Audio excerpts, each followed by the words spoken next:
Good morning. Welcome to our Budget Committee meeting for Monday, November 18th, 2024. I'd like to call this meeting to order this time. Welcome to November 18th meeting of Budget Committee, which we will move along. I'm going to ask if there's any declarations of interest at this time. Seeing none, I will now share the land acknowledgement statement. The town of East Gwillimbury recognizes and acknowledges the lands originally used and occupied by the First Peoples of the Williams Treaty First Nation and other Indigenous peoples, and on behalf of Council, I thank them for sharing this land. We also acknowledge the Chippewas of Georgina Island First Nation as East Gwillimbury's closest First Nation community and recognize the unique relationship the Chippewas have with the lands and the waters of this territory. They are the water protectors and the environmental stewards of these lands, and we join them in these responsibilities. I will just go down our agenda. Item D is presentations. We have no presentations on the agenda and no deputations at this time. Item F is business plan, and we have just start with the opening remarks. Today we begin the important conversation about 2025 budget for East Gwillimbury. The budget development process has been underway for several months now, and while there are some administrative changes under the Strong Mayor's legislation, we did not change the way we work together. Staff identified needs and priorities, the community shared their feedback, and the finance team engaged with all members of council individually. Significant effort has been put into ensuring that the budget being presented today reflects the town's guiding principles and supports approved business plan. The community's input and involvement in the process are also important so that our budget reflects the needs and the aspirations of our community. Previously, Council passed a resolution that endorsed the guiding principles for the budget process, including a commitment to keeping the town's tax rates among the lowest in York Region. The proposed budget timeline was also approved. The budget deliberation process is essential. It's important that East Gwillimbury remains an affordable place to live and to do business, and the budget reflects the community priorities we set and directs resources where they are most needed. This is where we can look forward, address emerging needs, and make informed decisions that will guide East Gwillimbury for years to come. This budget is different. It's bold. As we discuss the budget today, it's important to highlight some of the unique factors shaping this year's plan. As a fast-growing community, our budget needs to keep pace with the expanding population and the increased demand for services and infrastructure. This includes the Health and Active Living Plaza, which East Gwillimbury's first ever aquatic center, an important and exciting community facility which requires ongoing support and funding. As our community grows, so does the need to ensure we are a safe community. This means support for additional firefighters and resources to maintain our high safety standards.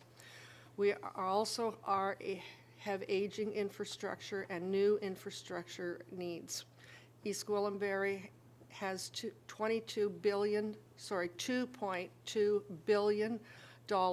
of assets, and we must continue to invest long-term in our assets such as bridges, roads, water and wastewater systems, vehicles, and buildings.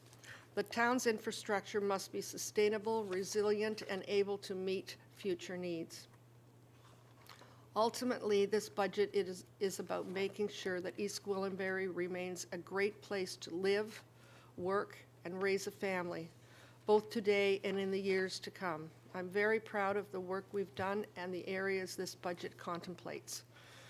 We've worked hard to prepare this budget to reflect the values of our community. Thank you to staff and the council's commitment, and I look forward to discussions over the next few days hearing perspectives from council. I'd now like to call upon Mark Velchuk, our CAO, for a few words to set the stage for the morning. Thank you, Madam Mayor, and we are pleased to be here this morning to assist Budget Committee with the budget deliberation process, which will take place over the next several days. Just a couple of comments to augment sort of some of the stage setting you mentioned. The process does, in fact, start a number of months ago with a lot of detailed analysis and review and sort of planning. We always keep in mind the council's strategic plan. So we want to make sure whatever we're doing is supporting the strategic plan laid out by council. This budget, as you said, is certainly a little different than a status quo budget.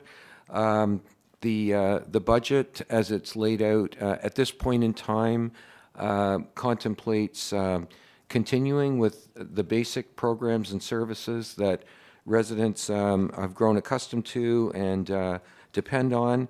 But it also makes pretty significant investment in new services and service level increases as we grow. And more specifically, as you mentioned, preparing to open the first ever aquatics facility and a brand new library in our Health and Active Living Plaza in 2025. That certainly is going to be a new service and service level that the community is looking forward to. We also have increased the investment in reserves for asset management, renewal, and replacement. And we know recently with some of the major assets that have needed to be replaced, our bridges in particular, that's a critical investment that we need to make so that we're maintaining and renewing those through their lifespan. And the third really major piece that's above and beyond the baseline programs and services is the investment, the proposed investment in additional firefighters to build out our fire service with more of a full-time presence. And we've done that this year in a way that has tried to improve transparency by actually breaking that down in dollars for the average household. So there's clarity on what those taxes are going to. We want residents to understand clearly what the additional dollars are paying for. And I believe it's on the average household a little over $15 a month that's being proposed for this budget. And I think what's really important is to remember, recognize, and promote the fact that we're in a great fiscal position. We actually report the lowest relative taxes in York Region for comparable dwellings, and after this budget, we'll continue to do that. We'll continue to be in that position, and that position allows the town, as it moves forward, to continue to make those growth-related investments and increase services and introduce new services while continuing to make sure that we provide great value for money for residents, which is what they expect from us and what we expect from ourselves. And just to keep in mind, and the treasurer, I'm going to turn it over to, he'll talk about a number of these things in a little more detail, but that we also recognize that with $15 a month, there may be those in the community where, in fact, that puts them in a really difficult position. And if that's the case, we do have a tax deferral program to assist those that are struggling, and we want to make sure that there's supports in place. So, so with that, Madam Mayor, we look forward to supporting the committee through its deliberations, and I'll turn it over to the treasurer for his opening remarks and presentation.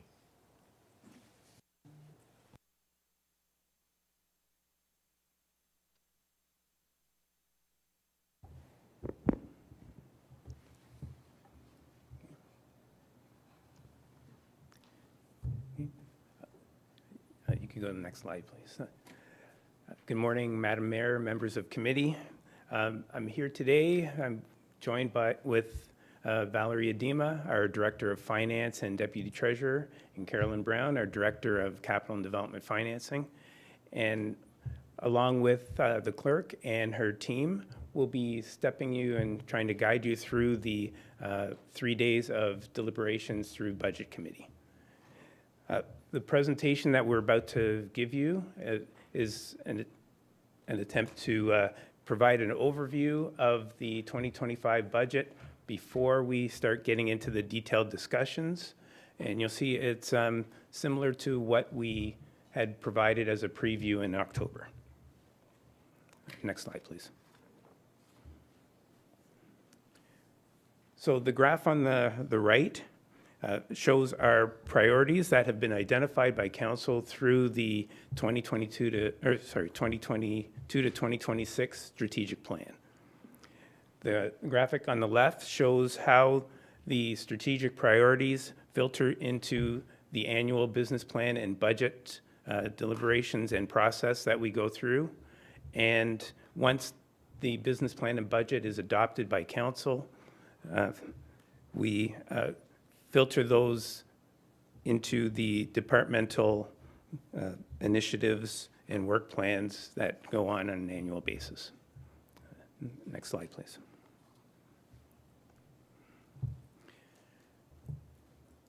So when we develop our budget, for the past several years, we've had some guiding principles that we've followed. And one of the guiding principles is to ensure that the increase in the tax levy on base programs and services is in alignment with inflation. So this graph shows that there's a gap between what inflation has been over the past several years since 2018 and what our tax levy increases have been on our base programs and services. So in total, from 2018 to 2024, inflation has increased by 22.7%. However, the tax levy increases on our base programs and services have increased by 8.9%. So that's a gap of 13.8%, which shows that our operating programs and services have been operating at less than half the rate of inflation. Next slide, please. So you're familiar with this graph. This is results of a survey that's done by BMA Management on Ontario municipalities. And this shows the relative taxes that are paid on a typical two-story dwelling in the municipalities in York Region.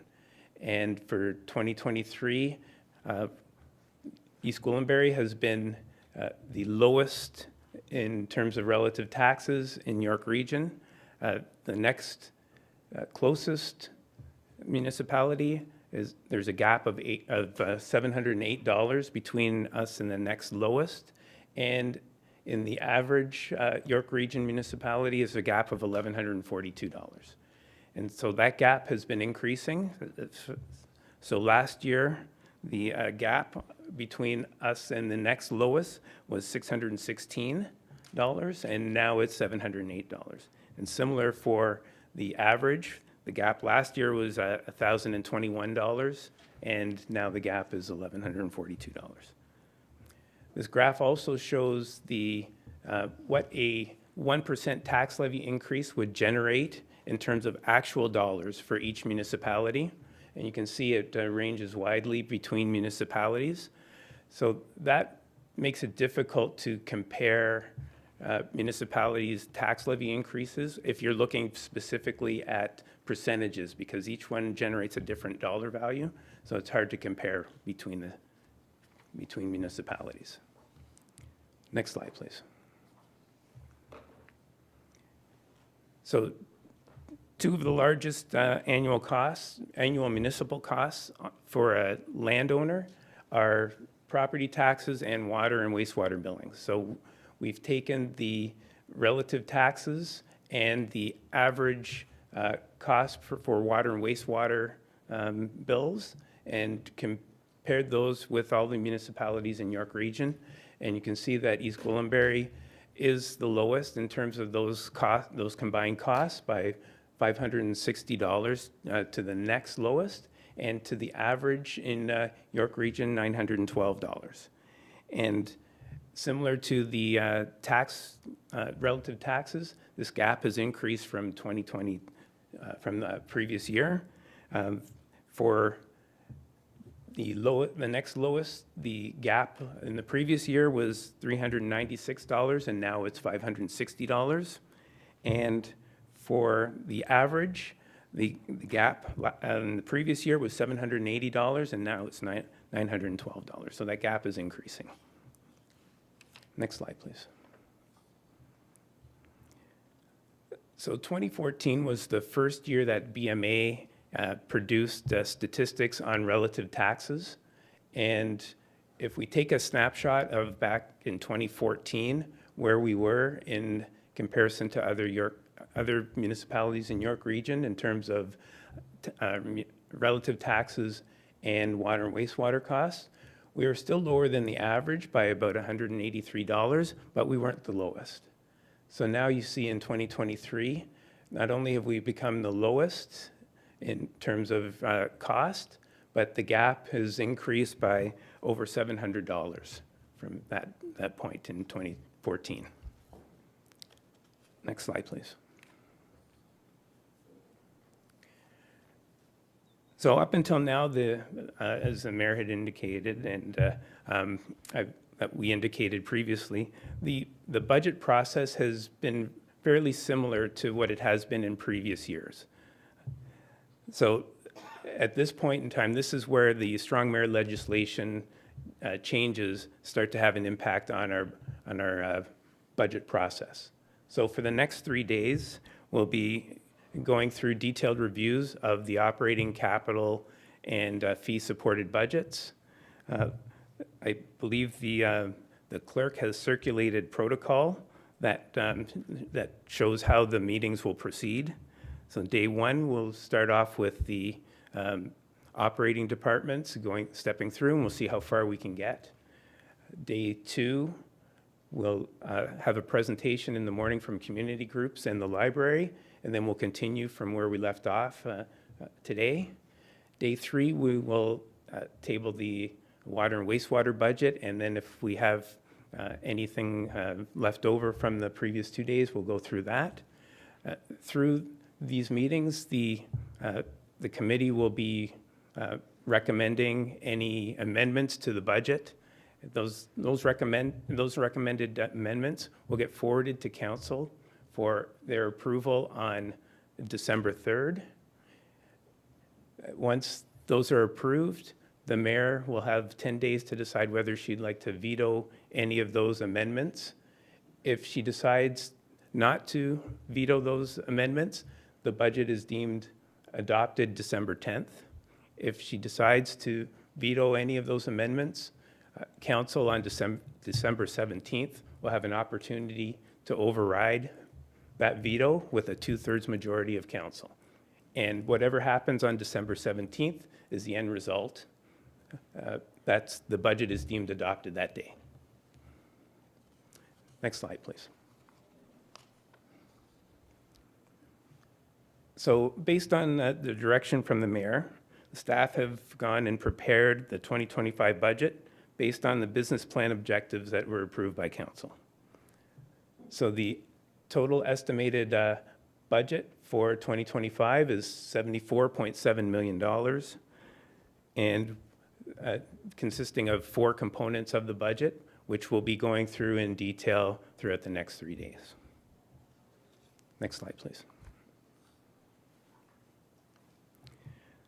So every year there are new budget cost pressures on the town's budget, and we've categorized them into 3 categories.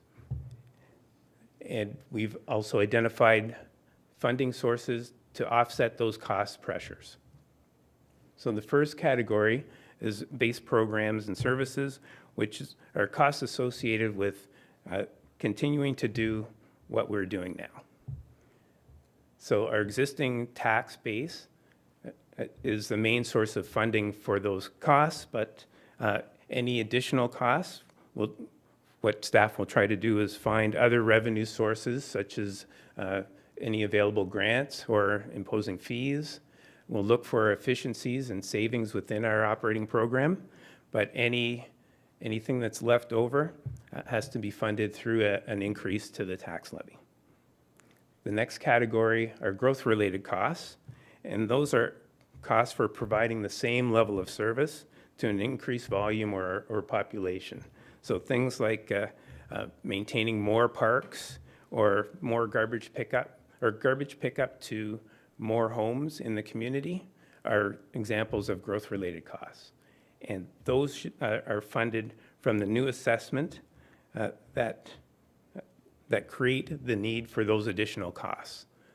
So that's a principle of growth paying for growth that is included in the town's official plan. And then finally, the service level enhancements, and that's providing new service or a higher level of service.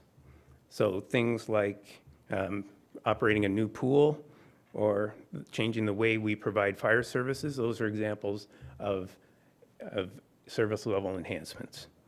And since that's not included in the existing tax base, we either have to look for new sources of revenue or other savings. Otherwise, it's an increase to the tax levy. So with that, I'd like to pass the presentation on to Ms. Adima to go through some of the operating highlights.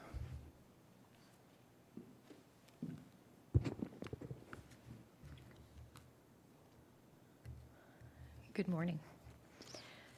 The annual budget pressure is calculated by a full analysis of the expected expenditures and contributions to reserves, offset by the expected revenues and draws from reserves. The net amount remaining requires funding to balance the budget, and after all other options are exhausted, the final amount must be balanced by implementing a tax levy increase. For 2025, this pressure is expected to be approximately $2.8 million. The pressure is summarized here on the chart. I will review the details on the upcoming slides, but for illustration purposes, we have categorized the highlights of the pressures into the groups you see here on the pie chart. Base programs and services have a net pressure of approximately $1.1 million. An increased investment in enhanced community safety creates a net pressure of about $790,000. As in past years, continued investment into asset management is critical, and this investment is an additional $325,000. The continuation for funding the Health and Active Living Plaza requires a dedicated investment of $325,000. Finally, staffing requirements related to changing legislation and enhancing services require an additional investment in resourcing of approximately $240,000. Next slide. For the base program pressure, we can see here the majority of the pressure, or approximately $880,000, is related to the contingency amount for salary and benefit related expenses. These are allowances included in the budget for a cost of living increase for 2.5%, collective agreement provisions for when that is settled, and the provision for the implementation of a full-time salary market review that is currently underway. Given that salaries and benefits make up 75% of the tax-supported expenses, and we deliver the majority of our services through staff, it is not surprising that this is the main pressure point. Next slide, please. This slide provides some additional detail into one of the categories for new staffing requests for 2025. Changing legislation often results in workloads that cannot be managed by the existing staff complement. In the case of the two positions noted here, the positions have been previously funded through contract staffing amounts or capital projects.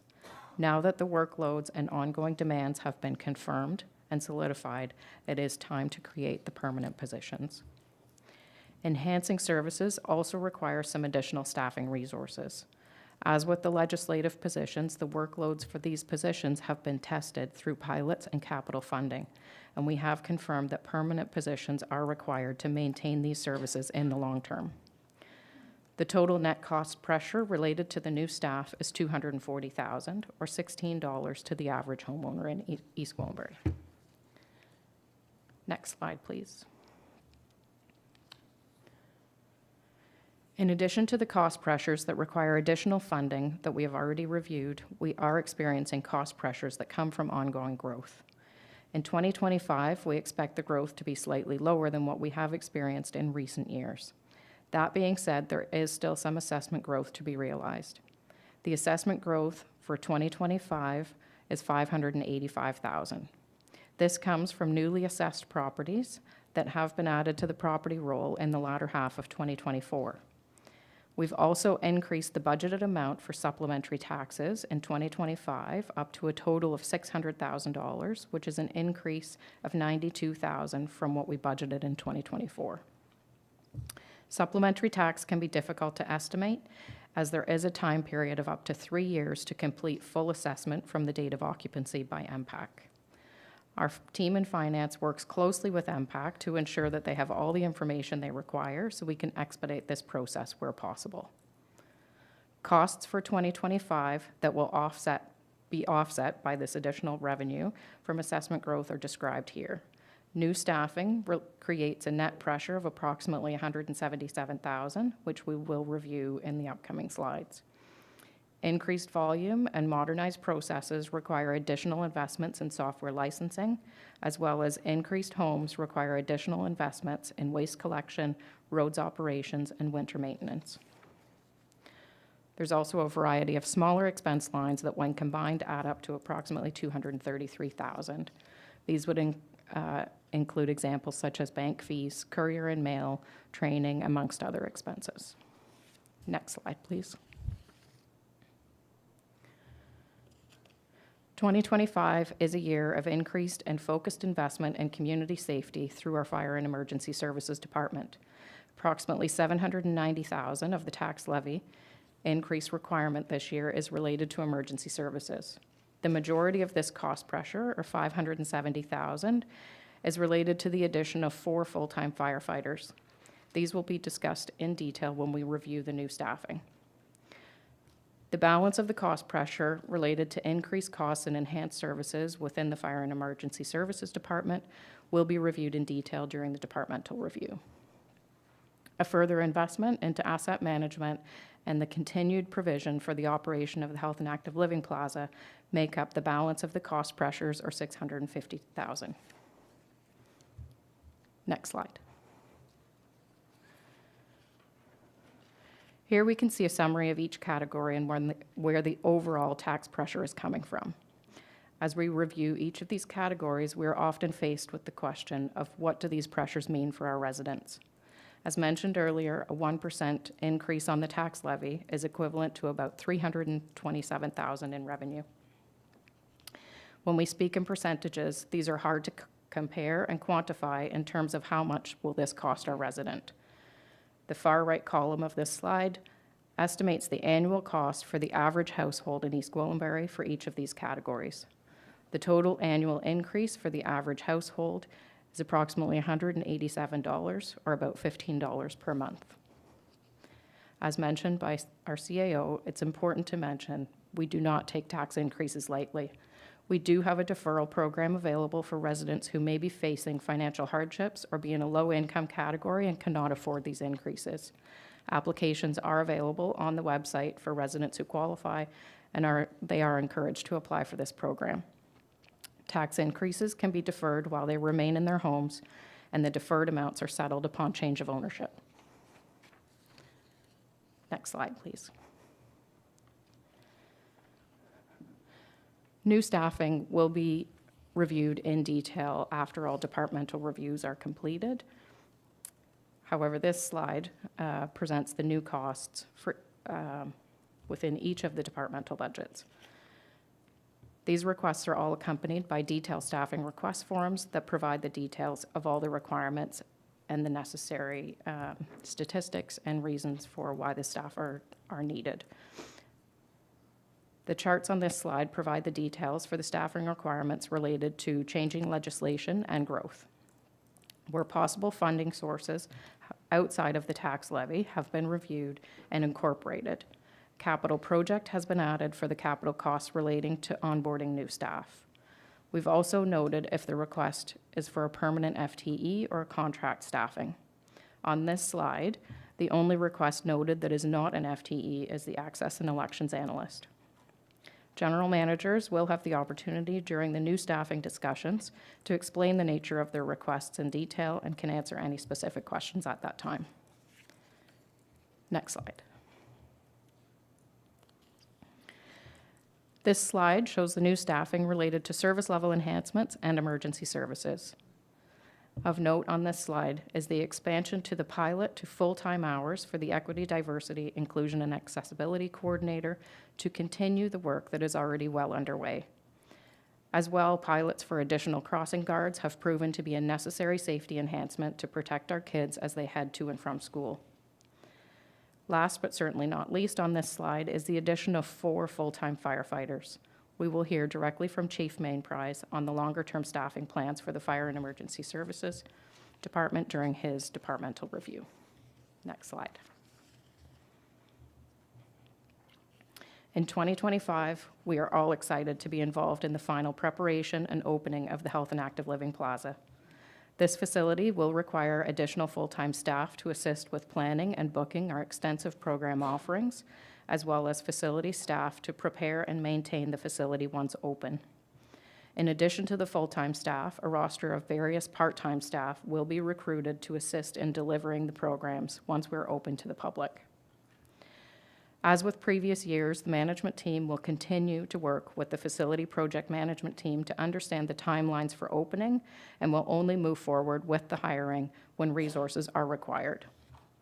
As these positions are funded using the previously dedicated funding for the Health and Active Living operations, that funding will only be drawn upon for the actual amounts required. Next slide. In 2016, a multi-year funding strategy was created to begin to create tax room each year to offset the requirement of a large tax levy increase required in the opening year of the new facilities. It is estimated the net operating costs of the Health and Active Living Plaza will be approximately $2.1 million. The current funding that has been previously dedicated is $1.5 million. This amount is already included in the base budget. There's approximately $600,000 remaining to fund before the opening of the HELP. This is equivalent to approximately $22 per year in a tax increase for each of the next 2 years to reach the targeted operating cost. Next slide, please. As you are aware, staff are currently working on asset management plans. Legislation requires that municipalities develop a financial strategy to fund asset management needs by 2025. In the meantime, we must look at other measures to ensure that we keep pace with asset management needs. The first measure is to fund what you use on an annual basis. Amortization is just one estimate of the use of these assets. The first graph on the left side of this slide compares the annual amortization to the annual reserve contribution. When amortization is used as the estimate of asset use, the current annual reserve contributions are not keeping pace. A second measure of asset management requirements is to have enough in your reserves to replace what you have already used. One estimate to calculate this amount can be accumulated amortization. The second graph on the right side of this slide compares the town's reserve balance against the accumulated amortization, or the amount to date of the consumed assets. When we review reserve balances individually, there are pressures noted on the roads reserve, also includes bridges, and the parks structures reserve, where there is no budgeted annual contribution. These factors indicate a need to increase asset management reserve contributions for tax-supported assets. A dedicated contribution to asset management began in 2023 and is recommended to be included again for 2025 in anticipation of the financial strategy, which will be available mid-2025. Next slide, please.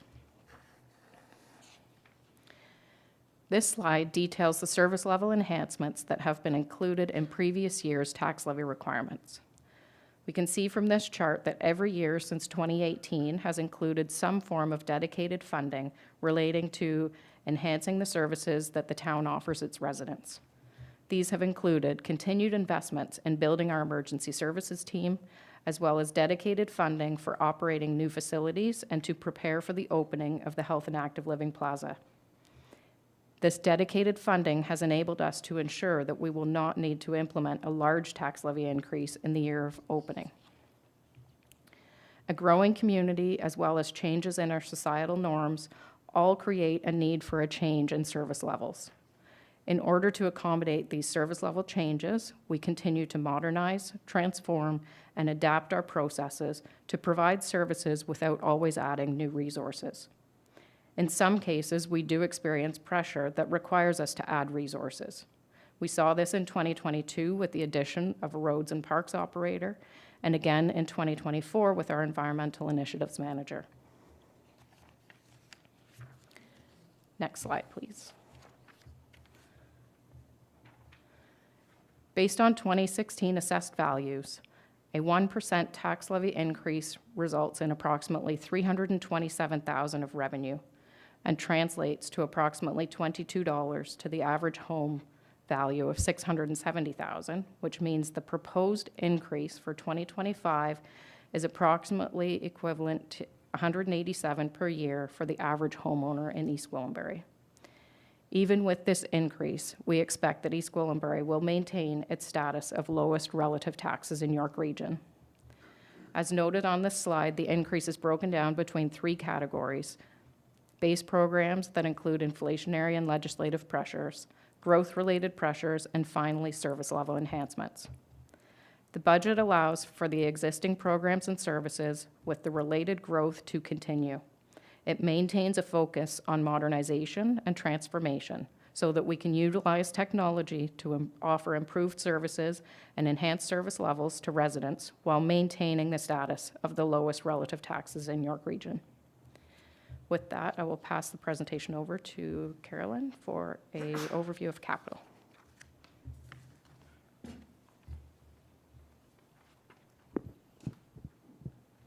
Thank you. Good morning. New capital submissions for the 2025 budget total $17.6 million. This represents just those new projects that are being brought forward for Council's consideration this year, and it doesn't include costs associated with previously approved capital projects. The 2025 submissions are funded mostly from reserves. Submissions this year focus on repair and replacement and some more maintenance-oriented projects rather than taking on new initiatives to service growth.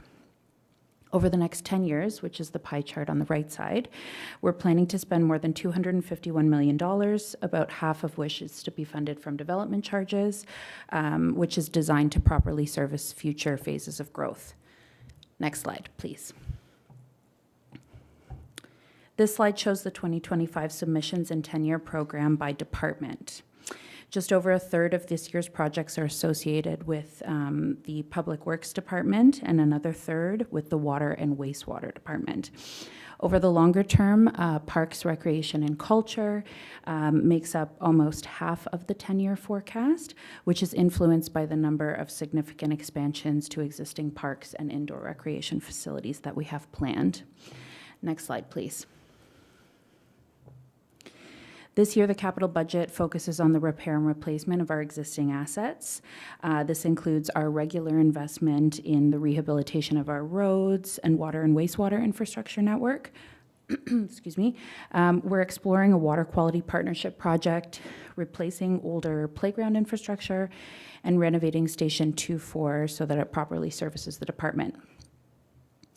Improvements to our community include new outdoor sports amenities, plans for servicing employment lands along Woodbine Avenue, and a Safer Streets Initiative program. Next slide, please.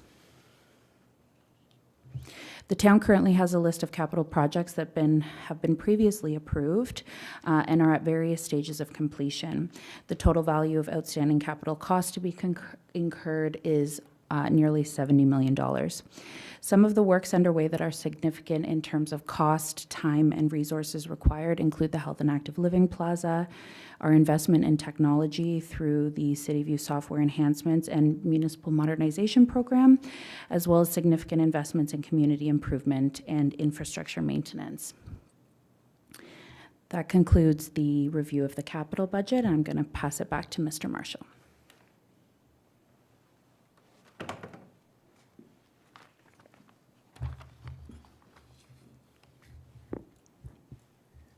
Thank you, Ms. Brown.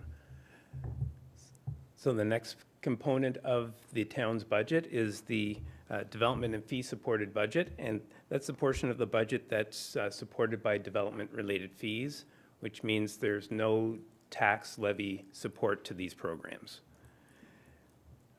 So the fees that are received each year fluctuate. So in order to deal with those fluctuations, there's each one of these areas have a reserve that's tied to it to manage the fluctuations in the revenue received. So in a year that we receive, we have a high level of fees, the amounts go into the reserve, and when the fees are at a lower point, the reserve is used to draw and to excuse me. The fees are used to offset the increased costs. Excuse me, sorry. Next slide, please.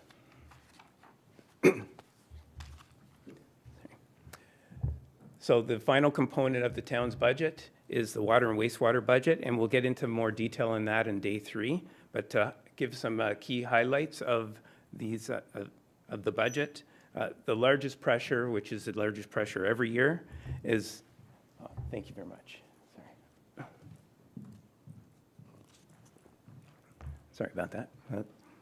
So the key component of the operating budget is the charge that York Region imposes for providing water supply and for treatment of wastewater.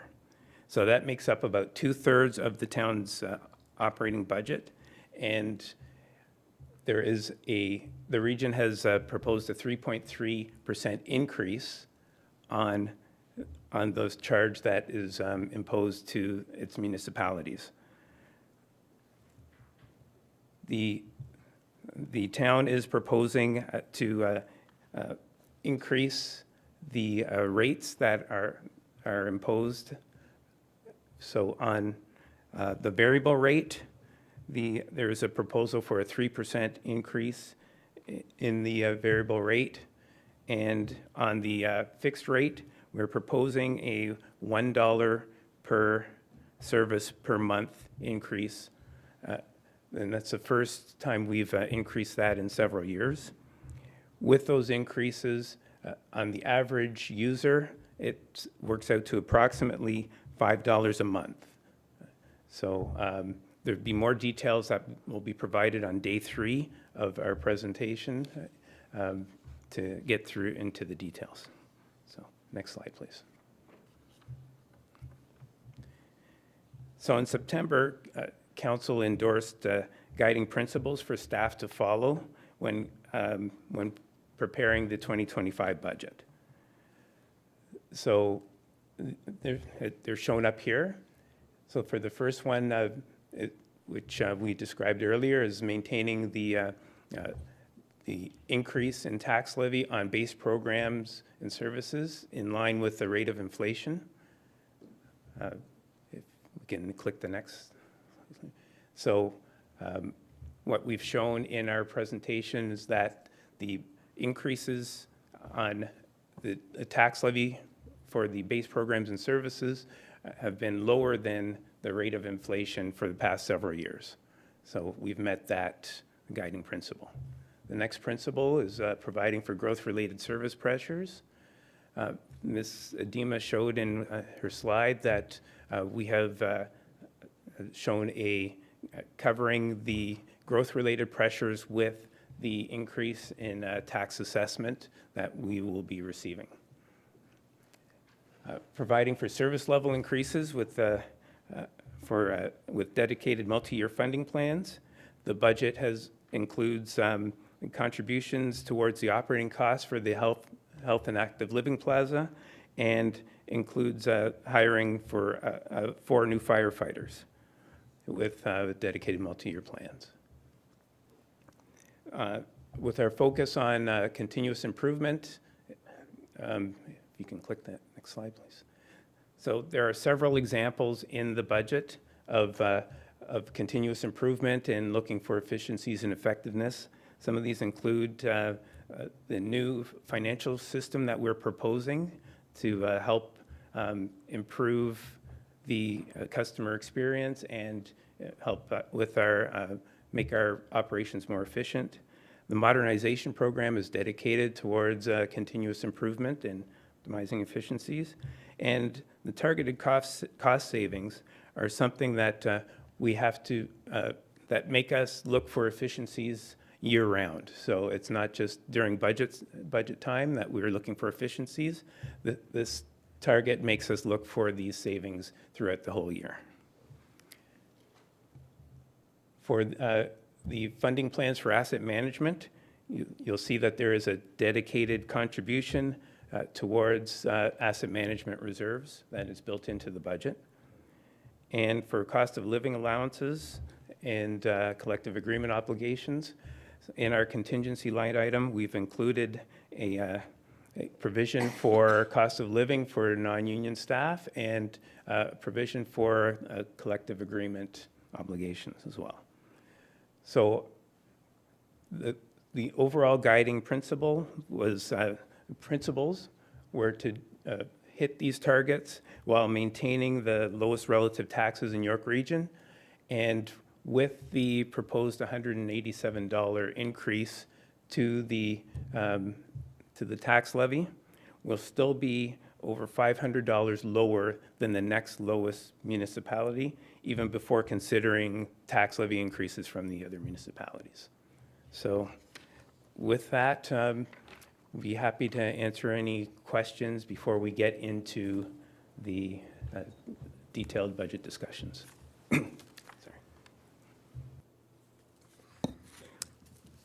Thank you very much. A lot of detail there for us. I appreciate that.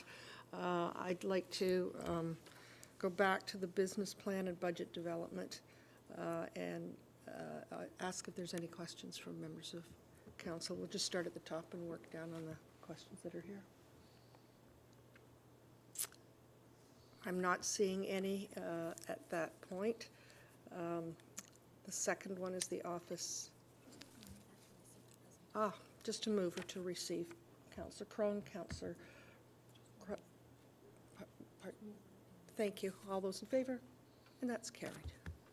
Thank you very much.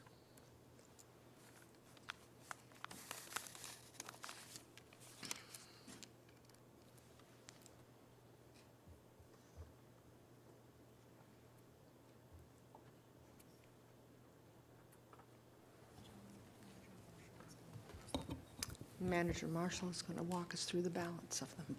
Thank you. So, thank you, through you, Madam Mayor. So before we start the detailed discussions, just wanted to reference the fact that we, subsequent to issuing the budget binder, we sent out 2 addendums for supplemental information. The first addendum included some information on our capital programs and our reserves, and a summary of the survey that we had sent out, and some of the responses that we had received to date. The second addendum had some information regarding the tax levy increases that have been imposed through the last few years, and some corrections to the budget binder, some of the pages in the budget binder. So I'm happy to take any questions regarding those, but we can also get into the budget discussions and reference them as we go through. Are there questions? Councillor LaHaye, do you have questions? No. I'm not seeing any at this point. Okay, so through Madam Mayor, maybe we can start off with the departmental reviews. And the first review that we'll be going through is the Office of the CAO. And if you're following through in your binders, it starts on page 21 of your binder.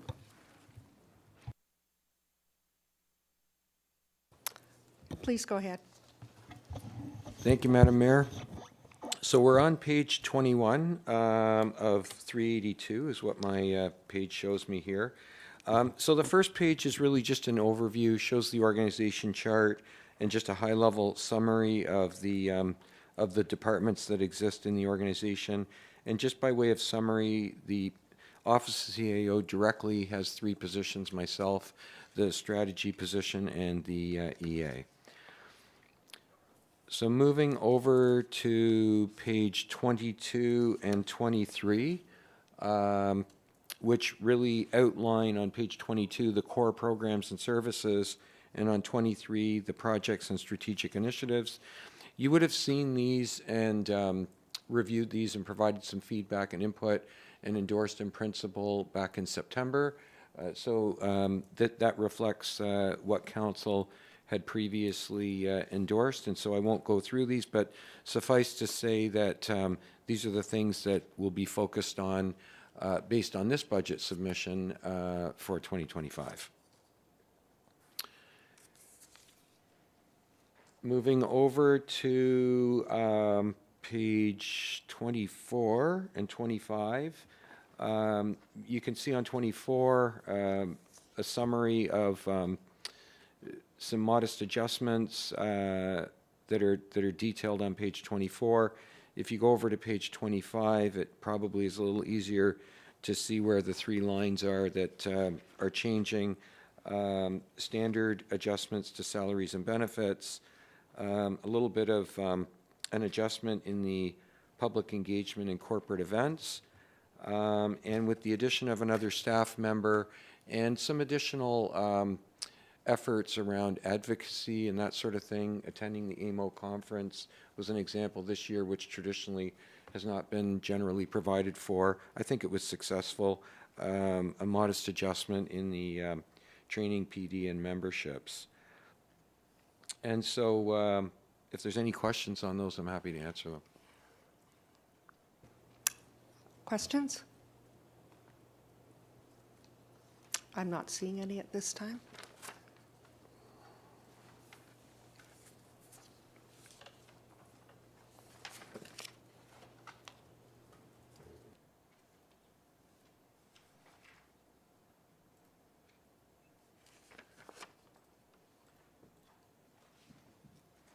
I assume we're just continuing along, is that correct? Okay. So if there's no further comments, the next area that we'll be looking at is corporate services. And that's, you can find that starting on page 27 of the binder.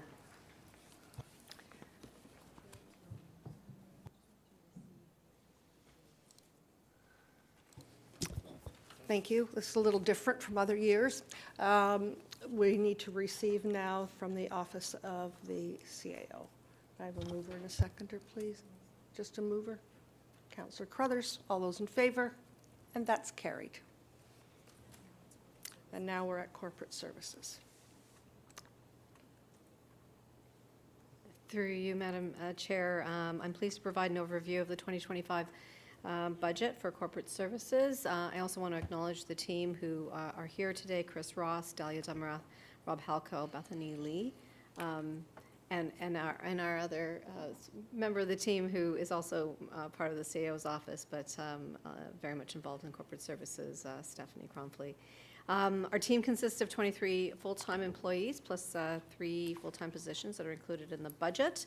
I will go into the key activities in just a moment. The area addresses communications, the human resources component, which we call people and belonging, and information technology and environmental services, and we also oversee asset management through this department. Next page, please. So in the very small print in front of you, I'll highlight a few of the core programs and services that we provide. Our asset management program has been mentioned before, the $2.2 billion in assets. We established the practices and policies needed to manage that program. Our customer service function, while it's based in corporate services, it serves the entire organization, as do the other parts of the group. Our people and belonging team ensure recruitment, selection, training, development, health and safety is provided to all staff. The functions of communications and IT are other areas of core services, providing strategic internal and external communications. And our IT team provides for the hardware and software we use every day and guide the onboarding of new systems. The next page speaks to the projects and strategic initiatives for the Corporate Services Department, and I'll highlight a few of those. They include the 2025 Asset Management Plan, which Council will see in June of this year. We're developing an IT strategy, and that is also going to be coming forward to Council. We're advancing a service experience strategy that is quite noted in the strategic plan and will be coming forward to Council. And with the Council-approved environmental strategy in place, there is a number of activities that Council will see in 2025, including a community gardens policy, continued outreach, the development of the Thinking Green development standards, and a climate adaptation plan. On the people side, we're bringing forward the strategic workforce planning report, and we'll be continuing to work on succession planning. We're also continuing to advance the Indigeneity, Inclusion, Diversity, Equity, and Accessibility Action Plan.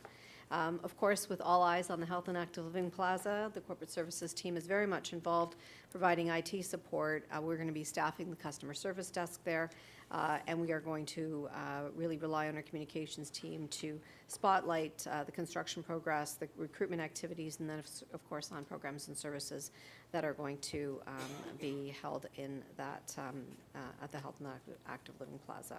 Our goal is to bring excitement and engagement with residents, as we said, to open those doors.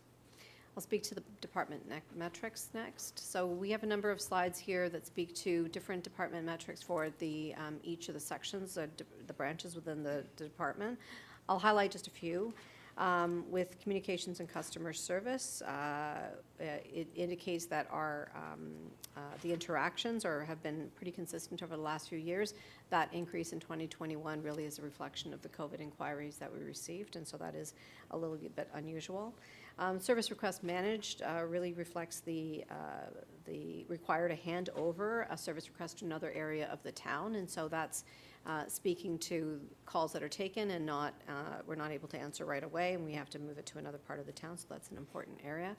Digital communications is quite telling and quite reflective of our increased digital world. All of the EG social channels continue to grow year over year, including Instagram, which we introduced in 2023. And we're also working quite diligently at increasing engagement with regards to our e-news subscribers. Website engagement also continues to be strong. In the next slide, please. In people and belonging, corporate training has increased significantly due to an increase in training sessions on a significant number of topics. Giving and receiving feedback, mental health, EDI-related training are examples. We also introduced de-escalation training, which we are going to be providing to Council next year, so early next year. The full-time turnover graph, although it shows that there's an increase, that is based on estimated numbers for fourth quarter, and if we're hopeful, we won't have too much voluntary turnover. It also includes contract staff, so if you pull that number out, a better approximation of the voluntary turnover for 2024 is about 11, so on par for the last year. In terms of recruitment, the number of job postings has slightly decreased, and the number of interviews have slightly increased, and that's because we've hired some key senior positions which often require more than one interview in the process. And in terms of the information technology graphs, you see steady increases in all of those charts, speaking to the increase in digital forms, dashboards, automation, and that's a direct result of Council's investment in modernization initiatives for the town. So that's a picture that really describes the activity that we've been doing and undertaking in our department. The next slide, please. For environmental initiatives, there's a slight decline in the number of activities for 2025, or 2024 rather, but that's because we had the the environmental strategy was approved, and the uptick in 2023 is because we spoke to a lot of people about that. But what is really telling is the number of participants, and that's the graph to the right there. It tells a story about what we're doing in terms of actual events: Earth Day, Nature Day, workshops to advance the climate adaptation plan, and the Thinking Green Development Standards update. So people are definitely paying attention and joining us in those discussions. And so we are also, the other couple of other areas is the environmental booth at the farmers market and the recent hero workshop. So just to round out that list of activities that are taking place. Are there any questions on those charts and graphs? Looking for any questions for corporate services? Seeing none at this time. Okay. Next slide speaks to the numbers, the budget summary. As we increase the use of subscription-based software license, there's a corresponding increase in cost to purchase and maintain that software. So that's an amount of $158,000. Also, when we approved the additional staff resource for environmental initiatives, there's a corresponding increase or related costs associated with having that position in place. And of course, producing the events and the workshops and the workshop supplies, et cetera, materials, that's amounting to $30,000. There's a corresponding cost of about $30,000 for equity, diversity, and inclusion. We've been doing that, sort of including it in other areas, but the pressure is notable enough that we wanted to separate that out and demonstrate that we're taking action in these areas. I'm just going to pause on the EDI work for a moment because that is quite notable, and I'll just highlight a couple of items. With that additional pilot position in place, part-time pilot position in place, we've applied for grant funding for about $900,000. We're still waiting on the responses for that, so that's pretty impressive. We have launched or brought forward to Council the Indigeneity, Inclusivity, Diversity, Equity, and Action Plan. We're working with Georgina Islands First Nations on a number of initiatives, including a crosswalk, as well as and working with them to have a flag installed in our council chambers. We're also working with the 5 of the 7 Williams Treaty First Nations on the secondary and official planning work.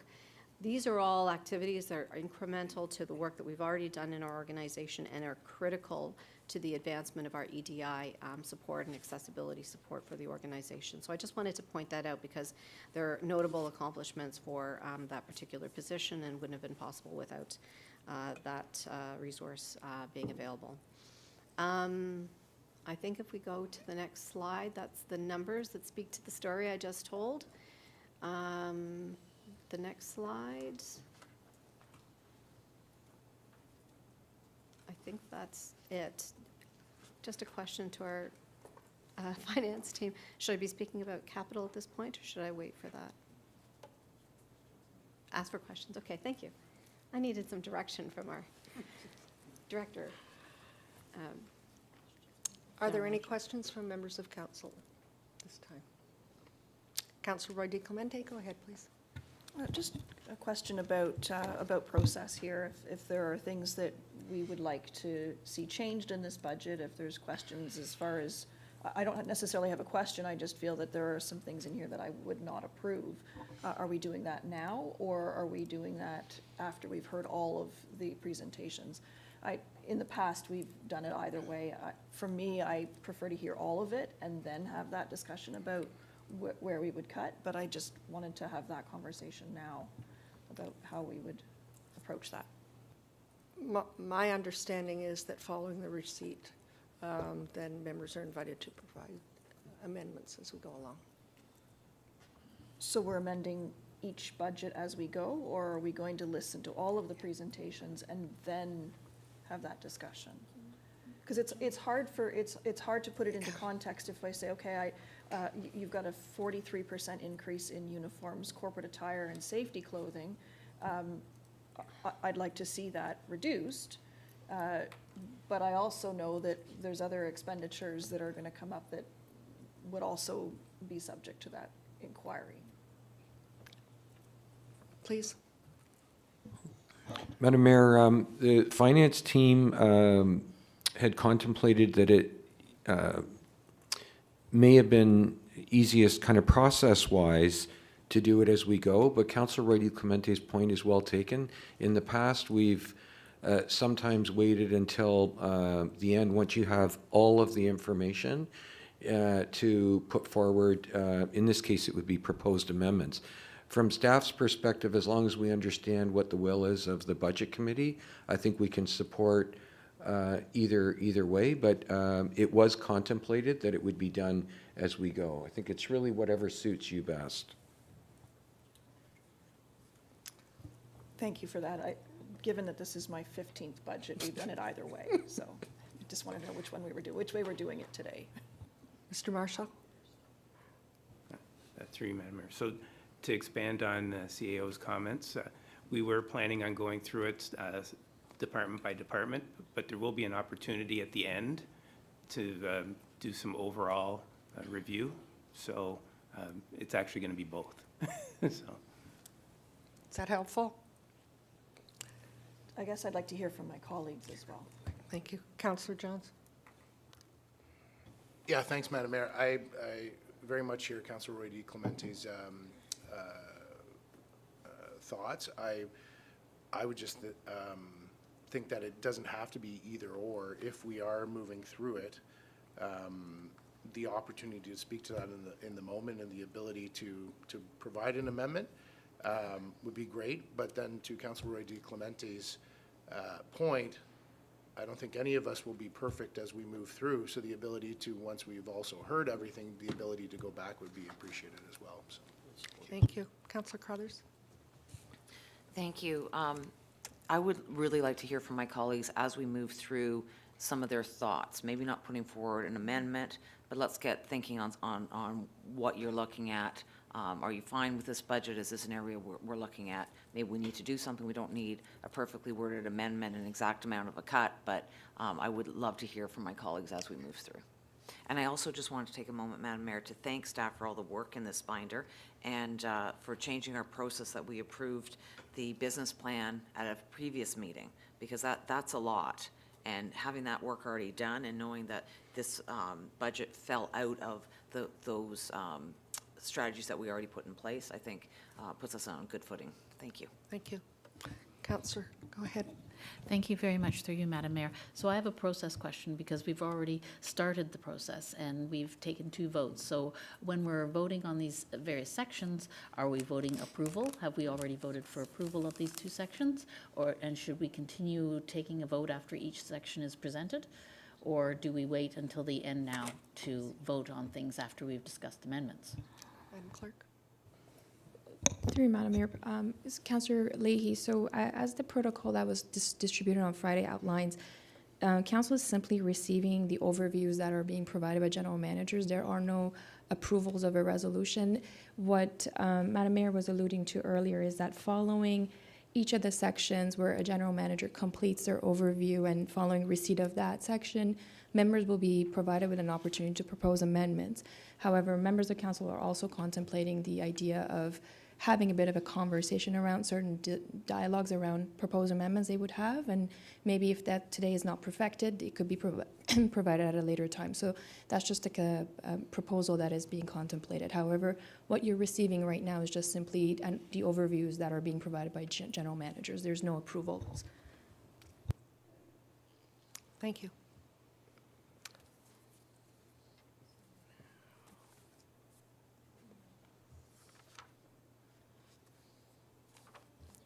Councillor Roy-Clemente, go ahead, Okay, please. so I'll start then. Through you, Madam Mayor, the budget for uniforms, corporate attire, and safety clothing is seeing an increase. Is that increase for safety clothing, or is that for corporate attire? For me, they're very different expenditures.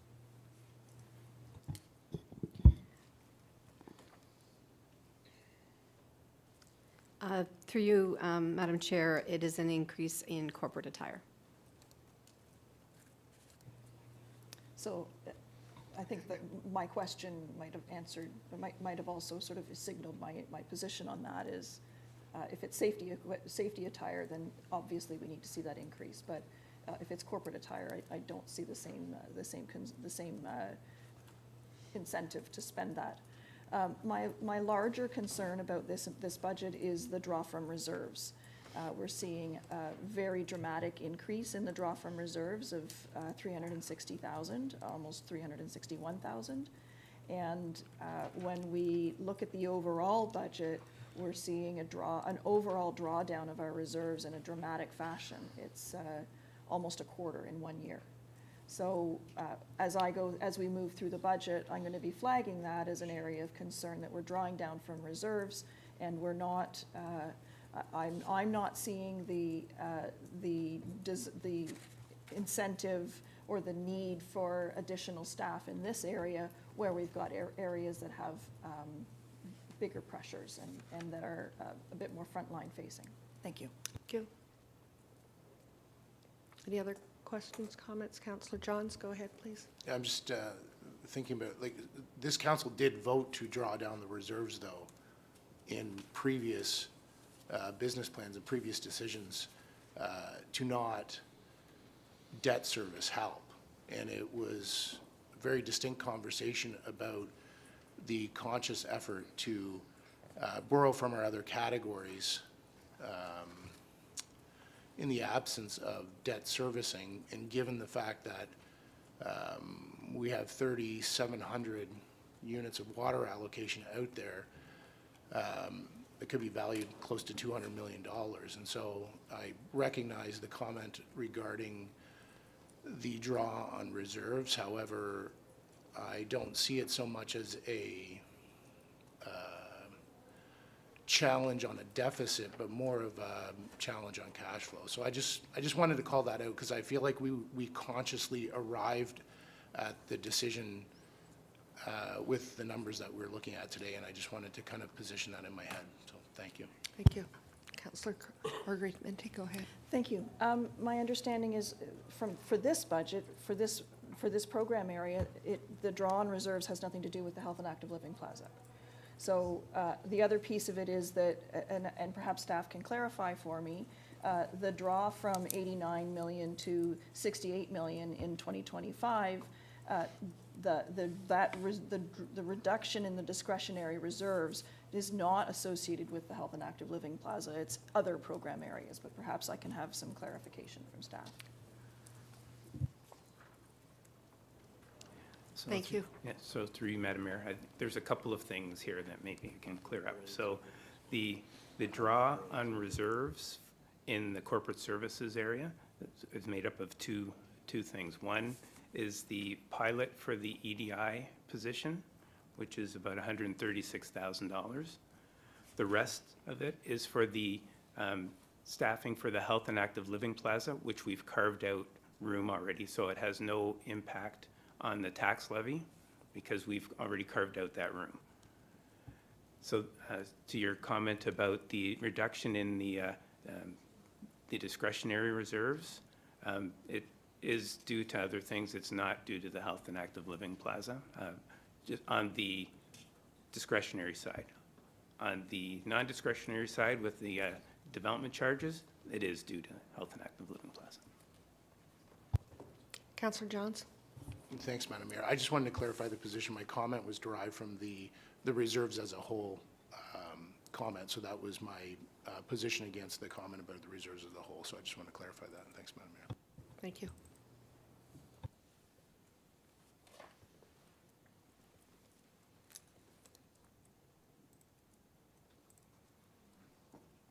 Do we have any other questions at this time? I'm not seeing any. We'll move along.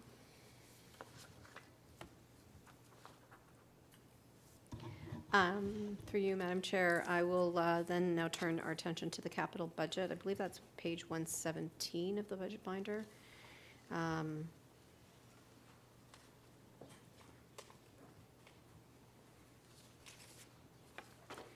So for corporate services, the capital budget requests are entirely in the information technology area. This represents needed hardware, server, and network infrastructure replacements or upgrades, new hardware for incoming staff, and IT funding to address EG's cybersecurity needs. The modernization capital budget to date have funded contracted services that supplement our full-time staff base with project management and business analysis expertise. This approach has contributed to the success of several projects, including SharePoint development, customer relationship management enhancements, HR modernization projects. An example is we just introduced a new one form for new staff to come on board, and that reduces duplication and provides line of sight and very much needed clarity around who needs to know about a new employee coming on board. And so that is all done very much with the assistance of the modernization funding. I will pause there for questions. Thank you. Questions at this time? Councillor Roy DeClemente, go ahead, please. Thank you. So municipal modernization program is showing an additional $300,000, but we've barely spent what we approved in 2024. I think we've only spent 26% of that budget. We approved 275,000. So why do we need more if we haven't spent what we've got? The current, through you, Madam Chair, the current amount has been updated, and we are anticipating to have all but $25,000 spent by the end of this calendar year, and the remaining $25,000 spent by the end of first quarter 2025.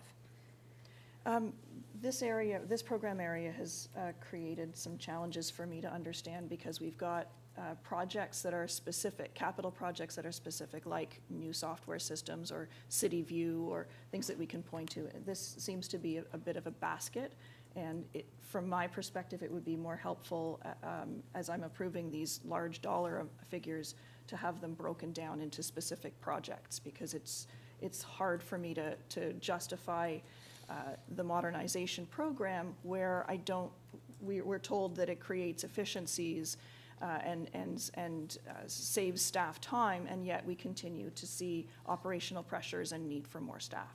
So I'm not seeing the payoff, and it would be helpful to have a better understanding of what those individual projects are, rather than just a basket of funding. Through Thank you, you. Madam Chair, I appreciate your concerns, Councillor. The approach for 2025 will be to develop an IT strategy, and so that we will be adding specific areas where those project funds will be spent and allocated, so that there's a direct relationship between the resources that are needed and the outcomes that we're planning to describe. Thank you. Other questions? I'm not seeing any at this time. With that, Madam Mayor, I believe that is the end of the Corporate Services budget presentation. I will pass it to our Director of Legal and Legislative Services, I believe. No, I'm passing it back to Warren. I don't know what I'm doing. Sorry, back to you.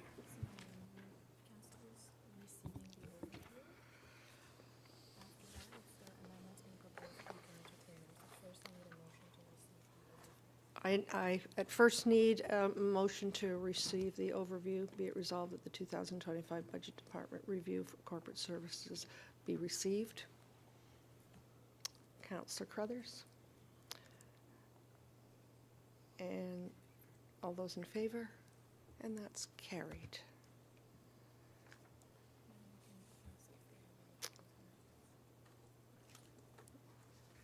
I'm not sure if they've been articulated yet, but I will now ask if there's any, from our members, any proposals at this point for change. I'm not seeing any.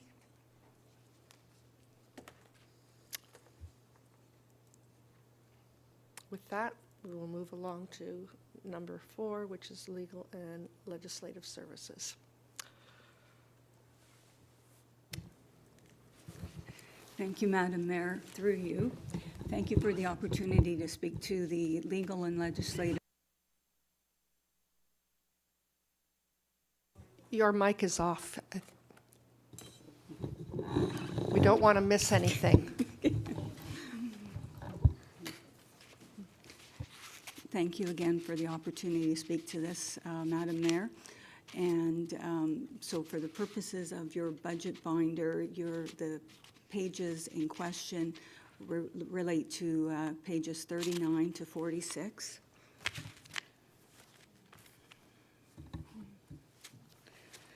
Legal and legislative services is basically comprised of two council support administrative service areas. Firstly, but not lastly, legal services comprises one of those branches, which is led by me, the town solicitor. With me in that branch is Senior Law Clerk Janet Gates and our Associate Solicitor who's sitting in the chambers today, Keith Cho. On the other side of this department, we now have Legislative Services, formerly referred to as the Clerk's Office. That branch is led by our municipal clerk, Tara Lajavardi. She's assisted by Deputy Clerk Andrew Walkham. And we have one other full-time person, Amanda McNeil, who's sitting at the back of the room overseeing the comms for this presentation. We are looking, we also have two contract positions. One we will address, well, both of them we'll address in the later part of this budget discussion when we get to staffing.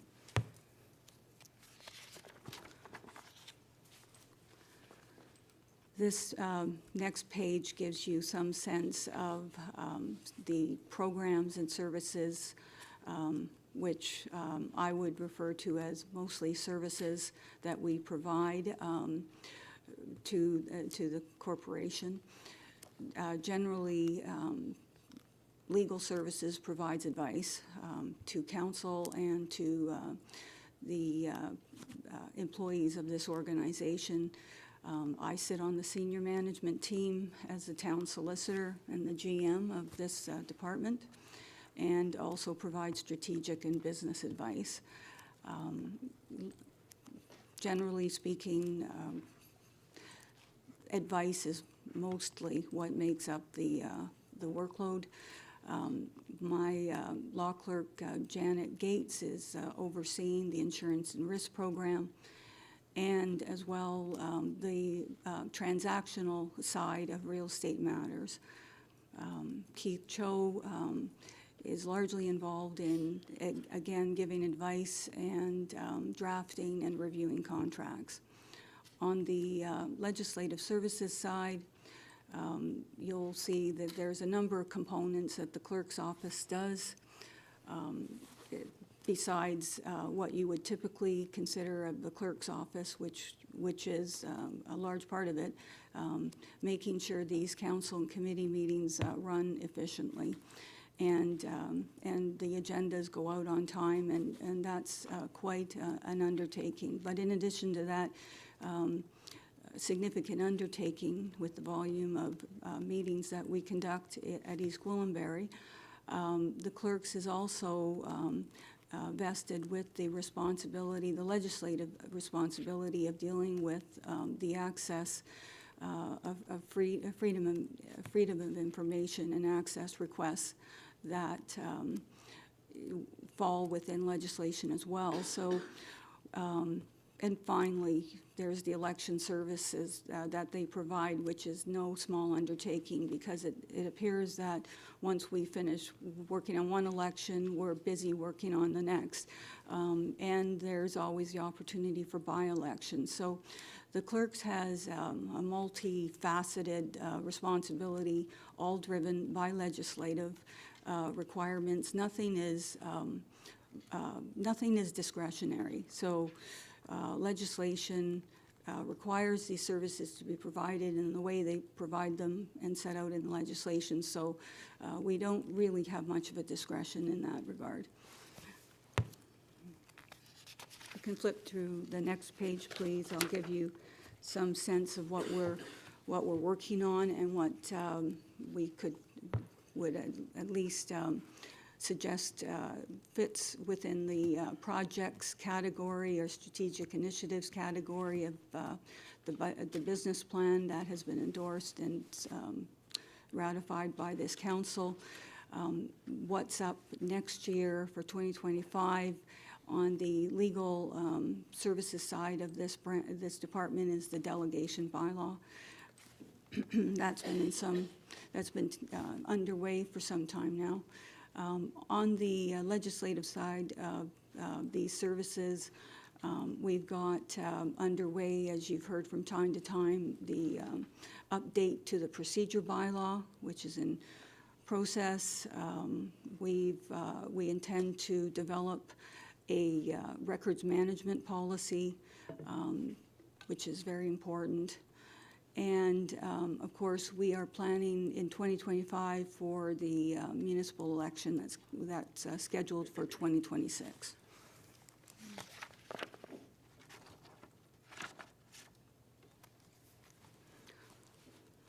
Before I get to asking if you have any questions, I'll just go through some of the metrics that you've seen before. On the legal services side, we've got a couple of metrics that we use to, as indicia of whether or not we're tracking on an uprise, or we're leveling off, or we're declining in certain metrics. But I think the graphs here with respect to insurance claims against the town and new legal matters, they kind of reflect a similar pattern. They're slightly down from 2023, which in my opinion it's not a significant decline. Legal matters, while we track the number of legal matters, and we have been tracking when they open, when they close, and the nature of them, it's very difficult to present this metric to give you a full picture of what really generates the work and the time commitments of the legal services team. Just because metrics like these, they don't track the complexity. So last year, or well, this year actually, 2024, there was a couple of significant matters that drew my time away from other matters, and thus, that could possibly reflect why we weren't opening as many new matters this year as we did last year. If we go to the next slide, please, and we'll look at the metrics for legislative services. The significant one to note is the Freedom of Information request. We've spoken to council on certain occasions about our impression in this department that the Freedom of Information field, which allows a constituent, a person, or anybody at all, in fact, to seek information from a municipality by sending in a Freedom of Information request. Those requests come in, they're on the uptick. 2020 saw 50 of them, and we're now, tracking near to 150 of them. So in that four-year period, we're looking at it's like a 200% increase if you do the math, or maybe my math is wrong, but it's quite significant. We've gone from 50 to 150, and those Freedom of Information requests often correlate to taking up time from legal services staff, including me, to address the sort of the legal impact and the legislative environment that these FOIs take place under. It's not simply a function of the clerks understanding this area. I have to understand it, and so does Keith. So it's taking up a lot of time, which is also reflective of the fact that it could be reason why our legal matters are not increasing at the volume they were last year, because the Freedom of Information requests are drawing us to another field. The other interesting metric I'd like to point to well, a happy metric is more people getting married, quite so that's a good thing. So that's a positive thing. And our clerk conducts those, officiates those. Who knew when I came here? I didn't realize that we did that kind of thing. I might save my next marriage for the civil ceremony that is offered. Might be less expensive, but I'm not sure about that. So I do digress, sorry, but I had to crack some joke here. As I get back to the important business of how many committee and council meetings we have, we are tracking at not an insignificant number of meetings. We talk about a lot of meetings because we do have a lot of meetings, and we recognize the importance of meetings to keep our constituents informed. So we're tracking basically around just under, probably about 75 meetings this year, if that's an accurate stat. Moving on then to the meat of the budget, but before I move on to talk about, drill down into sort of the changes that you will see in the budget sheet on page 45, are there any questions or clarifications that you seek at this point? Councillor Roy DeClemente, go ahead, please. Thank you. The metric with respect to council and committee meetings, there's that jump between 2022 and 2023. Is that our move back to the committee of the whole structure rather than simply having council meetings?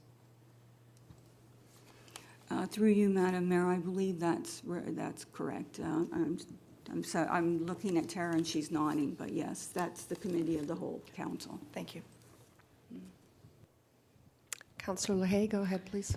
Thank you very much, through you, Madam Mayor.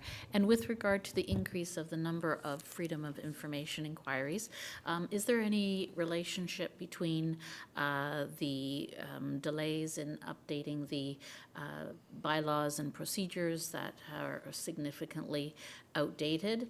And if those were completed, as we are halfway through our term now, if those were completed, would we potentially see a reduction in the number of freedom of information inquiries and thereby save on staff time in addressing them? Through you, Madam Mayor, and thank you very much for the question, Councillor Leahy. The uptick in the freedom of information has it's not significant. It's not a significant impact with respect to perhaps some of our work to update bylaws. Like, for instance, if we want to be specific about a bylaw that we are updating, the procedure bylaw is underway to be updated. But no, the freedom of information requests the uptick is barely addressed by that suggestion. Where I'm seeing the uptick in the freedom of information requests is driven by unsatisfactory answers when people seek information from us in terms of, will you enforce this bylaw against my neighbor who is alleged to be breaching the bylaw, and we respond in the way we have to through legislative requirements, and the recipient is not satisfied with those answers. So the uptick in FOIs, in my view, is largely driven at this point by people that are not satisfied with their impression of how we should manage bylaw infractions or building branch infractions. So that's where, in my opinion, that's where the uptick is coming from. The other material difference in terms of why that increase is happening. And we will be addressing this in the new year with, through a workshop to give you much more refined answers to these types of questions. But the other reason for looking at FOIs more carefully is because the privacy office has changed their approach, and they've changed their processes to expedite people going through the process. So if we do an FOI request and we answer it and they're not happy, they can then go through the various streams of resolution through the Information and Privacy Commission, which we call the IPC. So there's various venues available to people when they're just not satisfied with the answer that we give. So thus we then embark on that process. So then we're, constantly opening new files and dealing with new freedom of information requests. And finally, when you get people that are not satisfied with our answers, those people have an opportunity to ask the question again and again.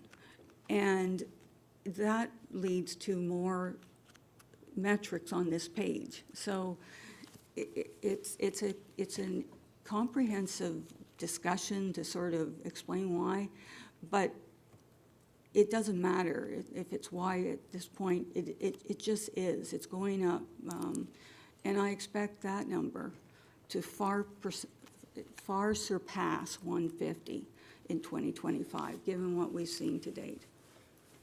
I hope that answers your question, Councillor Leahy. Thank you. Other questions, comments? I'm not seeing any at this time. Okay. Well, thank you, Madam Mayor.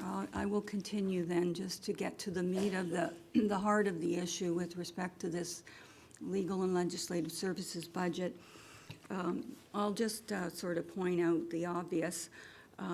When you look at the variance column, you'll see that the variance on some of the numbers, let's go to the big one, 72% is a variance on contracted services. That reflects the, while $9,000 is the actual variance in the budget, it's a 72% increase. It's reflective of contracted services for our integrity commissioner services. So that's where that lies. It is reflective of what we believe will be the budget, but because integrity services are never completely known until after the fact, because we never know how many people will be asking Suzanne Craig, our current integrity commissioner, who we have on contracted services. We will never know until after it happens how often Ms. Craig will be asked to give advice or to conduct inquiries through her legislative requirement to conduct inquiries. So the other aspect of Ms. Craig's work for the town, which we've been talking at some length about this year, is the Council Code of Conduct, which will be coming up for both her presentation of the proposed updated Council Code of Conduct, which will happen in early December, followed shortly thereafter in mid-December by a workshop with Council, with Ms. Craig and the senior management people to do a workshop on the Code of Conduct. So that reflects that 72% increase. The other the 30% increase for legal services is sort of part and parcel of what I've just explained as a rationale. We don't know how much money in exact dollars that we'll spend on external legal services. What we do know, however, is we do have some metrics on the previous amounts of money that have been spent by this organization on a yearly basis. And we also know, at least I know, and the legal services team knows, the potential issues or litigious or planning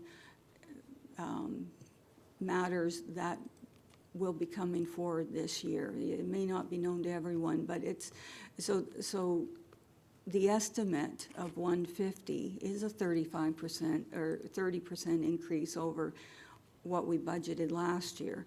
But it is reflective of things are just more litigious, there's more happening, and it's reflective of what I consider to be hopefully around the actuals. Now, if we spend less, we won't use it, but if we spend more, that number will be determined in a year's time.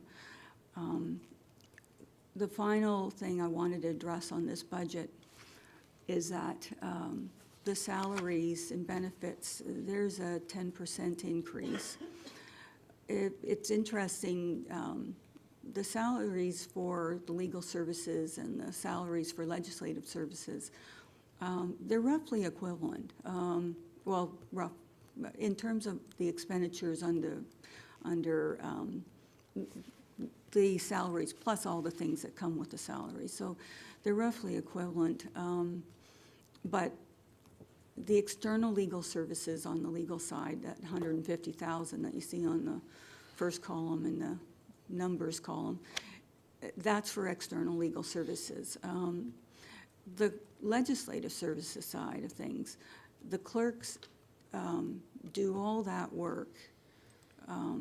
All of that work is done pretty much internally, except for some of the things that we go outside for, which would be like Ms. Craig, our integrity commissioner. So it's the legislative services reflects the bodies of 5 people doing quite a bit of work on various legislative fronts, and so I think that to me is very impressive, and that will continue. The final thing I'd like to say about our budget is that legal services has an opportunity to make more revenue through user fees than the clerk's office does. And that's partly because the fees that legislative services can charge are largely dictated by legislation, whereas the fees that we can charge for legal services has been arrived at not because of the legislation so much, it's sort of the cost of doing business. We have more latitude on the legal services side to collect larger fees. That's what I wanted to point out. So, and I can answer any questions that you might have, but if you flip to the next page, you'll see in graphical, like in the graph with the colors, the charts are always speak quite well.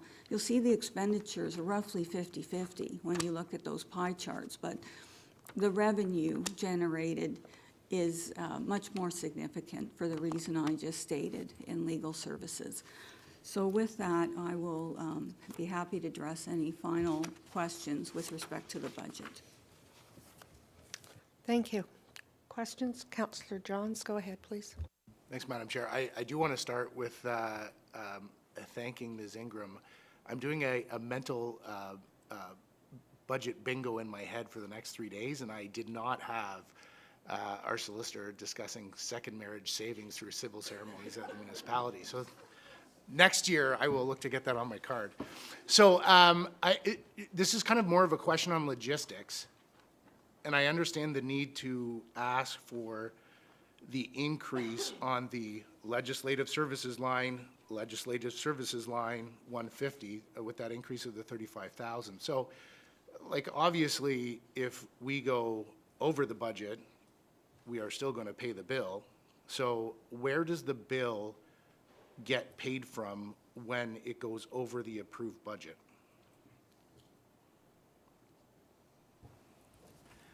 So through you, Madam Mayor, so for legal services, we do have a reserve that is in our program-specific line items for legal and administration. So if we have unforeseen costs associated with legal proceedings, we can use those reserves to fund the overage.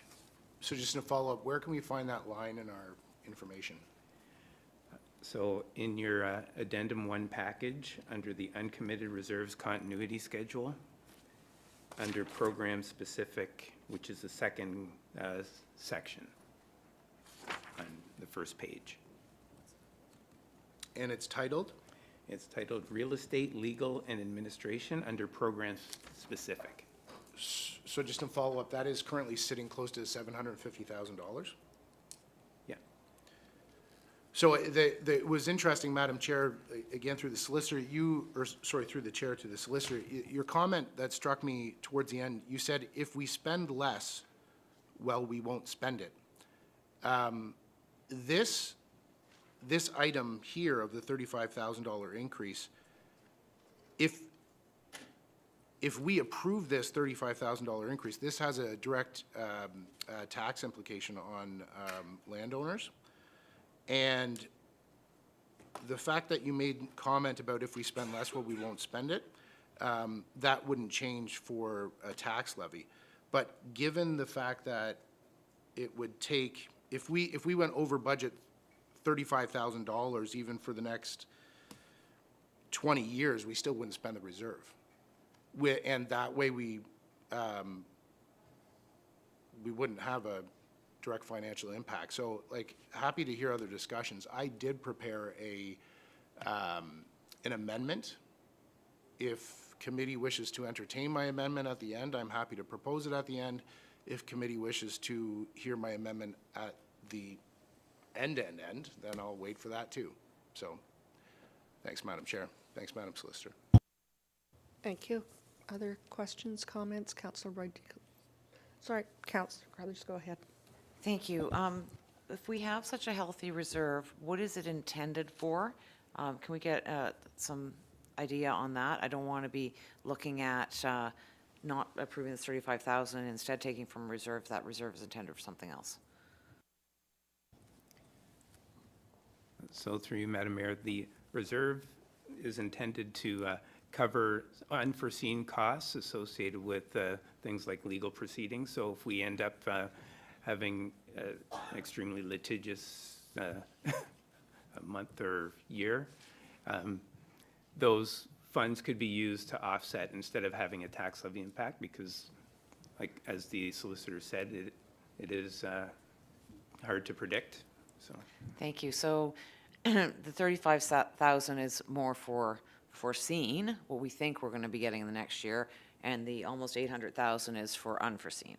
So I would have to agree with my colleague, Councillor Johns, that if we have such a healthy reserve and it's bringing in almost 25,000 in interest alone, that maybe we can look for some tax rate savings by foregoing the increase this year. So I will be supporting his amendment. Thank you. Councillor Crone? Thank you, Madam Mayor, and through you to Ms. Ingram. Thank you for your presentation, and I do support comments made by my colleagues Johnson, Carruthers, around the reserves. But there's a couple of areas that I'm concerned about. The number of freedom of information requests is staggering. That it's tripled over the last little while. That boggles my mind. I know people don't always like the answer they get, and they get mad and they want to push back, and so that's life. Can we quantify? Do we quantify how much each freedom of information request costs us in staff time? I know there's a fee. That was at $15 we charge per request, which does not even touch the effort and time. So if someone wanted to, could they do a FOI on all the FOIs and what they cost? It's kind of like the inception of FOIs. Through Madam Mayor, perhaps I can just refer back to a memo that we presented on October 22nd, 2024. The overall average of FOI has increased in Ontario by 25%. So East Gwillimbury is not the only municipality that is experiencing this growth. In terms of individuals seeking access to information, it's a good thing because it means that individuals are engaged and they have found a means to access information. In terms of the nature of the information that they seek, that trend has changed over time. Traditionally, we used to deal with very standardized FOI requests where someone was simply asking for a building permit or a record of that nature. However, complexities of FOIs have evolved over the years, meaning that, as our general manager was alluding to earlier, there are a number of increased levels of contentious and volume of records that are being sought out by individuals that are sometimes in court proceedings with one another. So this is a different means of accessing that information in a more convenient manner. So that's the rise that we're starting to see. We do track the hours that are permitted under the legislation to seek, for example, funding, some form of a cost recovery. However, this act was done in the 90s, and it has not since changed in terms of the fee structure being updated to reflect anything, even including alignment with cost of living adjustments or anything of that nature. So it's very complex in that sense that we are very limited to how much expenses we can kind of fund out of it, or how much we can charge individuals for fees to access requests. We have identified a lot of avenues to what we can do, working collaboratively with other municipalities on process changes, whether it's through a policy work. But again, the rise in the increase is not something that we can control. The request that individuals make is not something that we're aware of until the request comes through. My team does a very diligent job of making sure that clarification is sought out, that we scope the request. However, I can tell you that we have had such an increase in the extreme volume of requests in the thousands that requires a lot of staff time to go through that. And again, there is a relaunch of an appeal process, which is expedited, which also puts a lot more burden onto this office having to navigate not only a request that has a 30-day time limit that starts with a $5 fee, but in addition to that is having to work with Information Privacy Commissioner and their analysts to try and kind of go through an expedited process that we had not planned for this year. So there's quite a bit. It's very complex. And again, we would be more than happy to provide council a bit of a more detailed analysis in a workshop that's coming. But definitely the climate has changed Ontario-wide. So it's not just EG that's seeing it. Councillor Crone? Yeah, thank you, Madam Mayor. I appreciate, Madam Clerk, the very fulsome answer, and I have no doubt that you are dealing with this in a very professional manner, as you always do. I am concerned, though, that we have, with the volume increasing, we have people earning at a higher pay grade that are being pulled into this to deal with it when I think your department is trying to recalibrate who is handling this. So it's a challenge. I guess my second question is regarding around the uptick with the costs associated with the Integrity Commissioner. Since my time in council, I don't think I've seen it go up that much. Are these costs related to different services that the Integrity Commissioner is offering? You know, I know she's done some training with us and puts out her bulletins. Or are we experiencing an uptick in IC complaints as well? Thank you for the question. Through you, Madam Mayor, we're seeing an increase in the complaints and the phone calls and to Ms. Craig. Obviously, can't get into the detail of that, but part of it is, of course, working on the Council Code of Conduct. But it appears to me, because we get the bills and we talk to Ms. Craig, it's more driven by complaints. Thank you. Councillor Foster? Thanks, Madam Mayor. Just maybe a quick thought from Ms. Ingram. So we talk about the freedom of information and the numbers are going up. You kind of tied that with bylaws very loosely as we were having those kind of issues. In my mind, I'm trying to now decide whether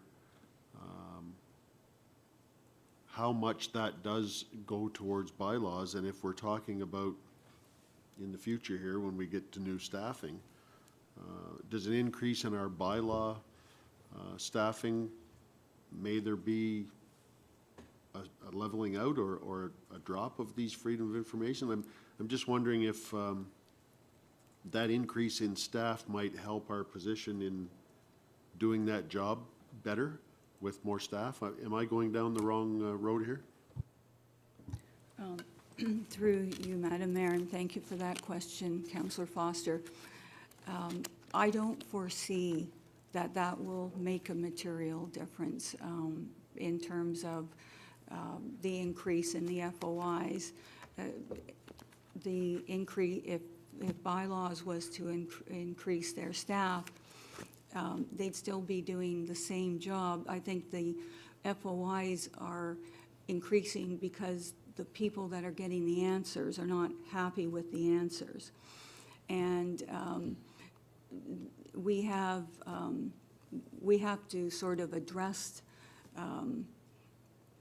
what you do about when the person isn't satisfied with an answer, because it then starts to skirt over from, well, we can't do anything on the staff side by hiring more bylaws people, because that's really not the issue for the complainant.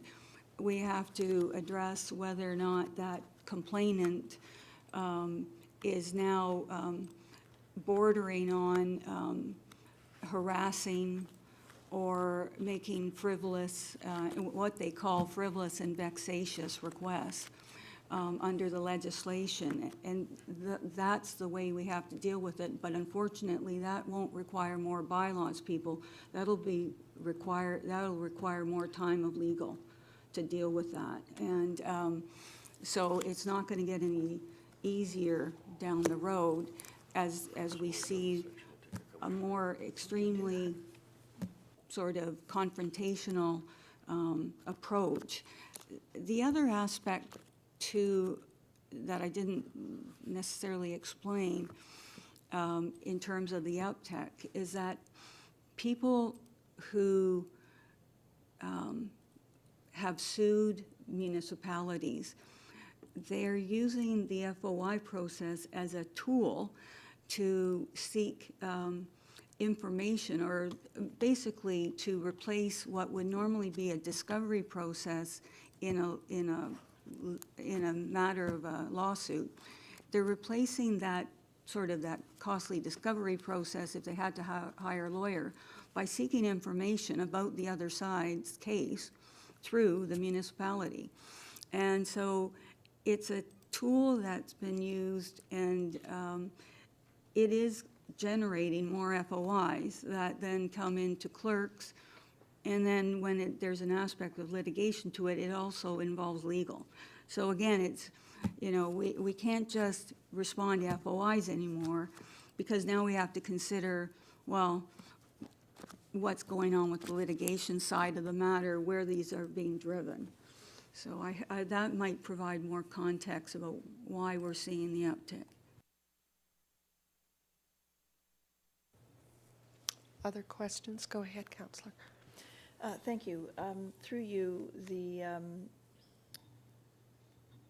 I know we had asked for a workshop on what was happening in the FOI area, just because from what I'm hoping is that we'll also learn about, the nature of those FOIs and how they're split up, and whether there are workflows or changes to the way that we release information without the FOI that might be able to address some of that increase. Just to take a step back, can staff remind me when we last hired a staff person in this area? I recall that for some time the clerk's area was only a deputy clerk and the clerk, and so we've got support staff in place. when did those people get hired? Through you, Madam Mayor. So traditionally, this office was supported by 2 FTEs up until 2016. In 2017, Council approved the position of a legislative coordinator as an FTE. Since that time, this office has not had any additional FTEs. Sporadically, we have opted to bring forward some contracted service to assist us throughout. And as you can see, with this particular year, we have 2 contracted services staff that are providing actually quite extensively. One is dedicated, which is the Privacy Information Coordinator that was approved through a pilot, and we are now asking for a conversion to FTE. And the Access and Elections Analyst, again, is an individual that has been with us through a contract with prior elections, and they're now actually supporting the FOI process as well as all the other administrative areas within clerks that are unsupported as a result of not having core staffing within those areas. So, thank you. My second question was actually trying to understand the position of the Access and Elections Analyst. So if we're looking to hire somebody to manage privacy and information, that would be the FOI process. What is the access? It seems to me that there's a bit of duplication in the work there. And that elections analyst is usually just someone who's brought on in an election year and then paid for through our through the elections reserve, as I recall. So perhaps you can clarify for that. I see you shaking your head, Madam Clerk. Thank you. Through you, Madam Mayor. So there are distinct differences between the 2 positions. The position of Privacy and Information Coordinator is a position that is a subject matter expert that will be assisting us with carrying out some critical legislative work, including but not limited to the development of a records management policy. This individual will help us pave the path forward in terms of some of the process improvements that we would like to see within our information and privacy area. There are a couple of key components of work that we have to undertake, including conduction of privacy impact assessment for the municipality and really generally looking into ways to improve that area. While the Access and Elections Analyst position is predominantly working on simple FOI requests, if I can kind of differentiate between some of them. The more complex FOI requests will be handled by the coordinator. However, the Access and Elections Analyst is predominantly working on processing the day-to-day FOI requests. In addition to that, as was mentioned previously, the clerk's office has a very expansive statutory services area, which is the clerk's administration. And that includes a variety of different services that this position supports, which is vital statistics. That's ensuring that the death registrations are done appropriately, which is then linked to the voters list. In October, we actually provided an overview of some of the updates that are being made through the Elections Ontario portal and the introduction of additional workload in terms of navigating from one system to the other. So this position will be supporting that.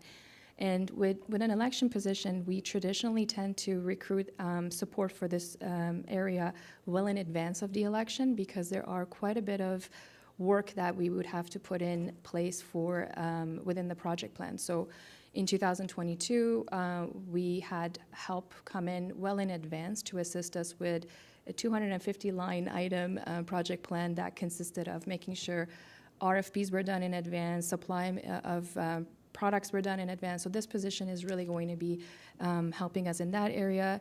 In addition, this position also provides a lot of general administrative support in other areas, such as navigating any issues in council meeting management or administrative services, which could include assisting in licensing of lotteries, special occasion permits, and things like that. So there really are 2 critical positions that not only provide core support, but they're also business continuity. Thank you for that clarification. It does seem to me that if we last bulked up this area in 2017, that the justification to add additional staff would certainly be there. I'm not sure if I see the need for 2, but thank you. Any other discussion at this point? Councillor Johns, go ahead, please. I just wanted to know, Madam Mayor, I did send an amendment to both the clerk and the deputy clerk. So whenever amendments are looking to be considered, I just want to go on the record that I have submitted an amendment for this department. Thank you.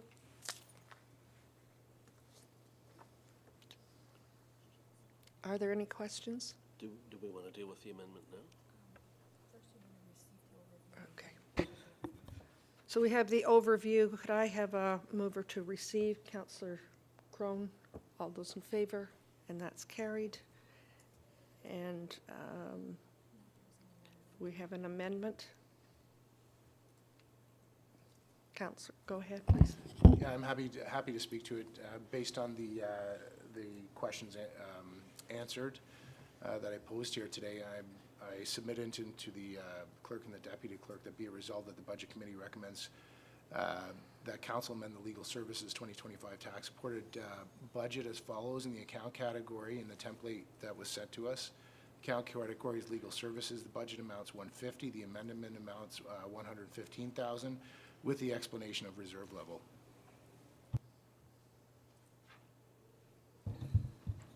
Other questions? Councillor Leahy? Through you, Madam Mayor, because we haven't had all of the sections presented to us yet, I would feel more comfortable voting on specific amendments if we waited until the end to vote on them, because it might affect my decision-making process, whether or not to support a particular amendment.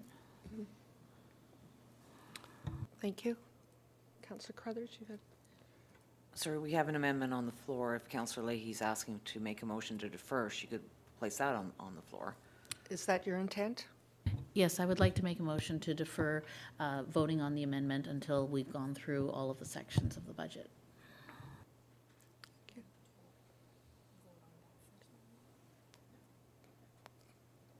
Could we vote on that to defer? All those in favor? Opposed? Yes. Yes, we're voting on the deferral. I would like to defer the Okay. Thank the you. amendment. All those in favor, all opposed? That's defeated at this time. Thank you. We now have the motion in front of us here. Councillor Johns, all those in favor? Yes, please, go ahead. I just wanted to speak to the motion and indicate that while I'm happy to support this, I think it's a good idea. I suspect that I will have, and that others will have other amendments to make in the budget as we go through. This is not the only change that we're making. Thank you. It's the beginning, not the end. Councillor Crothers, you had a question? I've already spoken in favor of this. I think that it's, to Councillor Roy DeClemente's point, we will have other ones, but let's just nip off the low-hanging fruit as we go. And can I ask that Councillor Leahy turn off her mic when she's not recognized by the chair? So I would like to support this and move forward from there. Thank you. Thank you.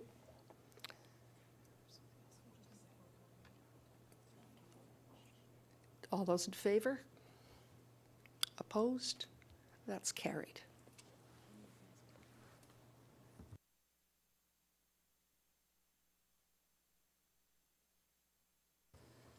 I have been asked about taking a 15-minute break. So I'm wondering if we come back at 12:15. Sorry, 11:15. Is that enough time? We'll find out if people aren't back. It wasn't enough time. Thank you. So 11:15 we'll return. Thank you.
We're live now at item number 5 with finance, and I'll turn it over to staff to move forward, please. So thank you, Madam Mayor. Our section begins on page 47 of the budget binder. The Finance Department, that consists of 15 FTEs currently. We do have a request in for another FTE, which we'll be discussing later, but we're broken out into 2 branches. One, the Financial Services branch, which is more the traditional accounting, looking after accounting, accounts receivable, payables, our tax and water billing, and coordinates the budget discussions, and sorry about that, but that's our job. The other branch is our capital and development finance area, which looks after capital budgeting, our development charge and fee administration, and our procurement function. Last year, we had 3 branches. Our procurement function was a branch of 1, so we've moved that under the capital and development finance branch. So if we can go to the next. So these are our activities that we're planning for 2025. I won't go through all of them. I'll just highlight 1 or 2 of them. So we, other than looking after the budget, we also look after the financial statements. So we'll be looking at preparing the 2024 annual financial report. One of the key initiatives that we have planned for 2025 is the replacement of the town's financial and billing system. So currently, the system that we have now was introduced in 2006, and we did an upgrade to the system in 2020 to help us get our online functions in place, but we've maxed out the system right now. So I'll get into a bit of that a bit more when we discuss capital, but we have a plan to replace that system in 2025, which will take a couple of years to do. And as well, we're legislatively required to bring forward a financial plan for our water and wastewater servicing. We're supposed to do that every 5 years, and the last one was done in 2020, so we'll be doing an update to that in 2025. So if we can go to page 50. The next 3 pages are our metrics. The first page has some highlights on our reserves, and one thing I wanted to highlight was the development charge side. You'll see that our reserves peaked in 2022, but they're starting to decline, and that's mainly due to the Health and Active Living Plaza costs associated with that, and you'll see that going down further as we finish construction. The second page has stats regarding our tax and utilities, and our account changes. I want to highlight, we've been pretty steady over the past few years. There's a bit of a drop in 2024, but overall we're remaining pretty steady. And on the third page, we have some stats regarding our customer self-service options for tax and utility billings. And just wanted to highlight that the tax and water accounts, we are continuing to see an increase in the accounts that are on e-billing. So we've gone up to about 25%. In 2024, we were about 20% on our water accounts, and now we're about 25%. Our tax accounts, we were about 12%, and now we're about 16%. It's slowly going up, but they're still seeing some progress.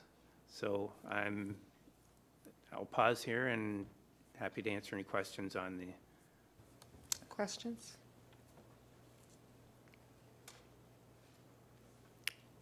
I'm not seeing any at this time. Go ahead, please. Okay. So I'll move to page 54, which is the chart that summarizes our our increases or variances in our operating budget.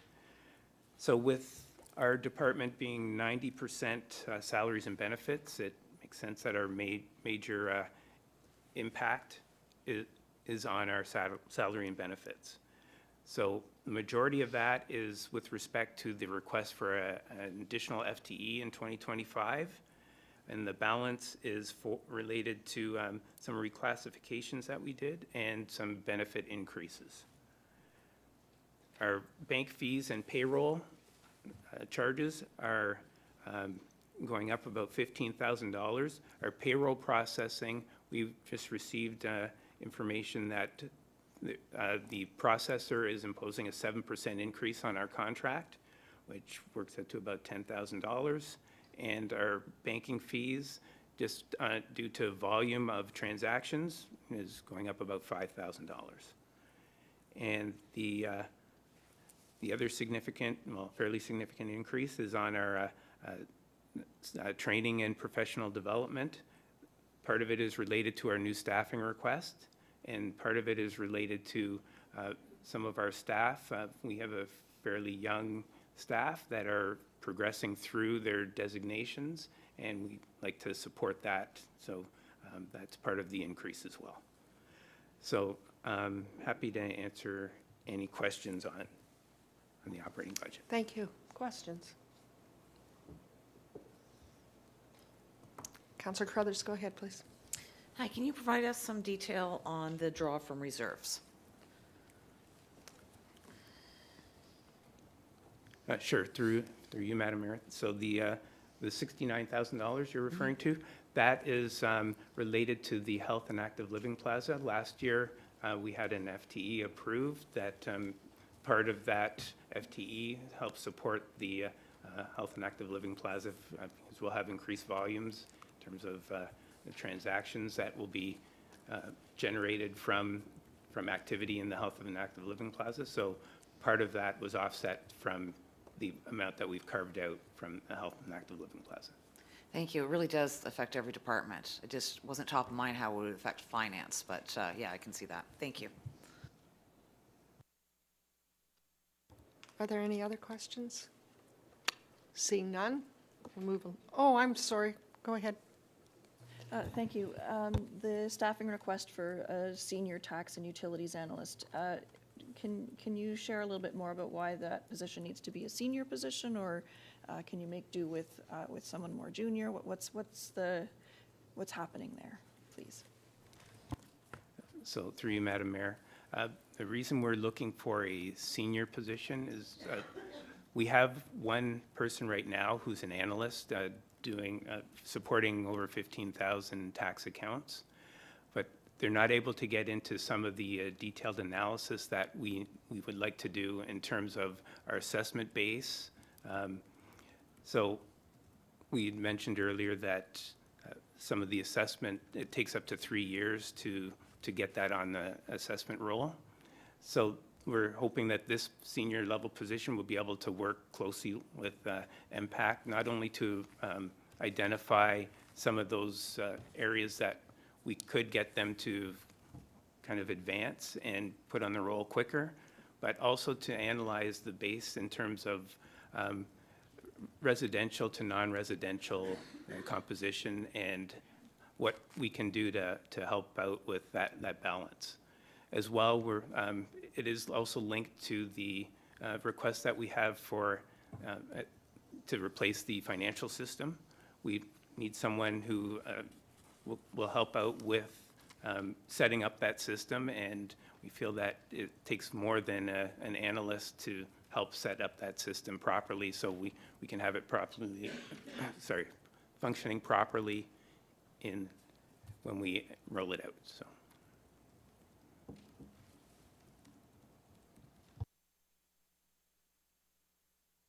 I'm not seeing any other questions. Okay, so with that, then I will direct you to our capital, which is starts on page 137.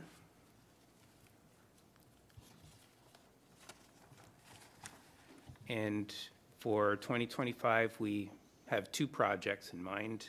One, as I was describing a bit earlier, the financial system upgrade. Not only will that help internally in terms of our system and modernizing our system, but it will help improve the customer experience as we have people on our e-billing and our online services. So right now, we have it rolled out, but we've kind of maxed out what we can do with providing services to the public. So with a new system, we'll be able to introduce some improvements to the customer experience as well. The other project is the water financial plan that I mentioned we have to do every 5 years, and it's due for an upgrade, a refresh, sorry. So happy to answer any questions with that. Councillor Carruthers, go ahead, please. Thank you. When we sit up here and we have to go through every department, and they're not something that we deal with on a day-to-day basis, some of the expenses jump out because we just don't have to deal with them, so we don't understand the needs. So when I'm looking at a $1.5 million to improve the customer experience, I need a better idea of what improved customer experience looks like, because that seems like an awful lot of money. So if you can just drill down a little bit, whenever you explain it to me, it always makes much more sense. So I'll turn it over to you. Okay. So through you, Madam Mayor. So it's not just about the customer experience, it's also about the functionality of our system. So I'm not sure that that council is aware, but we had an issue with our e-billing over the last few months where it was down. So we weren't able to get people their e-bills for a couple of months, and the provider didn't really respond in a timely manner to us. It eventually got done, but it was not without a lot of pushing. So it kind of shows that we've maxed out our system. As well, there are some elements, and I'll probably ask Sadima to get into it a bit further, but there are some elements within the portal that aren't really the greatest in terms of customer experience. So for example, if you're paying online, you have to input information twice. So that's not the greatest for customer experience, but I don't know if you had any additional thoughts on that.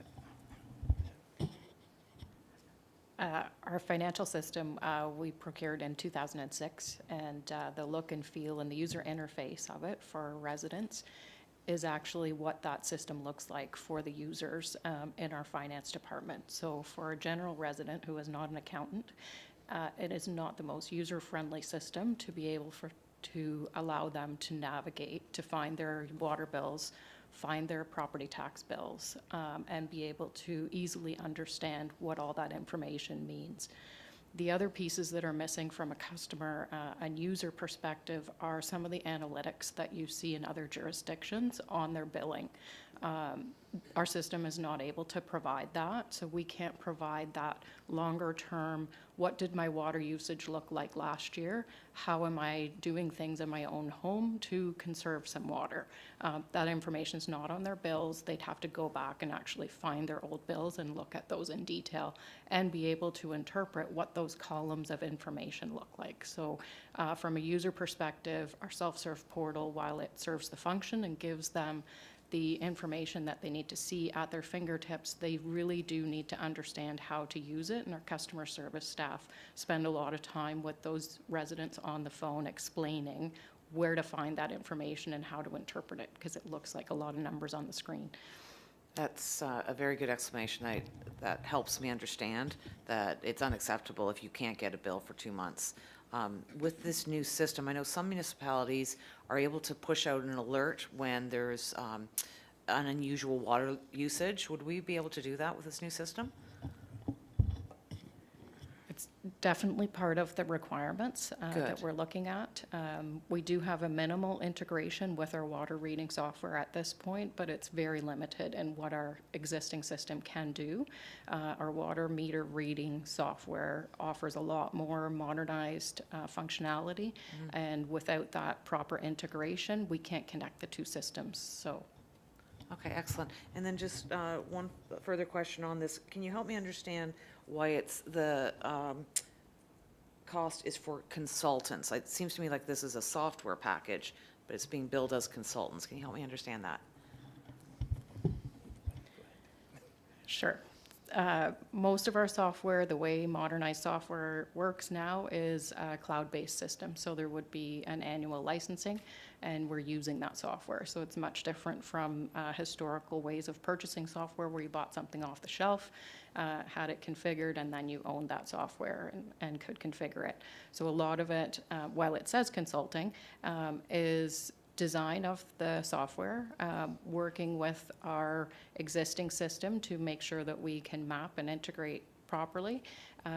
So it would be a combination of consulting expertise as well as database designers, user interface designers, and our internal staff backfilling to make sure that we've got everything brought forward. So financial system is a lot of different components. It's not just the water and tax system. That's a huge component of it.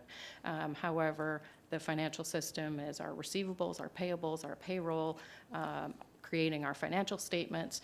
There's a lot of information, how our chart of accounts is structured and how that can map over into a brand new system. So there's a lot of labor hours behind the scenes in setting up and making sure that we have the most effective and efficient system to move forward. Thank you. I think our residents get their backs up when they see consultants, and I'm wondering if there's a way in future budgets to maybe describe things a little bit differently when it's this type of thing, that it's not someone coming in a suit and telling us what to do, right? This is something that's very specific. It's very design heavy and something that we would never have the expertise in-house or would want to pay for the expertise in-house. Yeah, so I'm just wondering going forward if we can just make that clearer, because I think I'm seeing residents balking at how much we're spending on consultants, but if it's this type of consultant, it's very, very different than your traditional consultants. Thank you.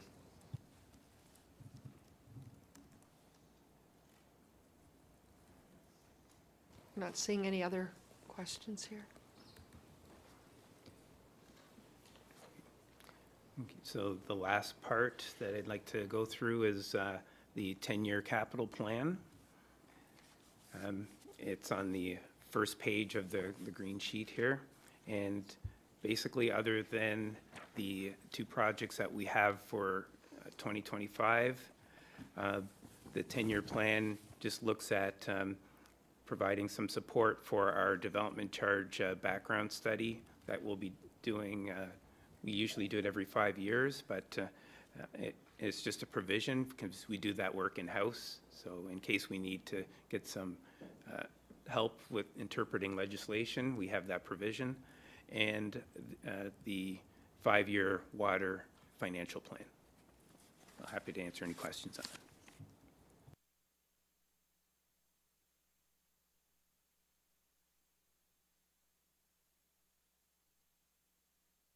Are there any questions at this time? I'm not seeing any.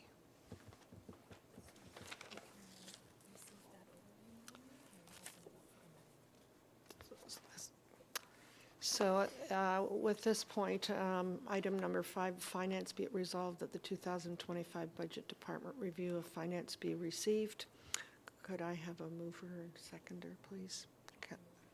Just a mover. Councillor Hay, Councillor Foster. Oh, just one. Thank you.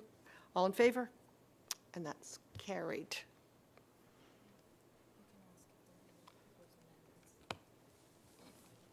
Are there any proposed amendments at this time?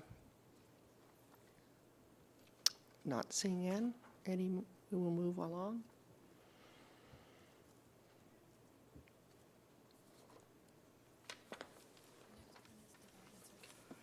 We're now at number 6, development services.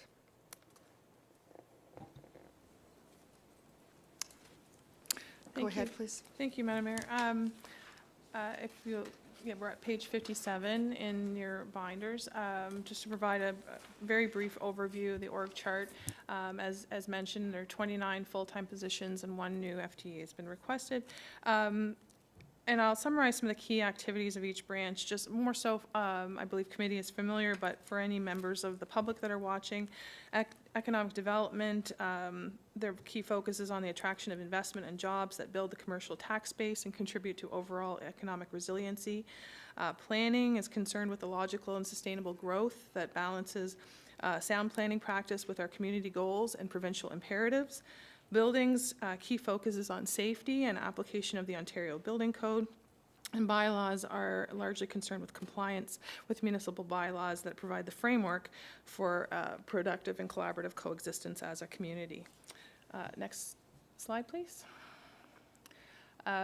We've had an opportunity to review some of the business plan objectives, but perhaps I'll just highlight a few elements that may be of interest to members of committee.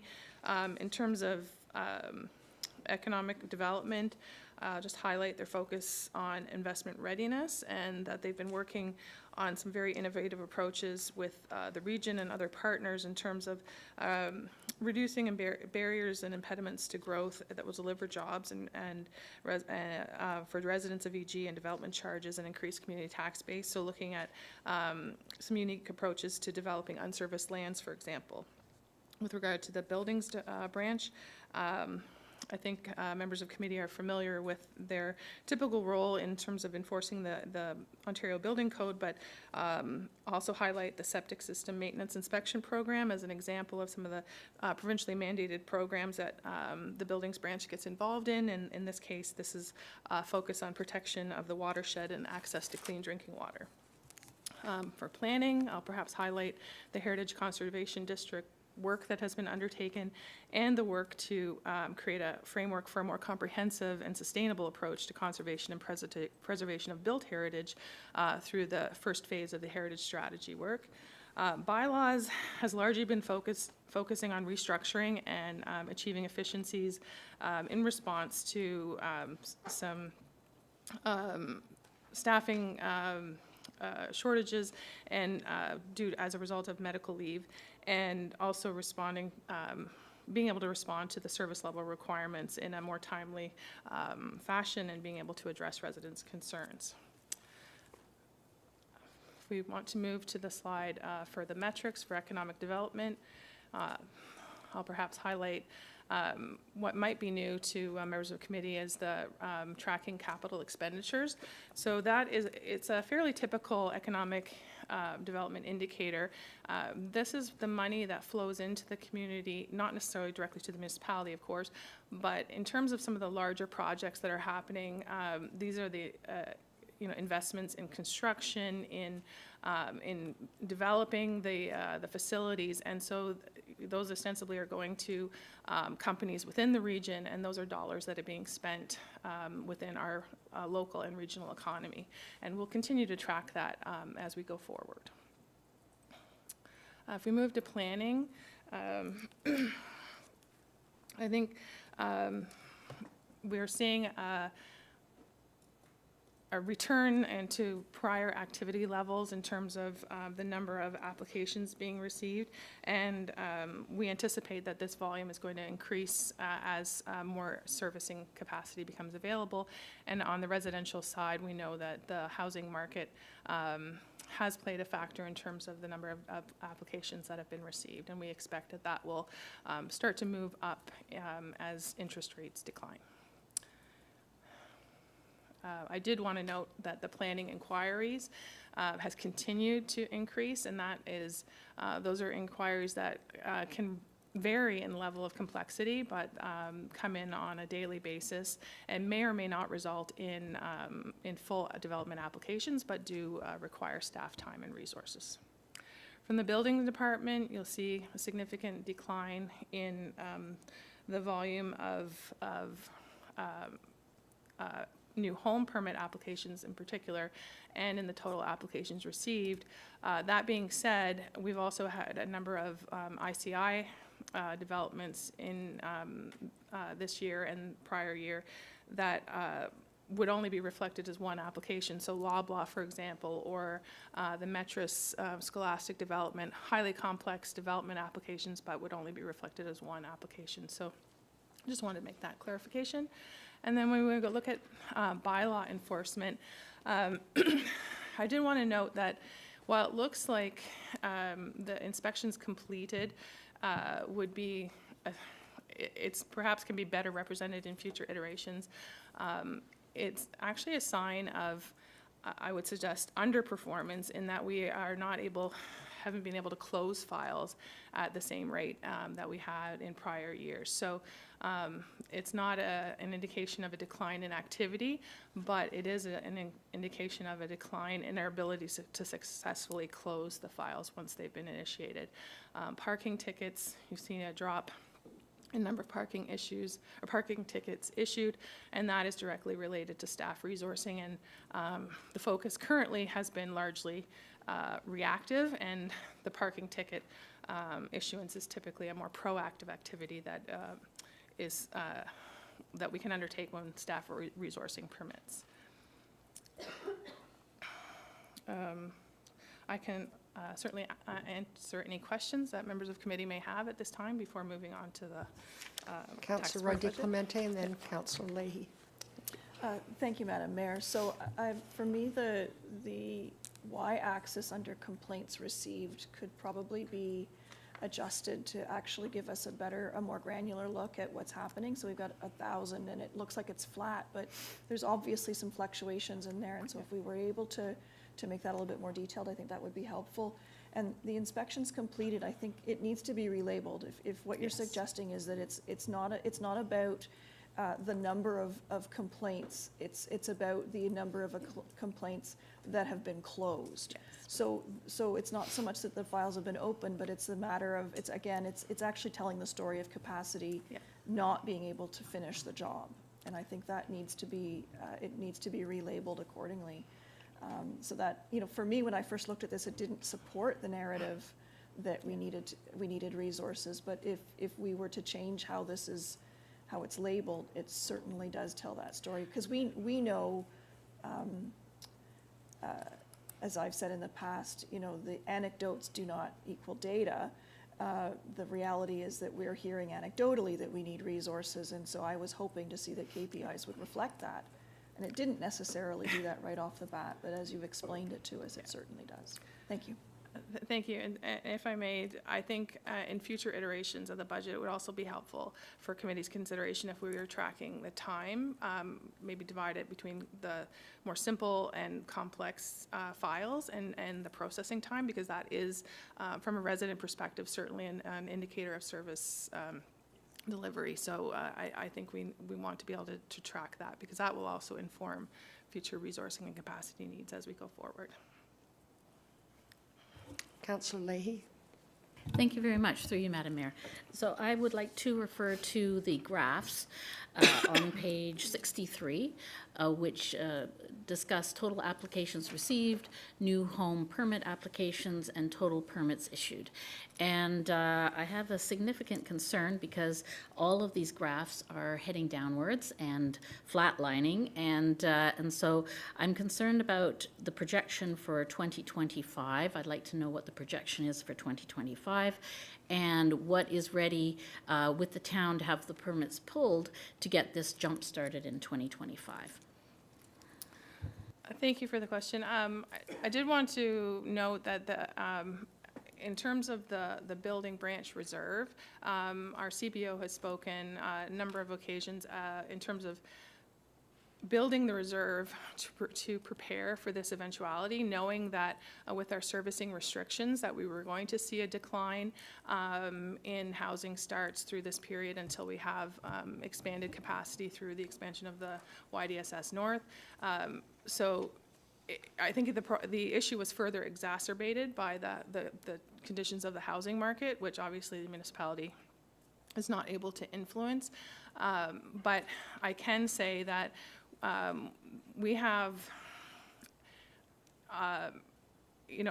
in the area of about 3,000 units that have draft approval and now have available allocation that are essentially ready to go. We have started to see some interest from developers in moving forward and submitting applications.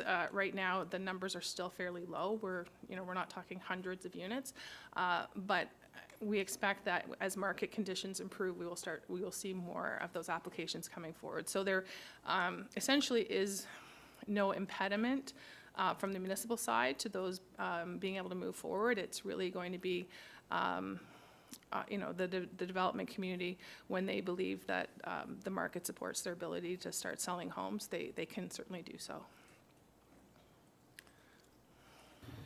Go ahead, please. Thank you, and I have a follow-up question. So the indication from, for example, the total permits issued as well, this is a red flag as well, because what it indicates is that residents are not applying to the town to build smaller projects like decks and accessory buildings, etc.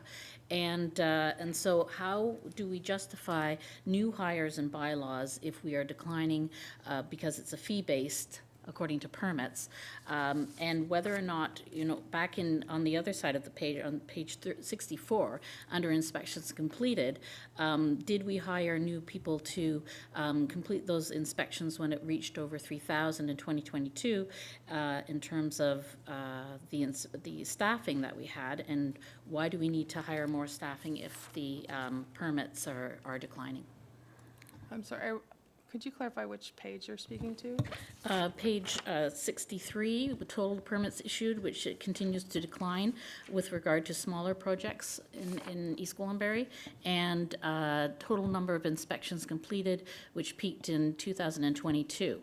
And whether or not we hired anyone in 2002 when we had more than 3,000, when we're down to below 2,000 now in 2024. And continuing to decline. So I want to be careful to not conflate that with the bylaw related issue, because this is strictly the building branch and building inspections, that is a separate branch. But as I noted, there was a huge bump in those smaller projects, home renovation related projects during the pandemic. I think we saw that across the country, and then we are still seeing sort of a return to normal volumes of those sort of home improvement type applications.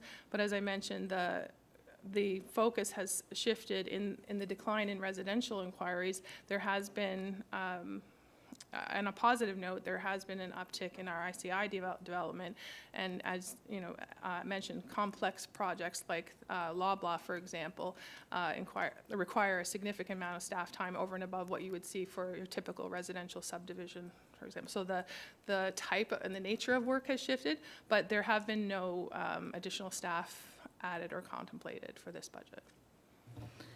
Okay, one last question on this particular graph, Madam Mayor, through you, if I may. So what is the plan, if the projection for 2025 is that it will not be increasing, it will continue to flatline or continue to decrease, what is the plan for staff to address the shortfall in the permit revenue? That was the whole rationale for building up a significant reserve within the building branch, to be able to have the ability to continue to operate when revenues, as predicted, have declined.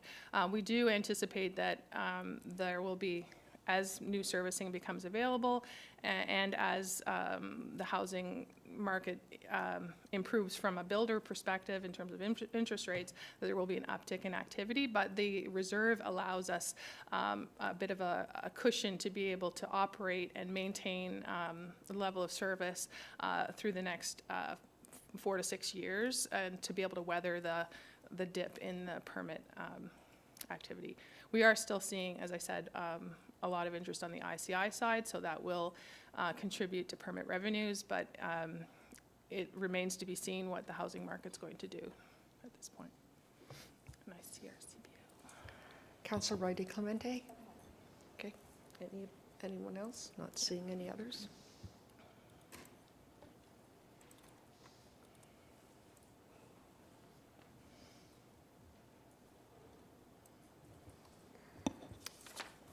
We are now at budget summary.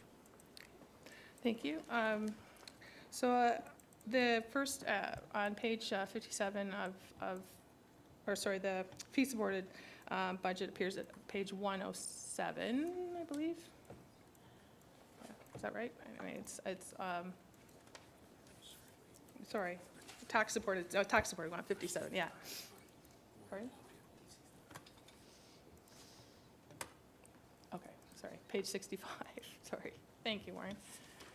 The budget summary, yeah, thank you. So the most significant increase is as a result of new staffing request, which relates to the new municipal law enforcement officer position. There are also, as noted, some increases as a result of the changes to the salary and benefits budget overall. Certainly happy to respond to any questions or comment that members of the committee may have. Questions, comments? I'm not seeing any at this time. Thank you. We can now move to the fee-supported budget. Page 107.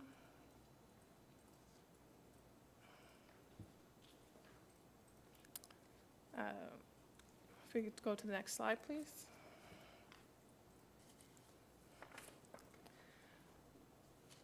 Thank you. So we're not anticipating any significant changes to the fee-supported budget. As mentioned, there are we have projected and are experiencing a decline in permit fees in the building branch, and some similar but not to the same extent decline in planning. I'm happy to answer any questions regarding the fee-supported budget. Questions?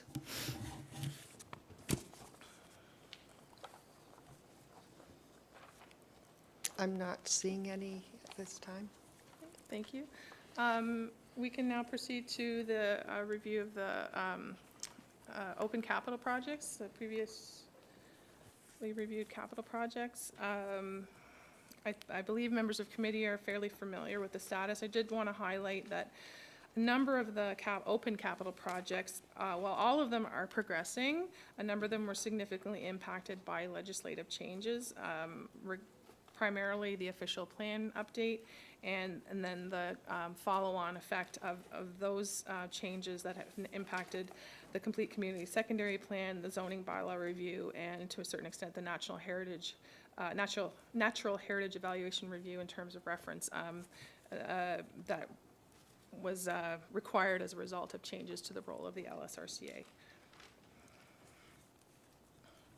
But if there are any questions or comments regarding the open capital projects, I could certainly address those now.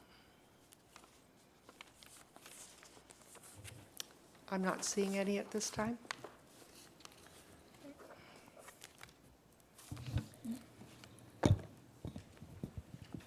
Councillor Leahy, go ahead, please. Thank you very much. Through you, Madam Mayor. Would it be possible for you to elaborate on the zoning bylaw review plan, which comes in at $100,000? Could you provide a few more details about that project, please? Thank you. So the zoning bylaw review is a legislative requirement that it needs to be completed within 3 years of an updated or update to the official plan, and we have been identifying, as we've gone through the official plan update process, a number of areas of the zoning bylaw that do require updates, either to align with new and emerging legislation, or to just to catch up with community and strategic plan objectives. It's a very extensive process that requires a significant outreach and community consultation, and it's something that requires also legal interpretation of the bylaws as they're being rewritten and informed. So there are a number of sort of subject matter experts that need to be consulted as part of the process, but it will be The plan is to project manage it internally and have it led by staff with support for the various subject matter expertise areas. So through you, Madam Mayor, just for clarification, so the $100,000 is for consultants and external expertise, or what part of that is, in addition to the $100,000, is the in-house work that our staff will be doing? Well, the in-house work would be covered under the existing staff complement, but this is in line with, the projection was based on the actuals of prior updates to the zoning bylaw, and it's typically a very extensive project that has to be completed. It's under the legislatively required. Now, certainly, our objective will always be to come in under budget if we can, but this is based on the actuals of prior updates.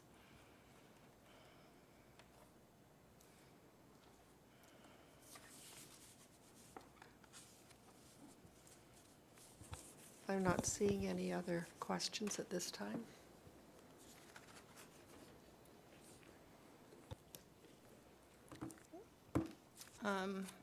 We can, I believe, now move to the proposed capital projects for the coming budget year.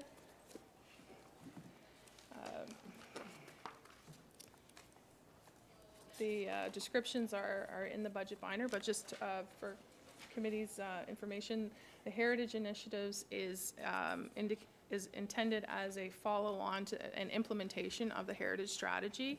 So based on the recommendations that have been developed, being able to action those and to move on to a second phase that considers not just built heritage, but natural and cultural heritage as well.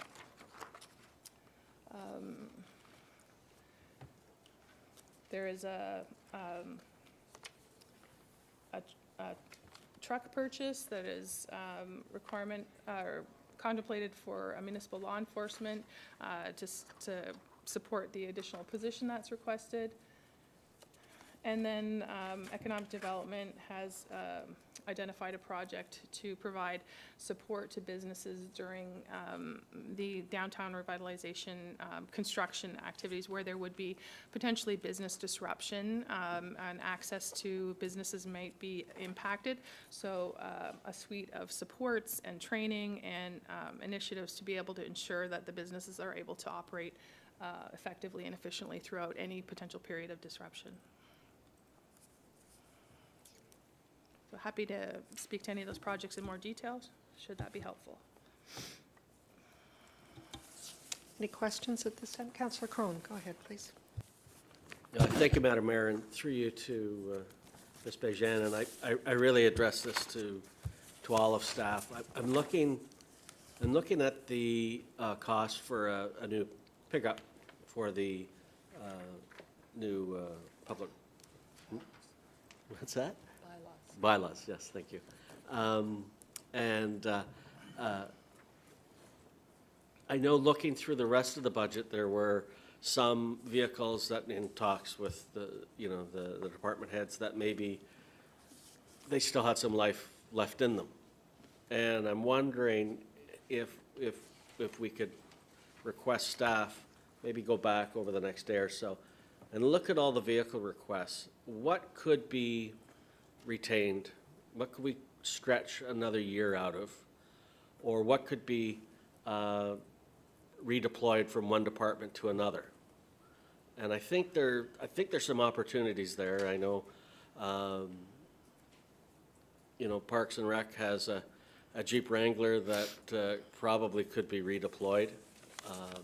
Anyway, I throw that out for your consideration. I'd certainly like to see some thought given around our fleet strategy, because I think we have opportunities to maybe stretch a year life out of them. I may be wrong. Come back and tell me I'm wrong, and that's fine. But at least have that conversation and see if there's some shuffling of the parking lot that could be done to maybe stretch the life or, give a hand-me-down to another department. Anyway, just a thought. Thank you, Madam Mayor, for indulging me. Councillor Roy DeClemente, go ahead, please. Thank you. I'm under the impression, through you, Madam Mayor, that this it's a new acquisition in order to support the bylaw enforcement officer. So if we hire a new officer, that new officer needs to have a vehicle. So it's a capital expenditure that goes hand in hand with the operating piece. Am I correct? That's true, but I don't know, and my colleague, Mr. Maggot, might be able to provide more detail, but a new municipal law enforcement officer does need a town vehicle.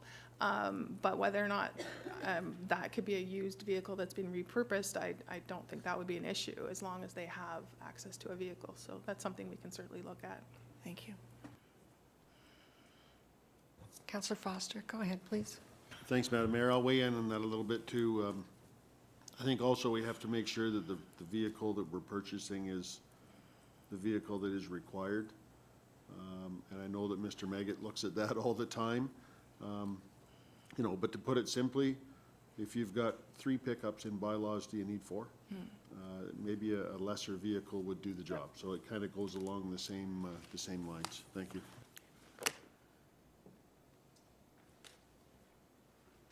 Councillor Johns.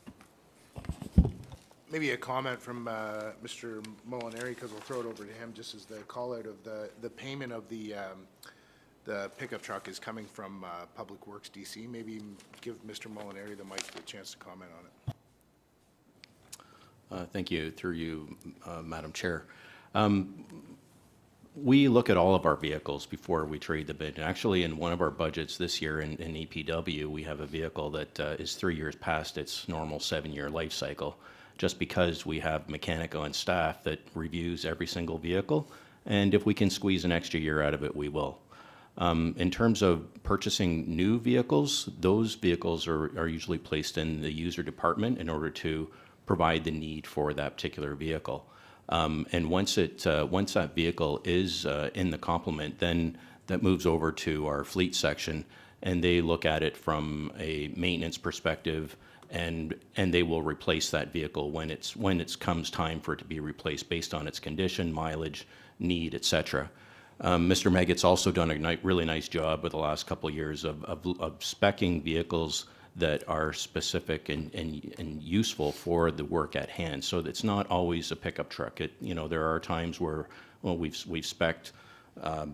We've got some electric vehicles that are coming in that have been spec'd for this in 2024, and some smaller vehicles we've used in the past. And we're always kind of looking to see what is the best way of purchasing a vehicle that provides the service that we're going to get the most utility out of. So all those things that you've mentioned today are things that go into that into our fleet services now to ensure that we're getting the right vehicles at the right time for the right purpose. And in terms of sharing it, one of the real advantages of Mr. Maggot kind of looking after the fleet corporately is that we can do just that. We can take vehicles from an area that may not be using them highly and bring them somewhere else. And I know that happens on a somewhat regular basis. So, not everybody is using the vehicles for the same mileage, but the vehicle's needed. So there's throughout the life cycle of that vehicle, we're able to kind of repurpose it to an area where,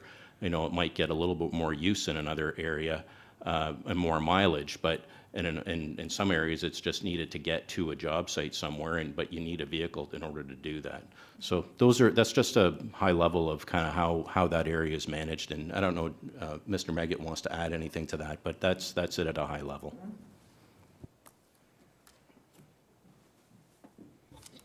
Thank you. Thank you, Mike. Through you, Madam Chair.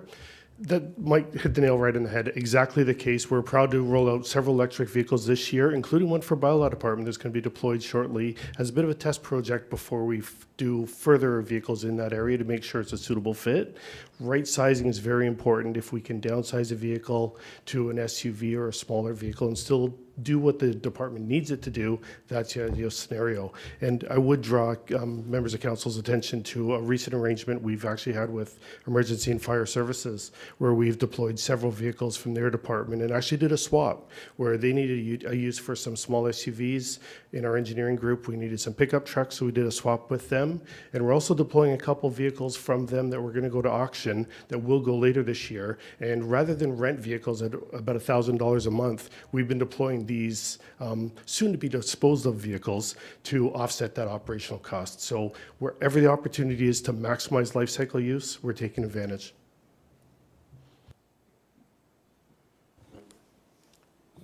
Go ahead, please.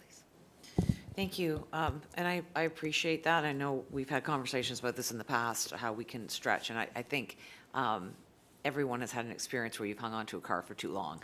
And suddenly you take it in and it needs like everything, right? So I appreciate you're trying to avoid that.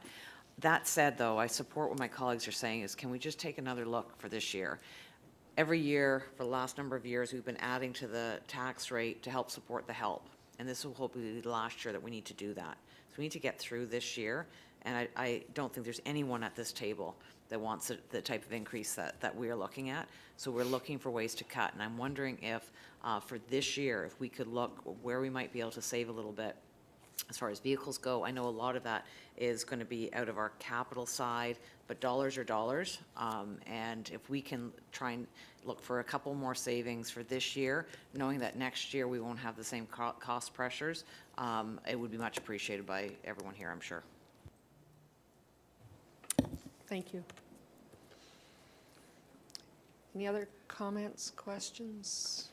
Did you want to respond to? Well, no, I was just going to close out with Sure. the 10-year capital budget forecast, which I've spoken to the capital projects projected for next budget year, but you'll see that in the future, the life cycle management of the building branch fleet vehicles, there's a expenditure there, and then in 2033, there's expenditure associated with official plan update, which is a legislative requirement that would happen either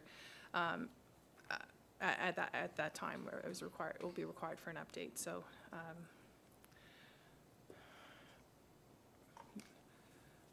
I can certainly speak to any questions that members of committee may have. Questions from committee? Councillor Leahy? Thank you very much, Madam Mayor.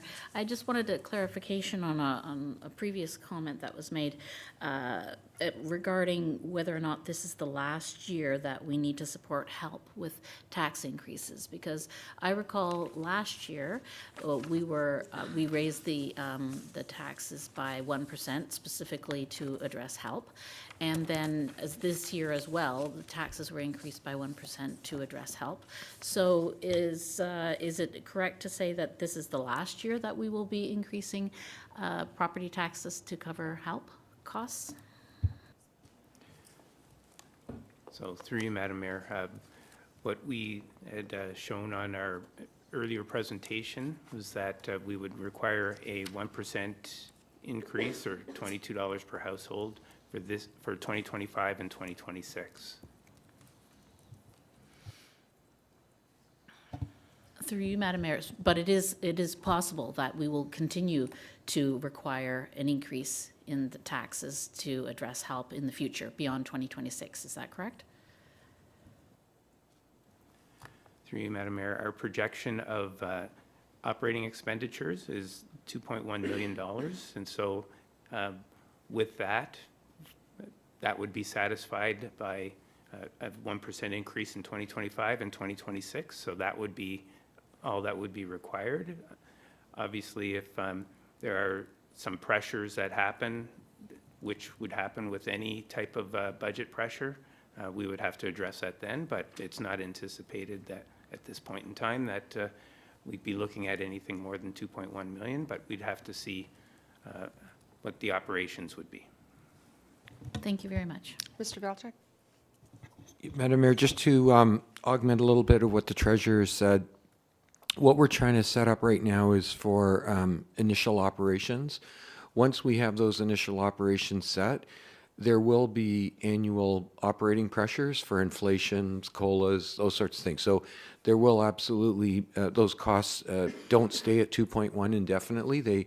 They go up. But in terms of the established service level for the Health and Active Living Plaza, we believe that 2.1 is a reasonable number, and then it would just go up incrementally after that for normal operating pressures like any other part of our operation.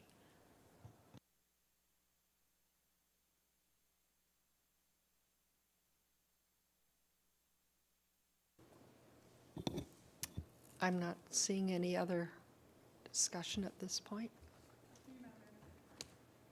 Through you, Madam Mayor, nothing further from me then, if there are no further questions.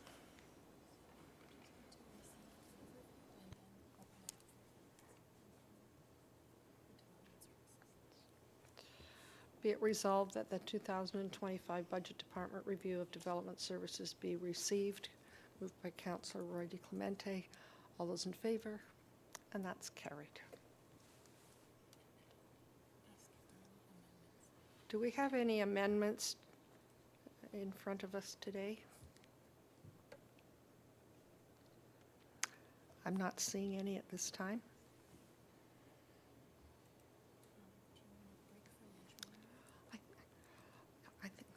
I think probably people are ready to stretch. So we'll break for lunch and come back. I know that sometimes you spend a lot of time answering emails and whatever as well as lunch. I'm wondering if 1 o'clock would be sufficient. That's 45 minutes. Perhaps we should stretch it to a little longer than another 15 minutes. Okay? So with that, we'll take a break and be back in an hour.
Good afternoon. We're live, and we are now going to proceed with engineering and public works. That's number 7 on the list this afternoon.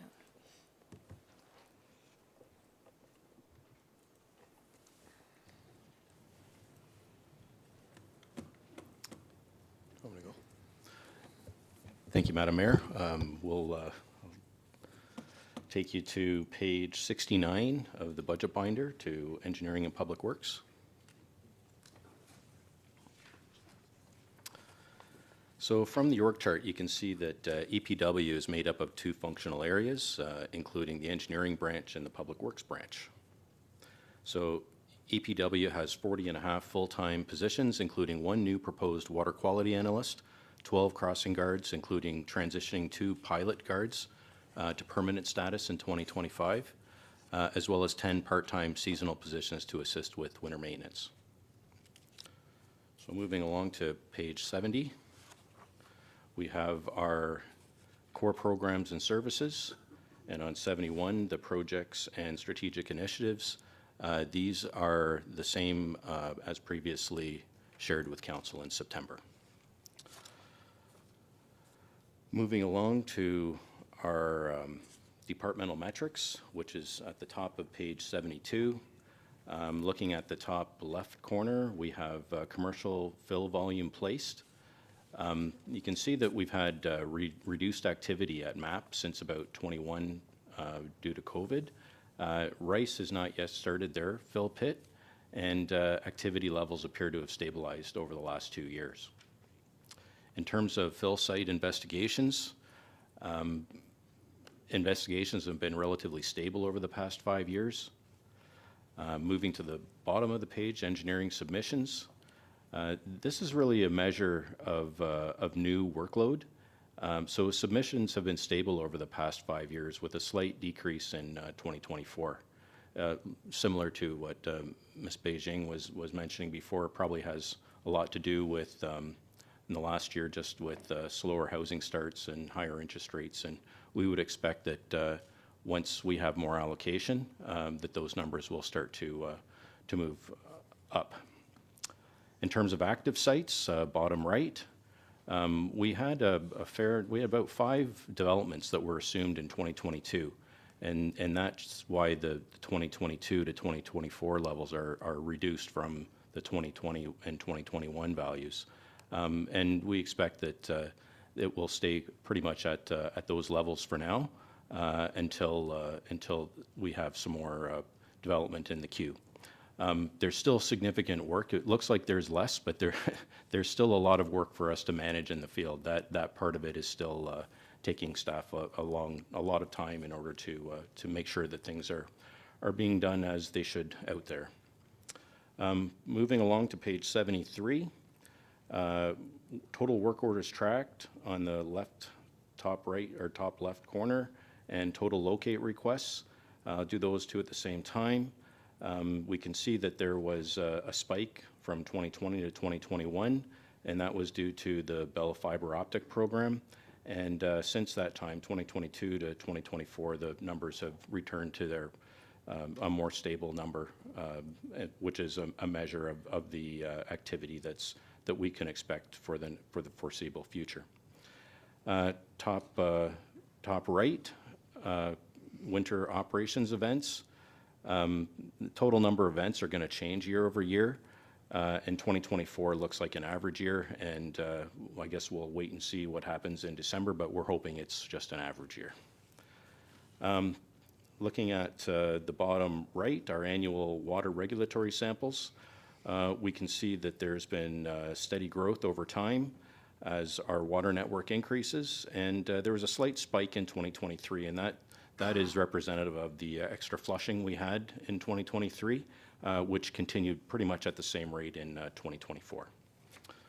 So moving on to page 74, we have waste management residential tons in the top left, and we can see that there was an increase in tonnage in 2020 and 2021, and that was due to COVID, people working from home, and most specifically the 5-bag limit.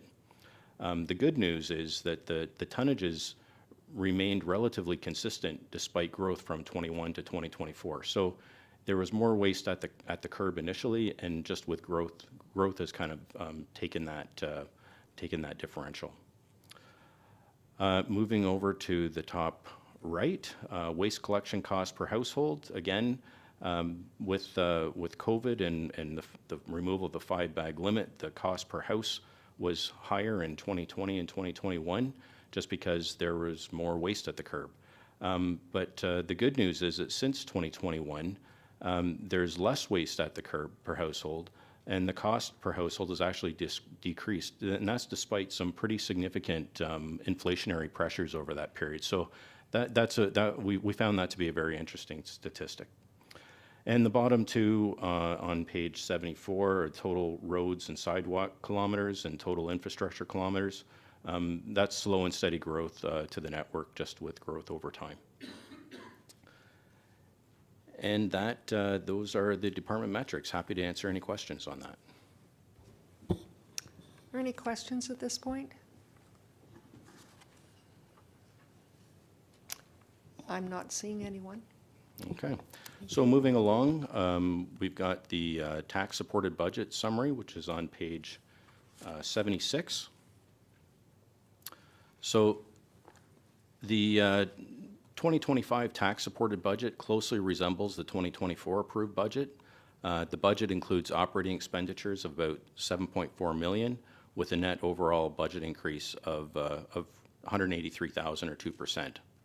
Some of the major drivers are in the salaries and benefits line of about $98,000, and that covers us for step progressions, position reclassification, and 2 new crossing guards.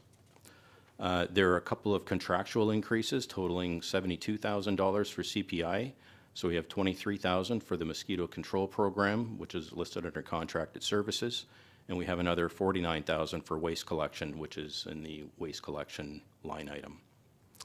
I would like to point out some savings. We found $36,000 in utility savings, and those are being used to offset some of our necessary increases for this year. There's also a net transfer of $332,000 from Public Works line item to materials and supplies. In addition, we've added $70,000 to that as well. So essentially with this transfer, all the salt is within the materials and supplies GL, and all the contracted services relating to winter maintenance is within the Public Works GL. So and that extra $70,000 is attributable to an extra $20,000 for winter maintenance contractual increases, about $44,000 in increased cost as a result of growth through assumed subdivisions, multi-use path, and new sidewalks that have been added into our network. And finally, there was about a $27,000 increase in revenues, mainly for bag tags. As you recall, last year we had given bag tags out to residents, and this year we're looking to recoup some of those funds as people come in to buy those tags. So moving along to page 77, we have total expenditures of about $7.4 million and revenues of about $207,000. And happy to answer any questions on the tax-supported budget. Thank you. Questions?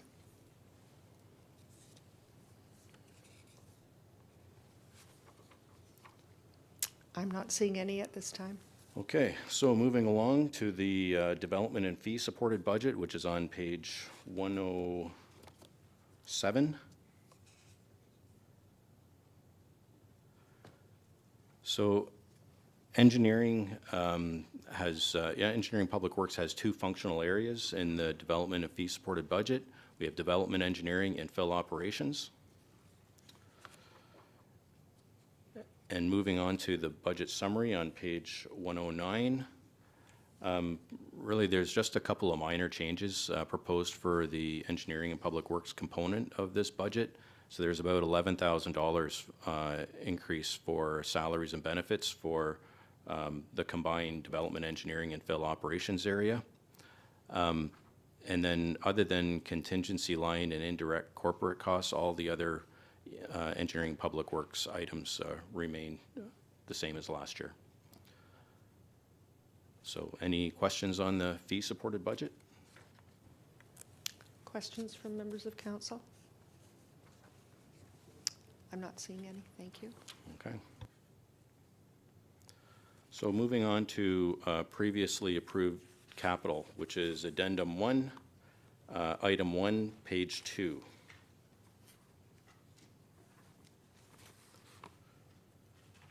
Yeah, so engineering and public works has worked pretty hard over the last few years to reduce and minimize our open capital and catch up on projects that were impacted by COVID.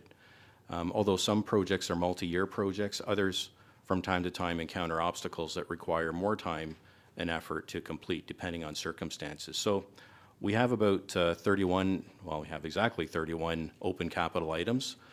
14 of them are to be closed or are simply waiting delivery of fleet, which can sometimes take up to 2 years. 7 of those 31 are in progress and are expected to be completed in 2025.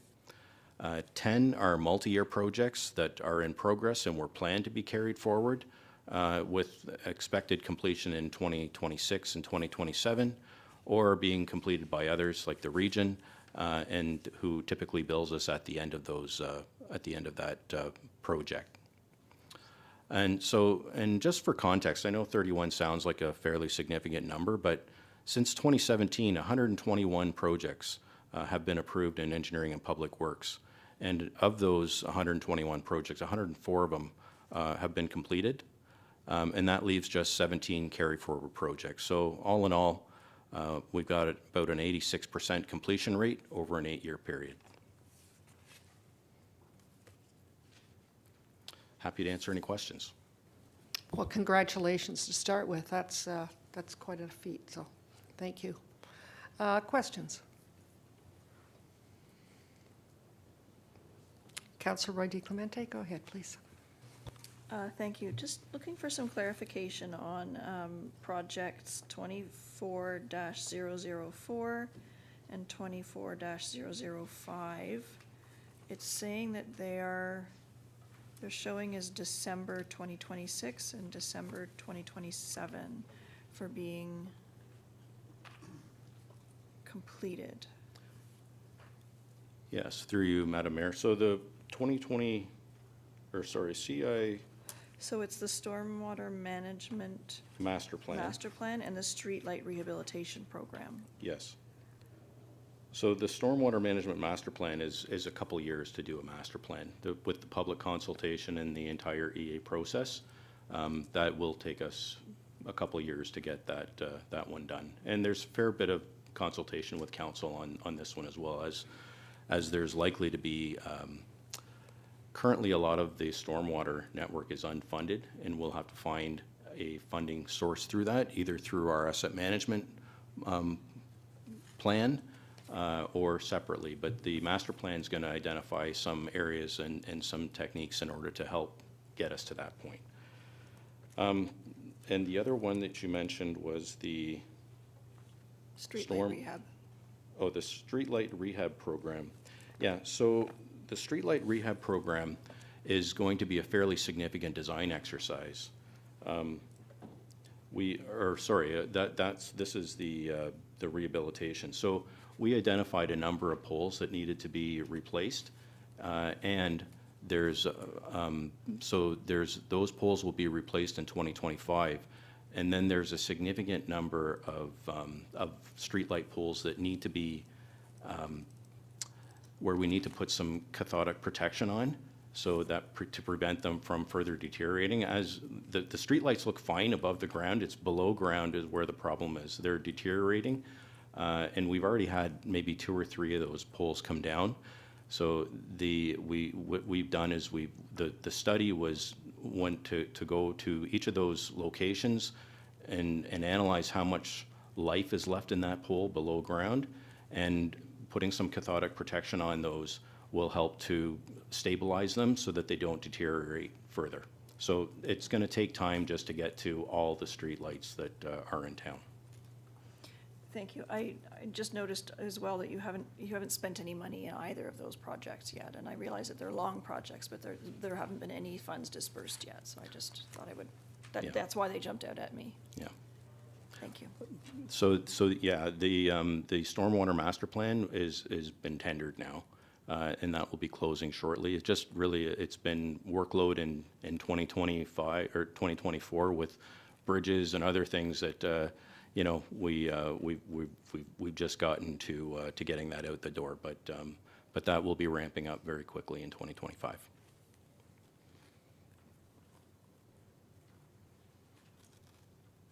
Councillor Leahy, go ahead, please. Thank you very much, through you, Madam Mayor. This question is for General Manager Molinari. So at the beginning of your presentation, you referred to the fill operations, and you spent some time talking about those. And you mentioned that we had to make up a $38,000 difference because the fill operations did not generate as much revenue as was required to cover expenses. So do you see this continuing for a number of years, or do you see something changing so that we will at least break even or make a profit in the coming years?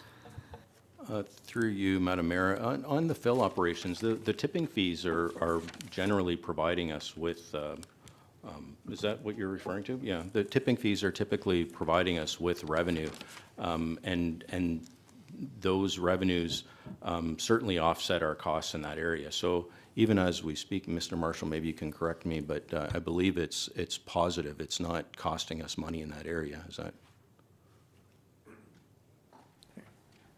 So through you, Madam Mayor, in the past few years, we have generated profits. This year, we're projecting a draw on the reserve, but the reserve is about $400,000, which could absorb that $38,000 that we're projecting as a draw. To follow up from my question, sorry, but do you predict that this will be increasing in the future?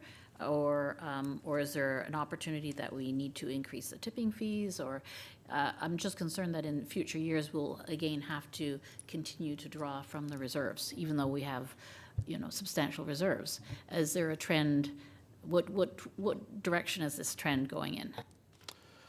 Through you, Madam Mayor, it's hard to really predict what the future is, but we do have the we have MAP, which still has a fair bit of fill to bring in. So that's steady revenue that will be coming in through MAP, and there's also the rice pit, which hasn't actually begun to bring trucks in. So if that pit could come online at any time. So if the rice pit does come online, then there's another source of revenue. So it really is one of those items that, you know, the town doesn't plan for what those activities are. We can only respond to fill sites as they come in, and we have operators that actually want to bring fill in and fill those sites.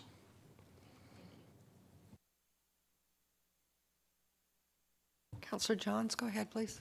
Thanks, Madam Mayor.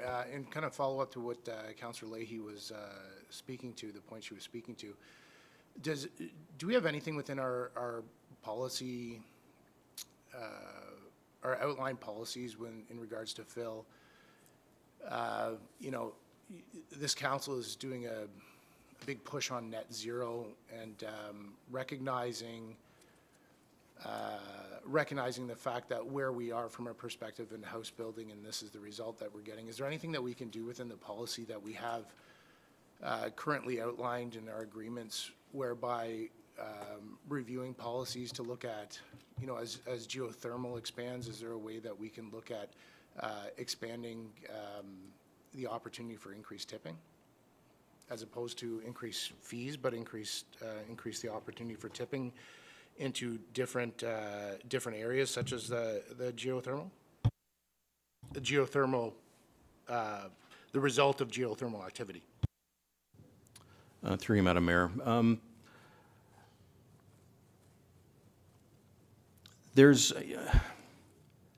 not sure I quite understand the question. Currently, we have a policy that outlines what can be tipped into our fill stations. And what I'm asking is there an opportunity to review the policy that is currently in place as an opportunity to generate revenue off of increased tipping by reviewing our policy, whereby it is not simply as a result of house building, but when we look at promoting geothermal, the activities of geothermal create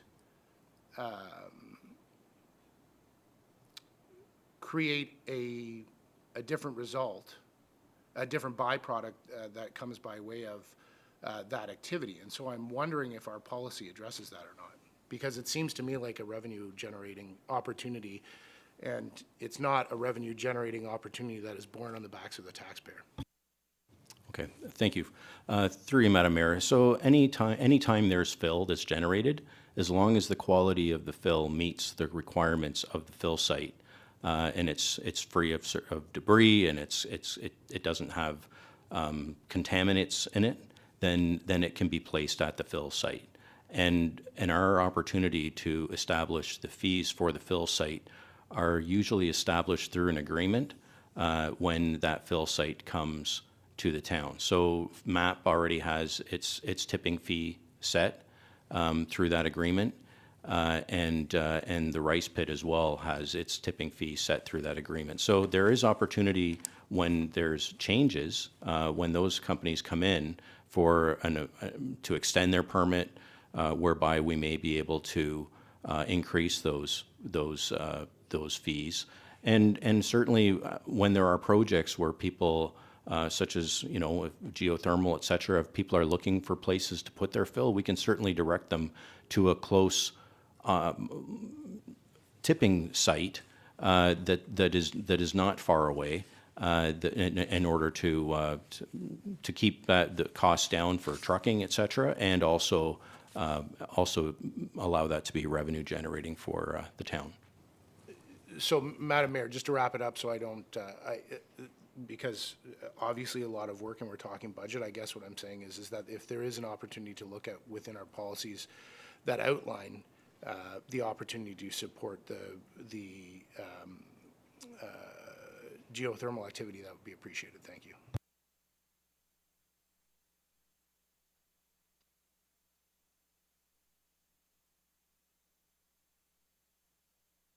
Are there any other questions at this time? Seeing none, we'll move along.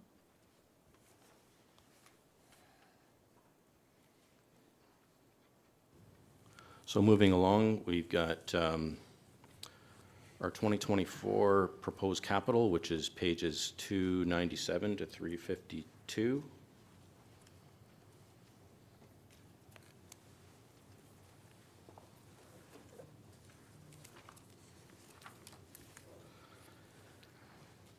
Yeah, so staff have a number of high-profile and significant projects already underway, such as master plans, downtown revitalization projects, and major bridge rehabilitations. So as a result, we tried to limit the new capital initiatives in 2025 in order to be able to effectively manage the town's significant work in progress and have capacity for potential unplanned emergency work if necessary. So as such, we have 6 capital projects and 6 fleet requests included in the 2025 budget. We have the recurring standard projects such as road resurfacing, structure inspection program, and a newly profiled Safer Streets Initiative program, which bundles sign retroreflectivity, speed boards, and new initiatives.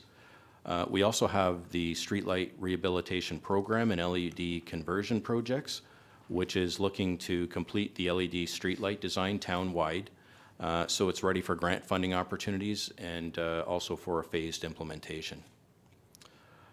We also have the design of the Queensville Center Street intersection to improve road geometry and safety at that intersection based on a preliminary design that was completed in 2024.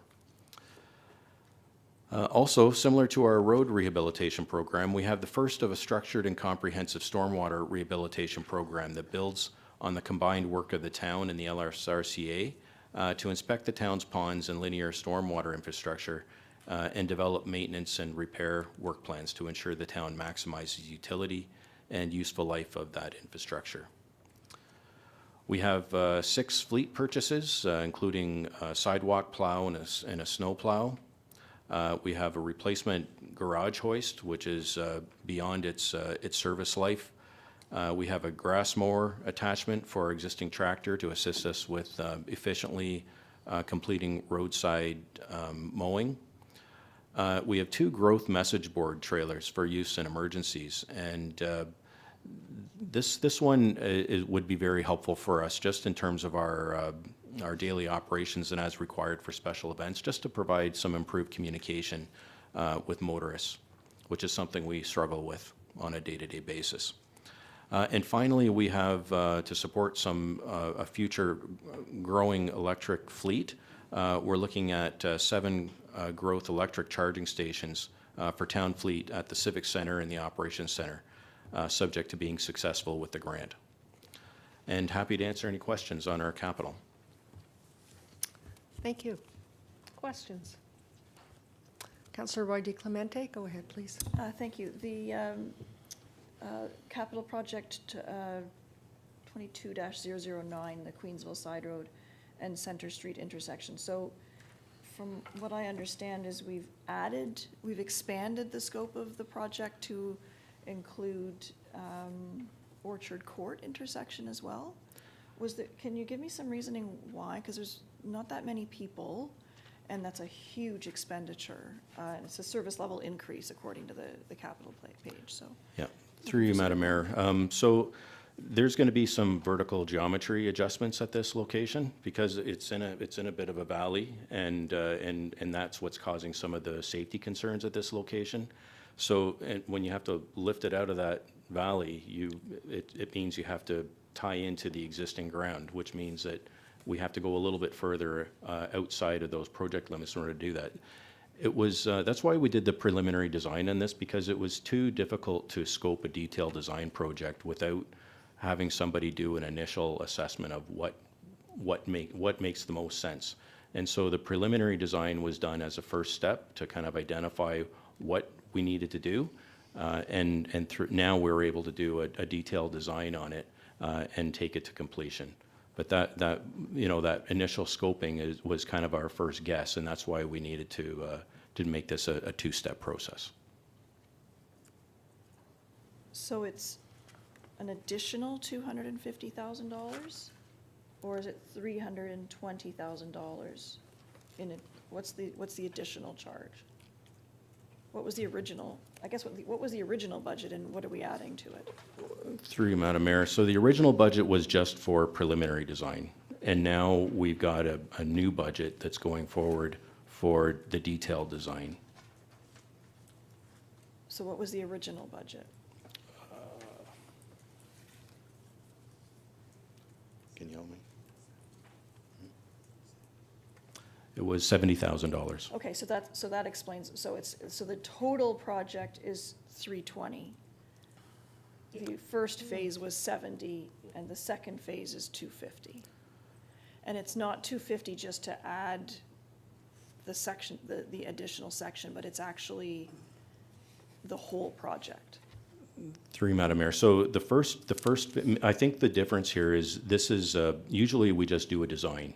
In this particular case, we did a preliminary design because it's very difficult to scope what the actual was going to be. So we did a preliminary design, which was the $70,000. And now that we've scoped it, we've got the numbers from that design consultant to say what the actual design for this roadway and that intersection is going to be. Okay. And so that is the project budget is what the actual design will cost us to put this in place. And that may be high. It'll depend on when we tender it, what it actually comes in at. But from a safety perspective, even though it's low volume, we've had a fair number of issues at that location. Yes. And sometimes it's not the volume of vehicles at that location. It's just a matter of, taking care of a safety issue in the town and correcting that. Thank you. When I read the description of the project, it sounded like we had just added a section to the project rather than understanding that there were two phases of the project, rather than two distinct locations that we were designing. Yeah. Thank you for the clarification. Councillor Crowell? Thank you, Madam Mayor. would like to speak to that item as well, and I can appreciate where, through you, Madam Mayor, where my colleague, Councillor Roy DiClemente, is concerned about the volume of people in the area. I back up what you say, Mr. Moliner. It is a deep safety concern by the residents in the area. And Queensville Side Road is used as a bit of a thoroughfare between York-Durham 30 and Highway 48. So it does get its fair share of traffic. In fact, I've heard a few people complain about the bridge being out, but I've also heard a few people being happy that it's out because they feel safer on the road because it's reduced the amount of traffic. So I fully support this, Mr. Molinari, and I thank you for your efforts in getting it looked after. Thank you.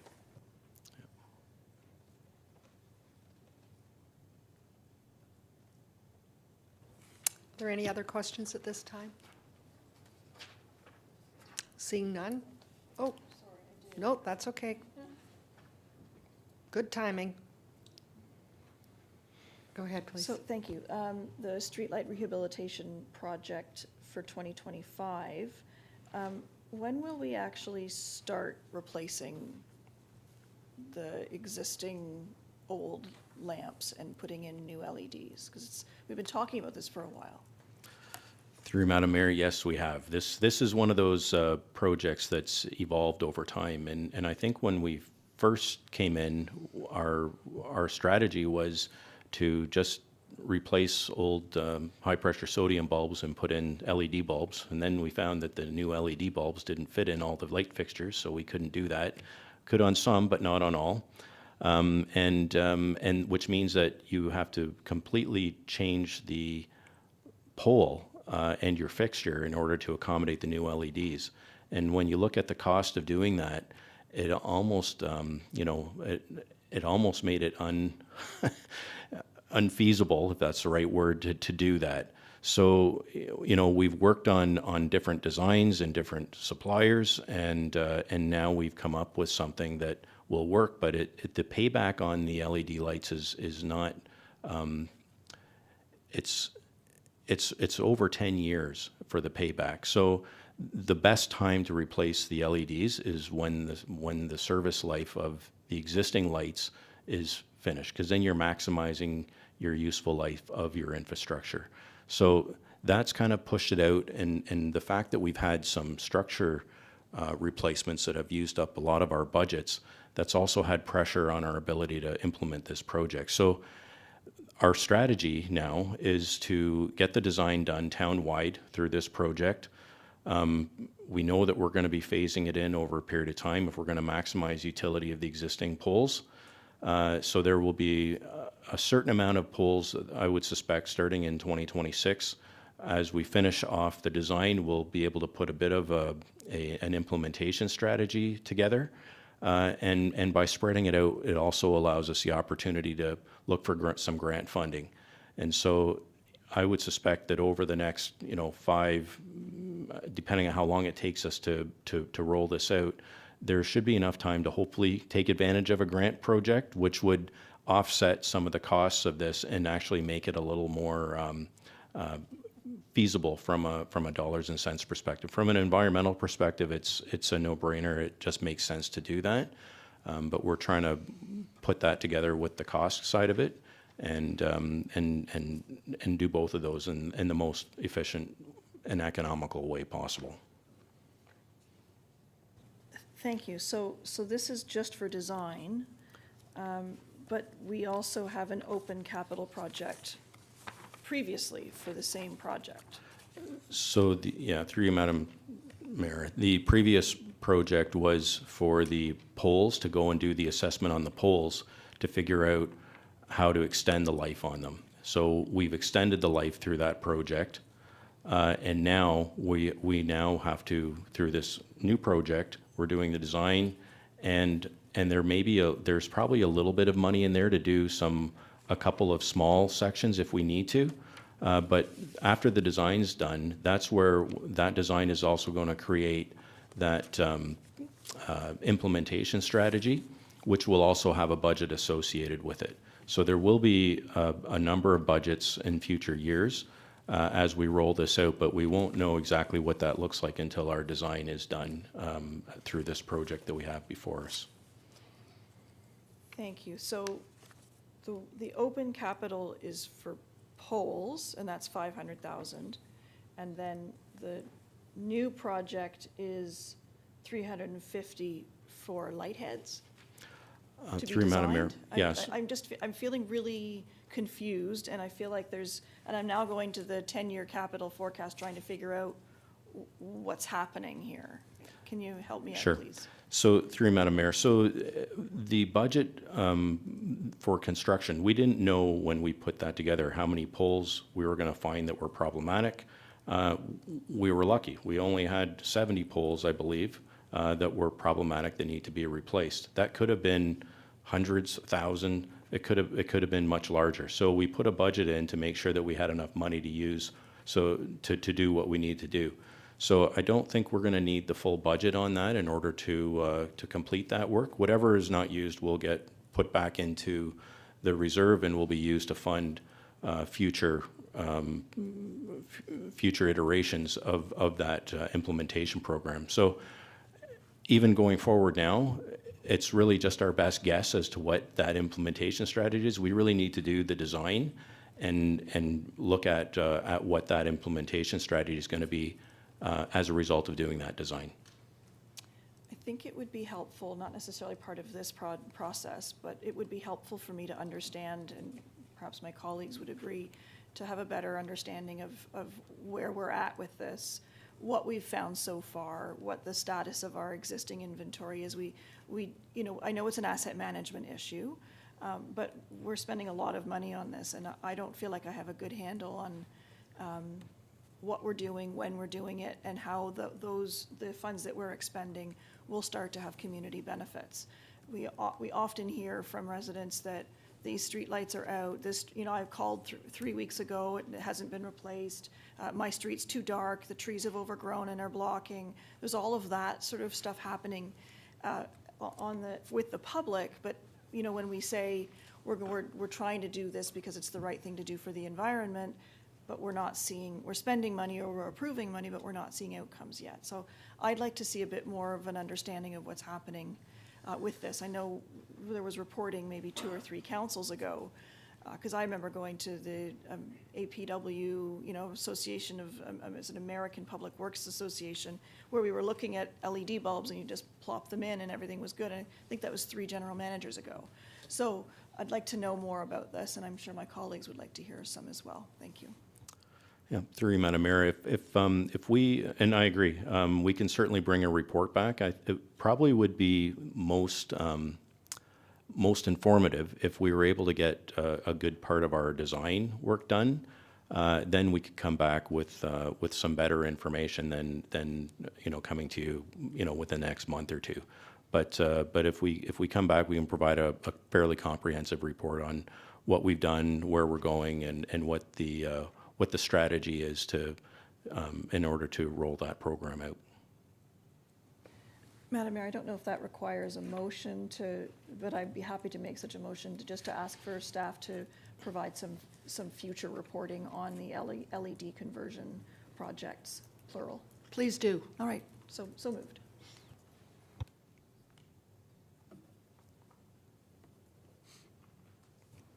Council, are members of council comfortable with this amendment? Just a motion. I'm not seeing any issues. All those in favor? That's carried.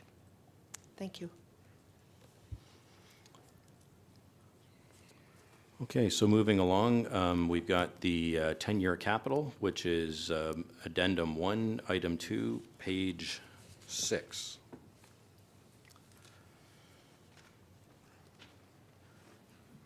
Yeah, okay. So Engineering and Public Works has a 10-year budget forecast of $72 million.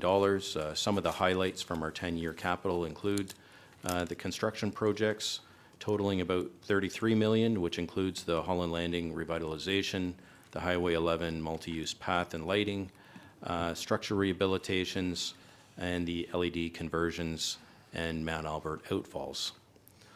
Our annual rehab program totals about $27 million. Our stormwater rehab program totals about $7.5 million, and our Safer Streets initiative and master plans totals about $2.5. And that's generally the breakdown of our 10-year capital. So happy to answer any questions. Councillor Leahy. Thank you very much, Madam Mayor. To you, General Manager Molinari. So my question is with regard to EP 25-005, the Stormwater Rehabilitation Program, ponds and municipal drains. And I understand we have quite a few ponds in East Gwillimbury, but the figure of $2,890,000 under for 2025 is a significant amount. And we've already invested a significant amount in the stormwater and ponds program. So would you elaborate on the reason for the high costs in 2025? Through you, Madam Chair, I believe that the figure on that, unless my eyes are failing me, I believe that it's $270,000 for the 2025 project. Oh, okay. Okay, yes, you are quite right. I need my ruler here to follow the lines across. But it's $270,000 additional in 2025, building on what we've already invested and looking to the future, which I believe will involve significant amounts, perhaps in the millions of dollars. Would you be able to elaborate on the reason for those increased costs? Sure, through you, Madam Mayor. So this is really the beginning of an output that we're going to get from our stormwater master plan. And some of the work that's been done to date is going to feed into that master plan essentially how to properly protect the town from storms, et cetera, and provide effective stormwater management, as well as the maintenance of our, I think it's 62 ponds that currently are not part of the base budget in terms of operating costs to maintain those. So this project is really set up in order to put the framework together for a maintenance program. Similar to our road program, we have pavement management, we have a truck that goes around, collects information, it feeds it into an asset management program and helps us to make sure that we're spending dollars wisely on our pavement network to keep it to keep the roads in a good state of repair and functioning. The same thing happens with stormwater. Unfortunately, fortunately, depending on how you look at it, the stormwater ponds, even if they can be around for many years without maintenance, but it's when you look at the quality of the water that they are cleaning. You want to make sure that you're reducing phosphorus and maintaining those ponds so that they're operating effectively for the natural environment, as well as you want them to be functioning properly for quality control. So we currently, we're lucky in the standpoint that our stormwater pond network is relatively young. We are a fairly new and growing municipality, but we want to make sure that we are maintaining that infrastructure so that it's functioning both from an environmental perspective as well as providing flood protection for our residents and properties. So that's why we're looking at Project 25005, which puts the framework together in order to have a program that will provide that maintenance. Very good. Thank you very much. Councillor Roy DeClemente. Thank you, Madam Mayor. The electric vehicle charging stations project, I'm going to come back to we moved on to the forecasted capital before I was finished with the list that we had. So we're looking to put in 7 rapid chargers, and these are for municipal vehicles, not for members of the public to use, correct? Through Madam Mayor, that's correct. And how many electric vehicles will we have by the year's end? And I know we've got one, because we looked at one earlier today. How many more will we have? So I'm just wondering about the timing of this project. Are we at the right time, or should we be waiting? Is 7 enough? Is 7 too many? I'm just looking for a bit more detail. That is a fairly significant amount. Through you, Madam Mayor. I think this is the basic charging infrastructure that you're going to need if you're going to move towards an electric fleet, and that is the direction that we're going. I think the world is going in that direction right now. So when's the right time to do that? You know, if you're going to do it anyway, the sooner you have it, the more infrastructure you have to support your vehicles. Right now, we've got a couple of electric vehicles that are on the way and in our inventory. And so, but we don't have a way to fast charge them. You know, that may not be a big problem every day, but you know, if you need that vehicle, and as you get more electric vehicles, it's nice to have that flexibility to do that. So having that functionality is good, and having more opportunities to charge our vehicles as we get more is going to be helpful for us as well. So you know, oftentimes we come to the Civic Center, the charging stations are well used here. I don't know how many times we'd be able to come in and plug in our own vehicles, and hence, if we are relying on that in order to get our work done, it's time to have some dedicated ones for town staff and for town vehicles to make sure that our electric fleet is fully charged up and ready to go. So I agree that, you know, are all of those necessary right now?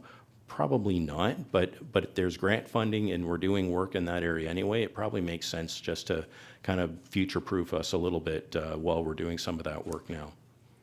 So that was kind of the rationale for moving forward with this. And if we don't get the grant, then, you know, we're proposing not to proceed with this. We'll wait until we have some sort of grant opportunity to help with the funding on it, because it is quite expensive.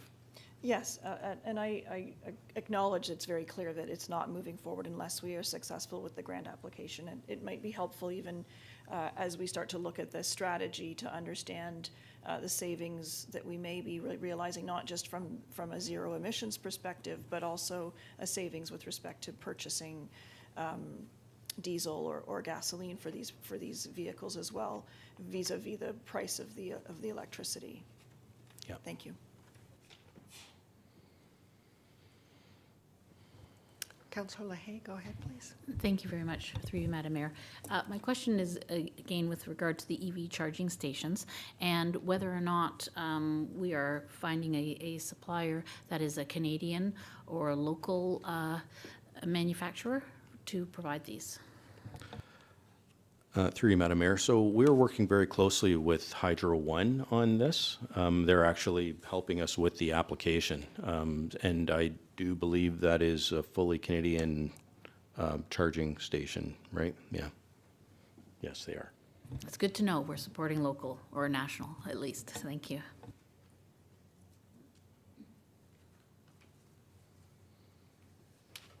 I'm not seeing any other questions at this time.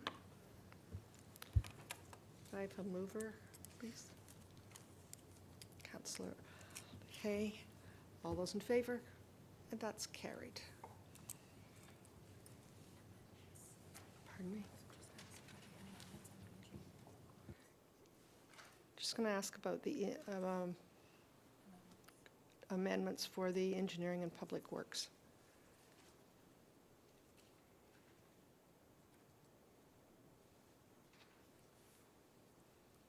None? Not at this time, okay? Move along. We're at item 8, and that is Parks, Recreation, and Culture. Turn it over to Mr. Karmazin. Thank you. Through you, Madam Mayor, members of Council and Budget Committee, thank you for the opportunity in presenting the Parks, Recreation, and Culture budget for 2025. The first slide provides the purpose of our department, essentially to provide opportunities and experiences for our residents to create personally constructive, healthy, and active lifestyles. Department is split between 3 operational branches. The Parks branch, which manages all new development, design of parks, trails, and open spaces, as well as the design, construction, maintenance, and operation of all of our town parks and trails. And we also lead the streetscape and public space urban design and construction. The facility branch leads our facility design, construction, maintenance, and operation of all of our town corporate facilities, but then as well as our Parks and Rec facilities. Our Recreation and Culture branch leads our recreation programming, special events, volunteerism, partnerships, community engagement, sponsorship opportunities, and facility permit administration. The department has approximately 44 full-time staff, supplemented by approximately 200 part-time, seasonal, and contracted staff throughout the year. Moving forward to our core programs and services, an area that is experiencing continued growth is our Recreation and Culture Program Management. That's program management for all segments of residents, from children through to older adults, our efficient and safe management of our town facilities, as well as customer service centers in concert with corporate services, and then preserving and maintaining our parks and trails network, which is over 300 acres of parkland, approximately 30 kilometers of trails. Moving over to our projects and strategic initiatives. So a key area of delivery for 25 will be to present back to council our event strategy and an implementation plan with some proposed recommendations. We're presenting a draft tree protection bylaw to council tomorrow evening for potential enactment and implementation, as well finalizing the construction of the Health and Active Living Plaza, which is the biggest project in town history, continues to track under budget and within the assigned timelines. And then from there, we'll be switching gears. At substantial completion for the facility, we'll be switching to the park development project and continuing that into 2025 and 2026. Moving forward to our department metrics, you'll see a similar trend within our parks branch with both number of parks, acreage, as well as total kilometer of trails of trending upwards, and that's indicative of a fast-growing community. Moving over to our facilities metrics, similar type of profile trending upwards. Thus, you'll see significant increase both with facilities managed and owned capital projects, as well as insured facility assets, in particular with the introduction of the Health and Active Living Plaza, which will increase all these metrics significantly with the close to 90,000 square feet of facility space being brought online in 2025. Again, similar trends post-pandemic with programs registered, our special events, and our permitting activity. One very telling piece of data is our active account network, which are our accounts of essentially programs and permits. And we're seeing exponential growth again across the board, and expected to increase with the introduction of the Health and Active Living Plaza project. Before I get into the budget summary, I'll pause for any questions that Council and Budget Committee may have. Questions for Mr. Carmazin at this time? I'm not seeing any. Okay, thank you. Through you, Madam Mayor and members of council. The budget summary, essentially the department's 25% of the total operating budget. This is indicative of most municipalities across Ontario as far as a profile of percentage to operating costs. Some of the driving pressures are primarily annualized staffing, in particular with bringing on the full-time and part-time staff for the Health and Active Living Plaza. And you'll see utilities, property and maintenance, as well as some supplies and materials increases, again, with bringing on a new facility of the scope of the Health and Active Living Plaza. In total, the net increase with the new service delivery enhancement is approximately 4% to the total budget. Moving forward to the detailed line item budget, you'll see, again, the drivers are bringing on a new facility and enhancing and expanding our service level, in particular with new staffing, and then as well utility supplies, materials, and service level contracts that, or sorry, service delivery contracts that are also required for expanding operations. I'd like to pause for any questions that council may have related to the detailed line item budget. Councillor Carruthers will start, I'm sure. Thank you. First of all, congratulations on having a negative increase. I was going to joke to everyone else about using you as an example, but I know there's a lot of pieces in there that move from department to department. So my question is on the indirect corporate costs line. Can you help us understand what the parks operation and the facilities showing as an indirect corporate cost?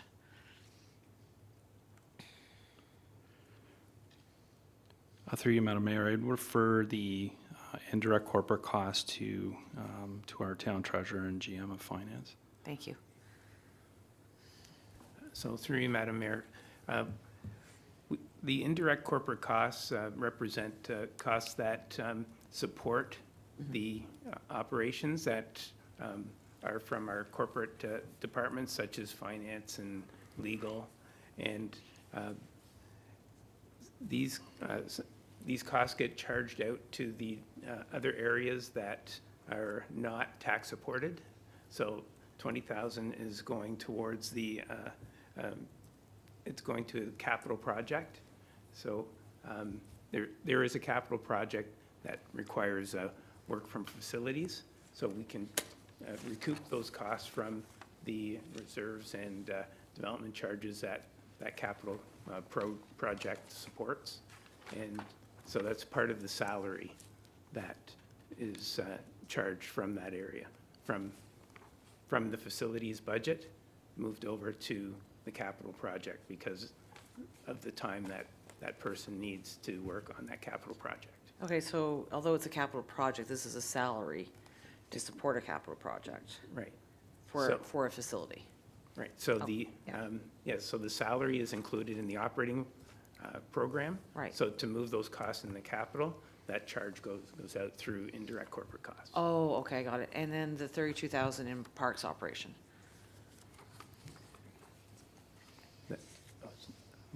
So there's two parts to that. So one is similar, it's a charge of salaries into the capital project. And then the other part of that is a reversal that is coming from the fee-supported budget. So there's salaries charged directly to the fee-supported budget that are supposed to be for development-related activities. But we know that not all of the work that those people do are related directly to development. Some of it is to support ongoing operations. So there's a charge back into this program to reflect that amount that's working towards operations. So the net amount is a $32,000 difference. Got it. Thank you, and thank you for always explaining it so clearly. It all makes sense when you explain it. My next question, Madam Mayor, if I may, I want to direct to our CAO, because it's not just this department, but I've been noticing a trend as we're going department by department, and it's around training, professional development, and memberships that are up significantly department by department. There's no one department that it's a huge number, but when you add it all together, it seems like a lot. And my question to you about this, along with the question that was raised about corporate attire, is I'm wondering if for next time we get together, if we can, on Wednesday, if we can look at those two corporate-wide and have a bit of a discussion about them corporate-wide. And I just wanted to give you a heads up that we'd like to get some information to look at. Is there a way to trim those down? Because both of those items seem to be, almost every department, there's a big increase. And it was Councillor Roy Clemente, I believe, who brought up the uniforms, corporate attire and safety clothing. And with that specifically, be good to know what are, mandatory uniforms, what are safety, and separate from that, what is the corporate attire portion of it? And if there's any savings to be had in either one of those lines. Madam Mayor, did you want a motion on that, or is that something that the CAO can bring back for a discussion on Wednesday? Madam Mayor, a motion just to bring back some additional information, just clearer for the record, but we're happy to do it regardless, but it does just provide a little bit more of a documented trail of what we're going to follow up on. Happy to do so. So if staff could bring back, I don't want to say a report, that sounds like more information, I guess, more information on the corporate-wide training, PD, and memberships, as well as uniforms, corporate attire, and safety and clothing line increases. Thanks.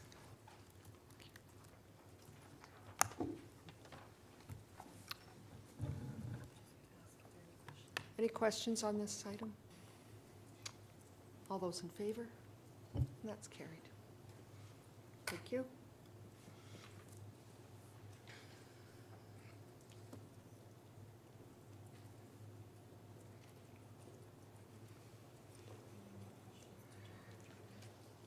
Are there any more questions for Mr. Carmison? Seeing none? Go ahead, please. Thank you, through you, Madam Mayor. The next slide illustrates the expenditures as well as the revenue by branch, including the enhanced and expanded revenues with the Health and Active Living Plaza offsetting a good portion of the expenditures. We can now perhaps move over to the fee-supported budget. As indicated by my colleagues, there isn't much change on the fee supported. We are seeing some pre-consultation with some ICI development, which is encouraging, and we are prepared for any increase in activity on the residential side as well.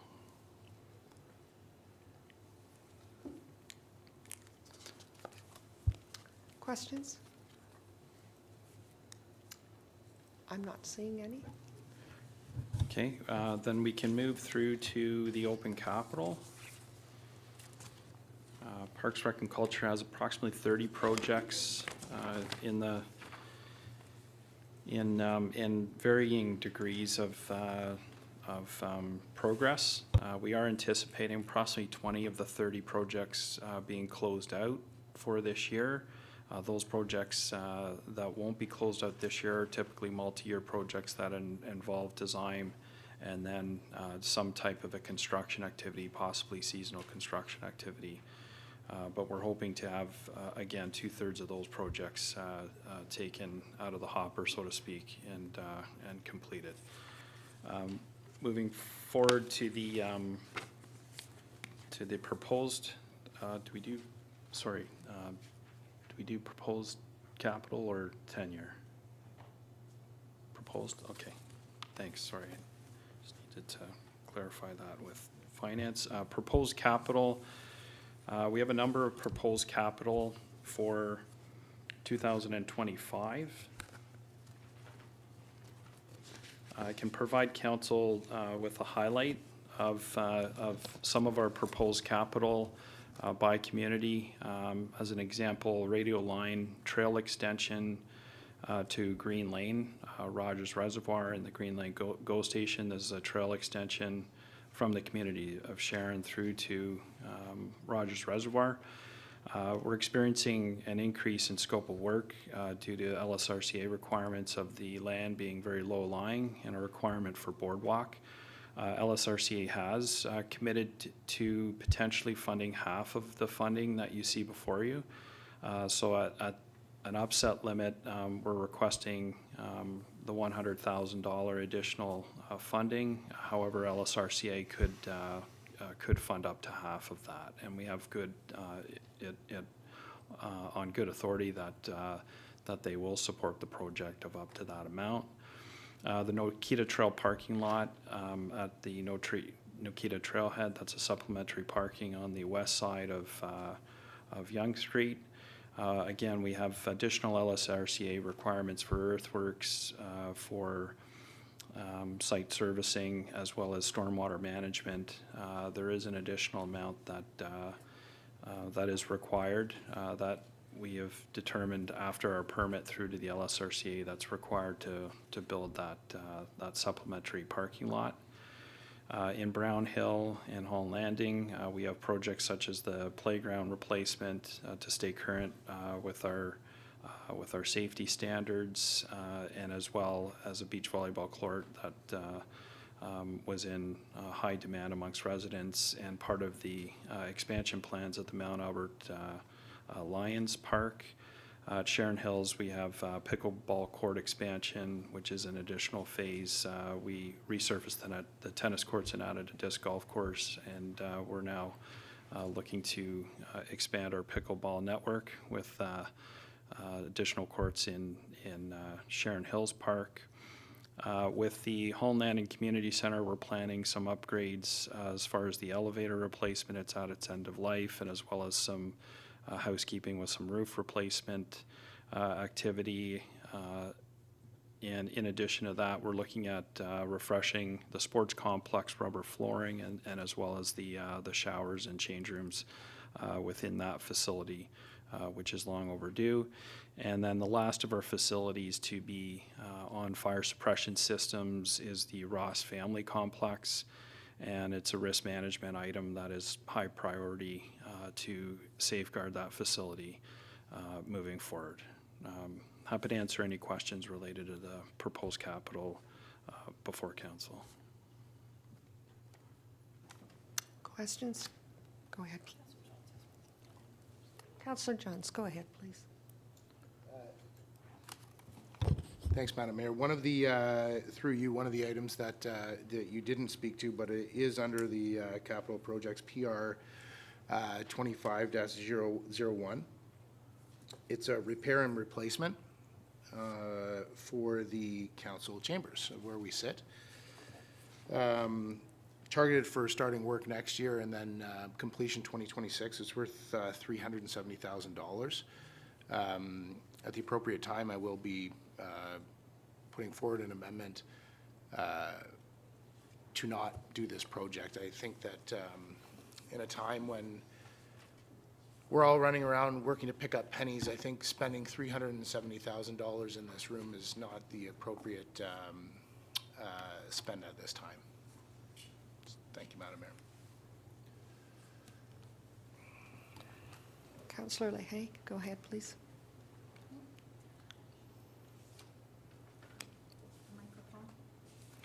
Sorry, my apologies. Thank you very much, through you, Madam Mayor.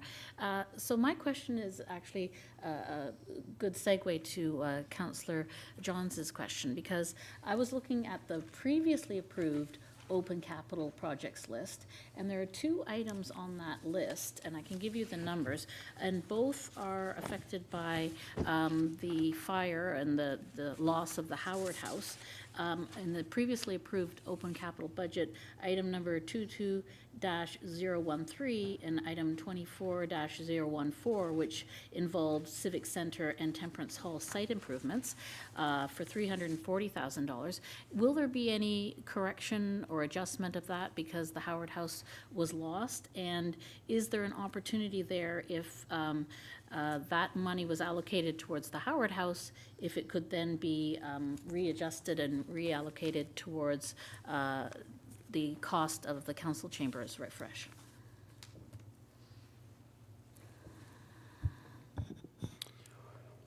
Through you, Madam Mayor, I know at this point in time, I think we're holding off to wait and see on what position the Sharon Temple Museum Society, as well as the private land developer, takes with a potential visitor center, because there could be a potential for requiring that capital project at the end of the day.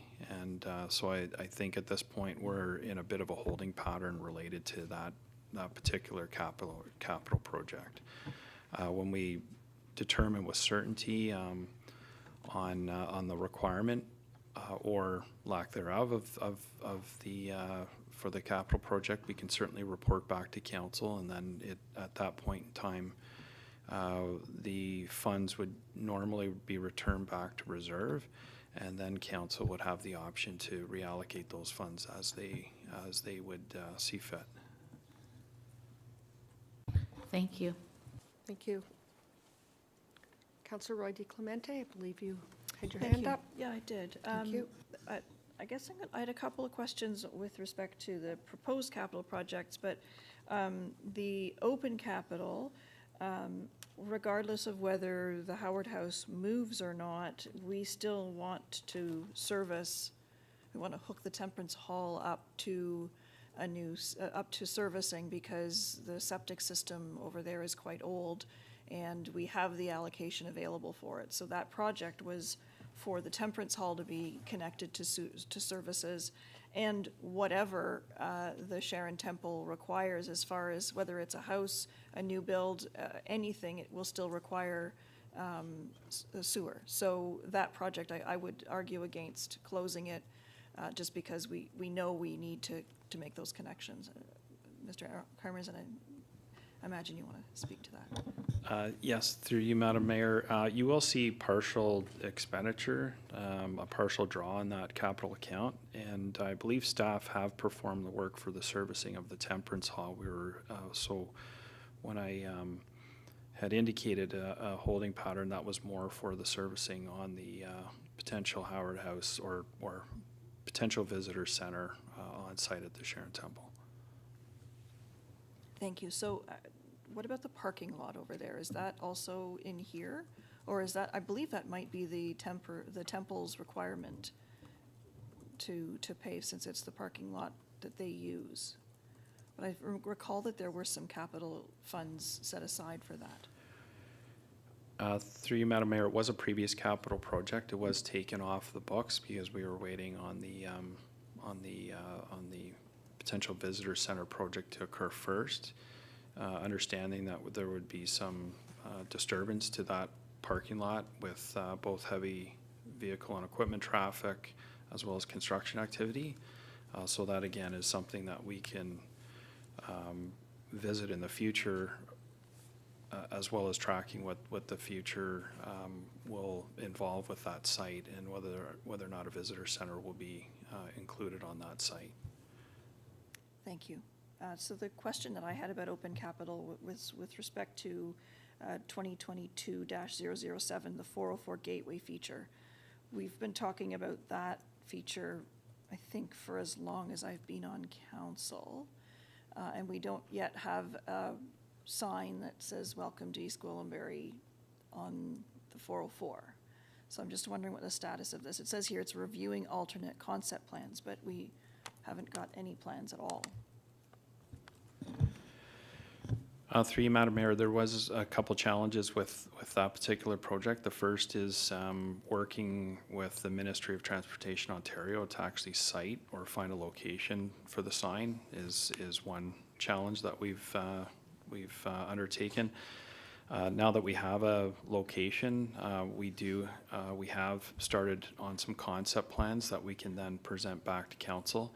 And I believe there was also a logo change at some point in there that had also caused a little bit of a challenge and a bit of a delay to that project as well.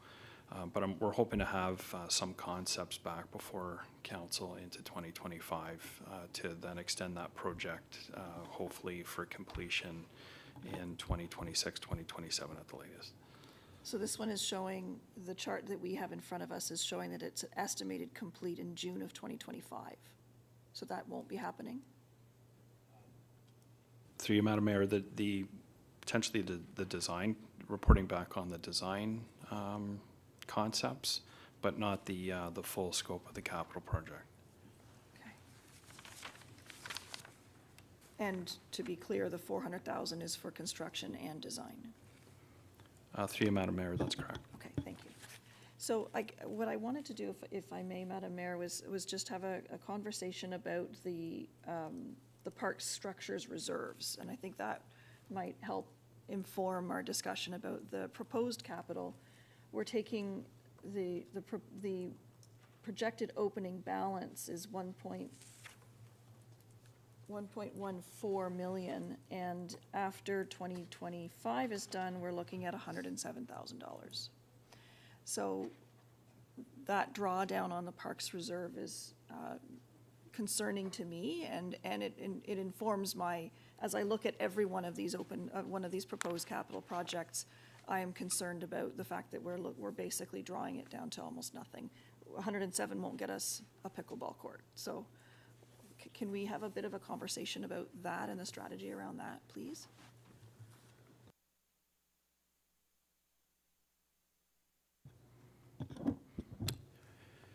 Through you, Madam Mayor, we're certainly open to discussion with regards to the capital projects that have been proposed for the 2025 budget. It is our goal to obviously maintain healthy reserves, but also to expend our reserves when we need them and to meet the needs of a rapidly growing community that values parks, trails, and open spaces. I know that we are working with finance and we are tracking development activity to replenish those reserves over time, and that was no different than when we first started undertaking building, over 30 new parks and trails over the last 10 years.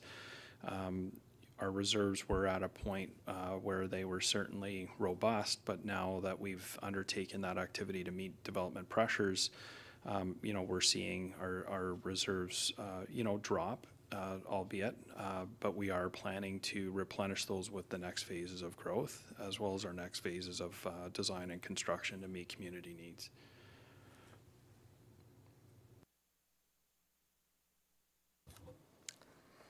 Thank you. Councillor Crothers, I believe you had your hand up. Thank you. I have concerns about some of the reserves too, but play structures isn't one of them. I agree with General Manager Carmison that spending this money when the houses are being put in the park structure so people can enjoy them as they're moving in. If we run out of money in the play structure reserve, it's not quite the same as running out of some of our other reserves, so I'm not concerned about that one. I did want to back up what Councillor Johns is saying about the Civic Centre. That 370 jumped out at me too. It doesn't feel like a $370,000 problem, but I do know there's some IT upgrades that staff feel are important. So before we bring forward an amendment to cut that entire budget, I would like to hear back from staff about what absolutely needs to be done. If there's anything that is essential, let us know before we vote on cutting that entire line.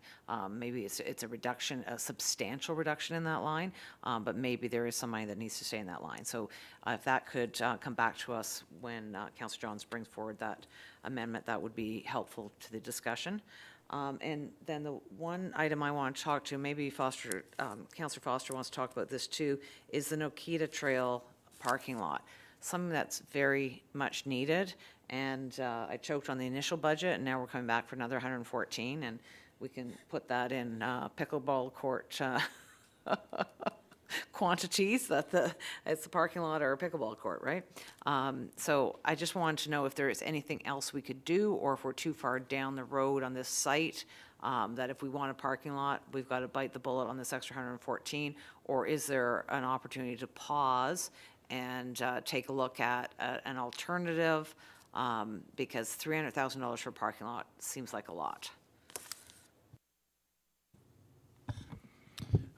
Through you, Madam Mayor, I absolutely concur with Councillor Crothers. It is a lot. I think the challenge is the trailhead by necessity needs to be close to the Nokita Trail and the Holland River, and it is challenging building anywhere near the Holland River within the watershed and a regulated area. That's highly regulated by the LSRCA.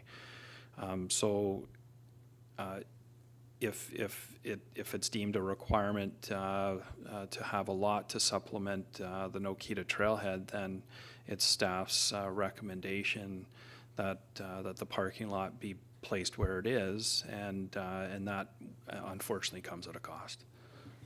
Thank you. I'm wondering about some outside of the box thinking about a different location. I know Madam Mayor had mentioned a few years ago about looking on the second concession for parking. So people are accessing the trailhead from that lot, but there's other people who would like to access the trail midway at the second concession. So is there an opportunity to put a parking lot in there? I believe that the region has some houses along there that are no longer in use. Could we put a parking lot in there? It seems like it's higher, maybe won't be so regulated. Just wondering if there is a less expensive alternative, and if we can think a little differently. That doesn't necessarily have to be at the trailhead, but maybe there's a different location. And I assume that when we were looking at Chapman Street, I forget how we got away from Chapman Street, but I'm assuming that's also watershed issues there too? Through you, Madam Mayor, absolutely, Chapman Street would be no different with regards to building in the watershed. In the fullness of time, it's staff's recommendation that we're going to need as much parking as possible for the Nokita Trailhead, given the popularity. It is our most popular trail connection in town. We are looking at some options on the second concession side as well. And I do also want to highlight for council that there has been an existing expenditure on the current site and location for the Nokita Trailhead expansion project. And if we were to abandon that and look at an alternate site, then there was some resources already outlaid for that project. Thank you, I appreciate that. Councillor Foster and then Councillor Crothers. Thank you, Madam Mayor. I'll just tag on to what Councillor Crothers was talking about there. I think, in conversations with Mr. Tucker and Mr. Mazzata a bunch of times about this project, the Nokita Trail parking lot, I don't want to get too far ahead, but I think it makes a lot more sense if we think about in the future that we can also incorporate that parking lot to be used for, say, an off-leash dog park or community gardens or something like that in there. I think then that the parking lot becomes a little bit more valuable to us as we move forward. But going a little bit a different direction here, I look at the open capital, and a couple of them that jump out at me are the Oriole Wilderness Park design and the Oriole Wilderness Park construction. There's about $600,000 there. We have already spent a little bit, but we ran into a bit of a wall there with the residents that did not want that park. And I know that we were looking for an alternate site. I don't know where we are with that. In a time when we're looking at some pretty significant budget pressures here, I'm wondering if that money could be better spent somewhere else, or I guess more than anything, just looking for a comment from you, Mr. Karmazin. Through you, Madam Mayor, we do have a potential report back to council early in Q1 of 2025 on some potential alternate sites. I think the value in having a park west of the Holland River was there is no park within our park standards of 800 meters within a residential community for walking distance for residents, and our alternate location that we will propose to council would be within that community and would fulfill that parkland requirement. So that's where staff would be requesting that council receive that presentation by staff, and that may provide more information for council to apply into the decision-making process. Thank you, and I'm just hoping that we can stay, that we get to a point where we can transfer this budget and it will do what we need it to do on the alternate site. Through you, Madam Mayor, that would be the proposal, would be to, in essence, transfer the project to a new site. Councillor Crone, go ahead, please. Thank you, Madam Mayor, and through you to Mr. Karmazin. Just thinking along the lines of what Councillor Johns brought up about the chamber, and I agree with him wholeheartly. I think that's something we can look at another time, but not this year. I was looking at the Works Yard parking lot upgrade, PR 25-016, for $600,000. That's a wild chunk of change to be spending this year.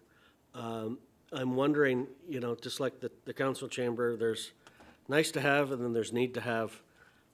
Is this a need to have situation? I know there was a staff member raised a concern, but is this something that we can defer, or is it something we could maybe tackle with a smaller dollar fee? I'd really like your opinion on this, Mr. Karmazin. It is a pretty high price tag on this. Through you, Madam Mayor, this particular site has operated safely since its opening in 2021. We have had reports through people employing the Health and Safety Committee of some potential near misses. I'm not sure if we've had actual claims, but perhaps we could provide that data back to council to, again, make an informed decision related to this capital project and go from there. Through you, Madam Mayor. So you'll before the budget process is over, you'll bring something back to us? Is that my understanding? Through you, Madam Mayor, that's correct. Okay. Thank you. I do intend to, you know, at some point introduce some form of amendment on this, depending on your information, because I think it is quite a chunk of change. And the other thing I would just suggest, I know Mr. Karmazin, you know, we've looked at some of the vehicles in the fleet in your department, and I think some of it could be repurposed, refreshed, or whatever. I would just encourage staff again to take an organization-wide review of the vehicles that you have in place. What can we do to extend their life expectancy? Thank you, Madam Mayor. Thank you. Councillor Roy DeClemente, go ahead, please. Thank you, Madam Mayor. With respect to the Ops Center, when you bring your information back, Mr. Karmazin, perhaps you could also advise or confirm whether the prior works yard was paved. I seem to recall that it was not paved in behind the sports complex. So, when we're looking at the Oriole Park area, I think whether it's that location or another, I think it's important that we have a park in that area. There had actually been, here's your history lesson for today, there was actually a park approved in 2009 by council, and it was pulled in 2010. I don't know where that park was located, but it was on that side of in that neighborhood of Holland Landing, and it was an election year, so council cut it from their budget, but it had been originally discussed. So there's your history lesson for today. With respect to the council chambers, I too had flagged that item. I think, Councillor Carruthers, you mentioned that there was some network requirements. There is a corporate services project for $20,000, which is audio-visual automation upgrades. Was that what you were referring to? I'm looking at the whole scope of the project, that I don't think it's just millwork and carpeting. I think there's more to it, so just want staff to report back on what exactly the needs are here. Sure. Because like so many of these things, there's stuff that don't necessarily see. Mm-hmm. Thank you. I think that was it at this point.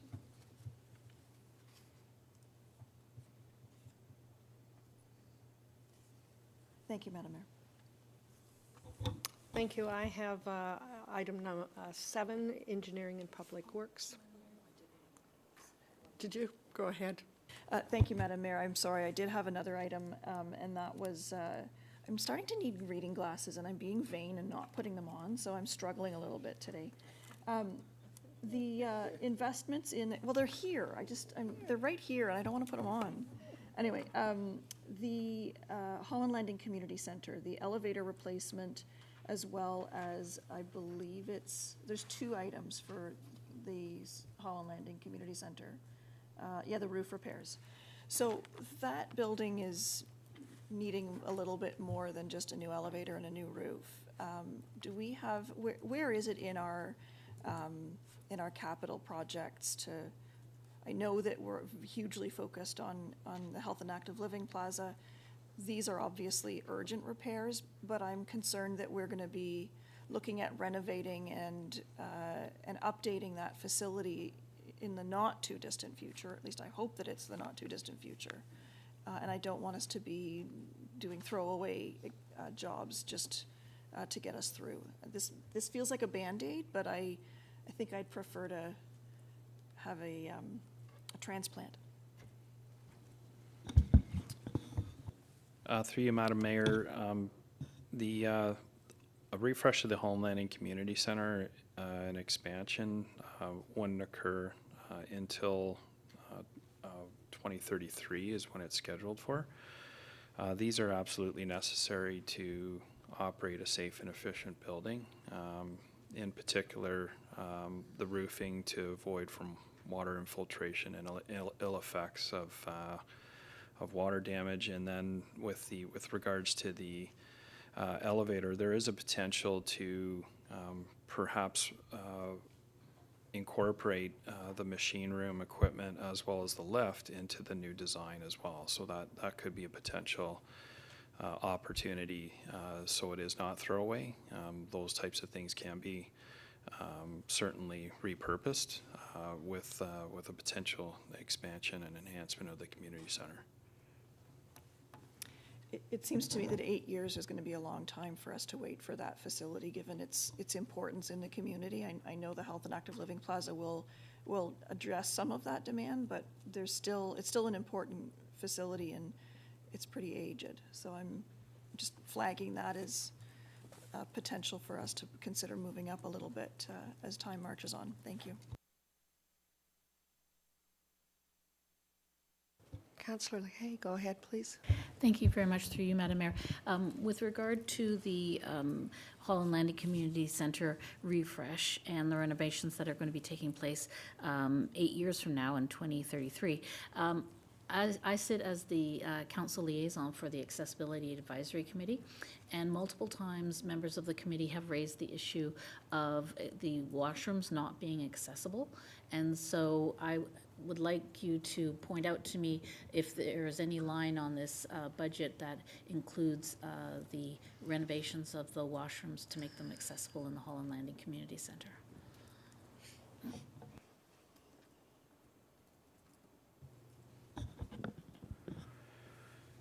Through you, Madam Mayor, we have not proposed that in the 2025 budget. Through you, Madam Mayor, I think this is a significant issue that needs to be potentially incorporated.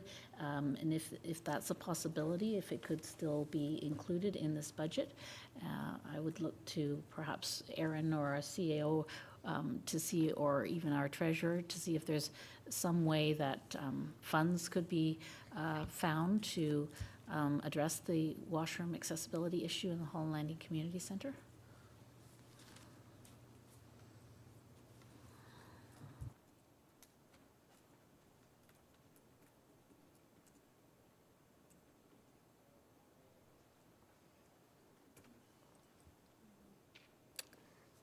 Go ahead, please. Thank you. I'm wondering if this facility falls under the requirements of the AODA, where we would be obliged to renovate in order to make it AODA compliant. So what we're suggesting, or what I'm hearing, is that the washrooms at the Holland Landing Community Center are not AODA compliant. And perhaps if Mr. Karmazin hasn't brought it forward, perhaps there's a reason for that, and maybe they are compliant, in which case it's just a functional issue that we might need to address in the future. I'm not sure, but at this juncture, I'm not interested in adding anything more. In fact, I'd prefer to be cutting from this budget rather than introducing new projects. Go ahead, Mr. Carmazin. Through you, Madam Mayor, when the Holland Landing Community Center opened, it would have met building code and accessibility requirements of the day. As time marches on, AODA is a new requirement, and so those facilities that had come before that are compliant in a sense that you're not required to have to renovate them unless you pull up a building permit to significantly renovate the facility. So these washrooms would be, in the fullness of time, renovated with the broader facility expansion and enhancement at Holland Landing Community Center. We can look at potentially implementing some accessibility implements such as door operators or reconfiguration of stalls or fixtures. However, there might still be some inherent physical structures that we may not be able to correct without a significant reconstruction of the facility. So if it's council's wish, we can report back on what may be possible as far as accessibility improvements. But I will say that with a broader expansion and enhancement of the facility, we would be required to be AODA compliant because we would be taking out a new building permit to expand and reconstruct those facilities. Go ahead, please. Madam Mayor, through you, I think maybe Councillor Leahy was expecting a response earlier, so my apologies if I didn't get to that before the conversation continued. But I did want to just comment that with some of these types of capital type projects or capital improvements to meet AODA standards or otherwise, certainly if Budget Committee would like, we're happy to be directed to come back with additional information. I also want to point out that because those are time-specific capital projects, if you get into 2025 and you feel there's critical pieces that need to be taken care of in any of our facilities, those are in-year projects that can also be approved with a draw from the appropriate reserve to make that happen, because that doesn't impact your annual operating costs or your tax levy that you're going to set for 2025. So I just wouldn't want anyone to think that if you miss the opportunity in the next couple of weeks and there's something critical that needs to be done between now and 2026, in fact, if it's upgrading a washroom or those sorts of things, and it's deemed either necessarily or legislatively required, there is a means of addressing that mid-year if we need to. Thank you very much, Mr.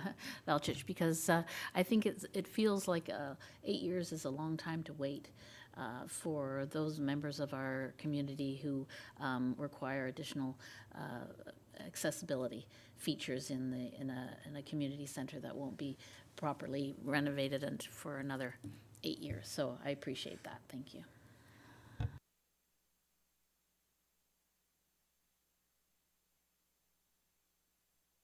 Are there any more questions at this time? Everyone has their questions answered? Okay, thank you. And is your presentation over? Through you, Madam Mayor, unless there's any questions on the 10-year capital, then that concludes Parks, Rec, and Culture. I'm not seeing anyone at this time. They know where to find you. Thank you. Thank you. Could I have a mover to receive the presentation? Councillor Crone, all those in favor? That's carried. Do we have any amendments at this point? Go ahead, please. Yeah, hi, Madam Mayor. I submitted the amendment for the chambers, but to Councillor Carruthers, point requesting staff to come back and provide feedback regarding if there is some modification to that. So while I did submit to the clerk and the deputy clerk, I'm happy to have it on hold while they work to bring back more information. Thank you. Anyone else this time?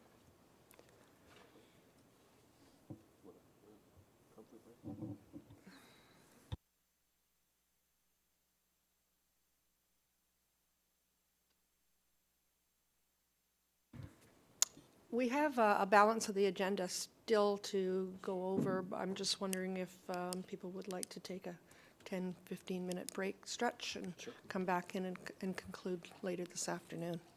Okay, with that, go ahead. Thank you.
Thank you very much. We're at number 9, Fire and Emergency Services.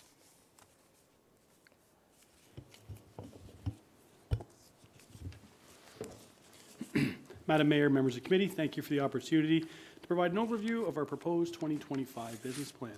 Our plan starts on page 89 of your budget binder. EGFES delivers fire services to our community through a complement of 29 full-time staff and approximately 60 part-time staff organized into 5 divisions. An overview of those divisions and the responsibilities are the administration, responsible to oversee and direct all the day-to-day operations, long-range planning, budgets, logistics, and performance. Our emergency management division is responsible to manage the town's emergency response program, prevent, respond, mitigate, and recover from community emergencies. Our fire prevention and public education division is responsible to inspect all building types, site plans, and ensure fire code compliance, and to deliver essential public education to all the members of our community to reduce and prevent the impact of fire. Our professional standards division develop and deliver the essential skills and education to our team to meet our industry best practice and legislative requirements. And our operations team responds, mitigates all types of hazards, including fires, medical emergencies, technical rescues, and supports the prevention, public education, and our professional standards division. The updated EGF org chart that was presented to Council earlier this year is outlined on the bottom of page 89. Our key activities are outlined on page 90 and include several new initiatives for the 2025 plan, including a new fire safety assessment program that will be delivered by our operations team, the development and delivery of an internal firefighter recruitment training program, implementation of digital learning and record management program, development of an updated E&R bylaw and fire master plan, and the development of a fleet replacement standardization program, just to highlight. Our key department metrics are outlined starting on page 92. Fire inspections, fire safety plans, and site plans demonstrate the work being completed by our prevention team to respond to complaint and request inspections.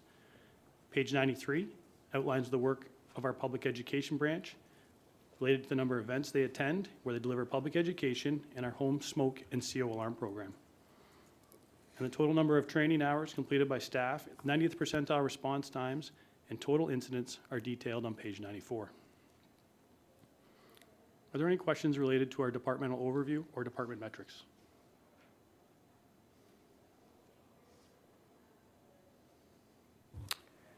Go ahead, please.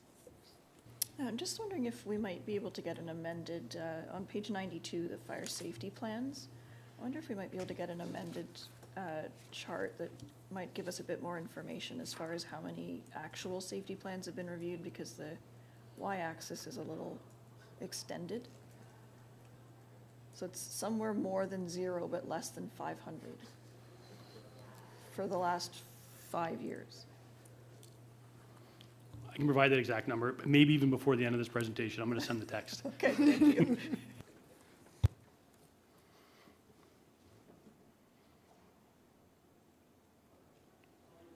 Not seeing any other questions?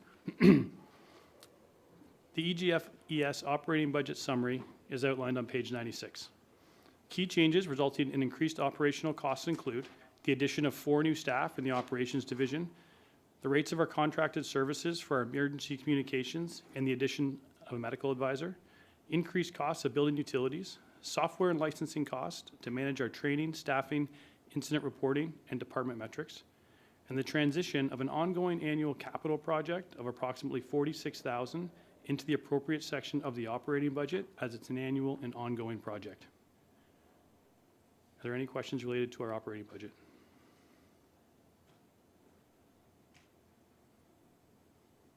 Councillor Roy-DeClante, go ahead, please. Thank you. As I recall, you were making some changes to our training processes. So I believe we were not using Festi anymore. Did that create a net savings since we've brought some of that work in-house? Through Madam Mayor to Councillor Roy-DeClante, that's correct. Previously, we outsourced a number of our training, our recruit training, to a private organization. So by bringing that program in-house, there will be some net savings to what was an annual capital program that has been moved into operating. So a portion of that has resulted in a savings, and a portion of the approximately $46,000 that was transitioned into operating is actually resulted in a savings. So there's a savings integrated into this budget? Through Madam Mayor to Councilor Roddick, that's correct. We moved over approximately 50%, 25,000 of the annual capital program from the POC recruitment into the operating, and then we saved approximately $25,000 in training costs by doing it in-house. Thank you. That would be helpful to have on our page to acknowledge that you've found those savings. Thank you.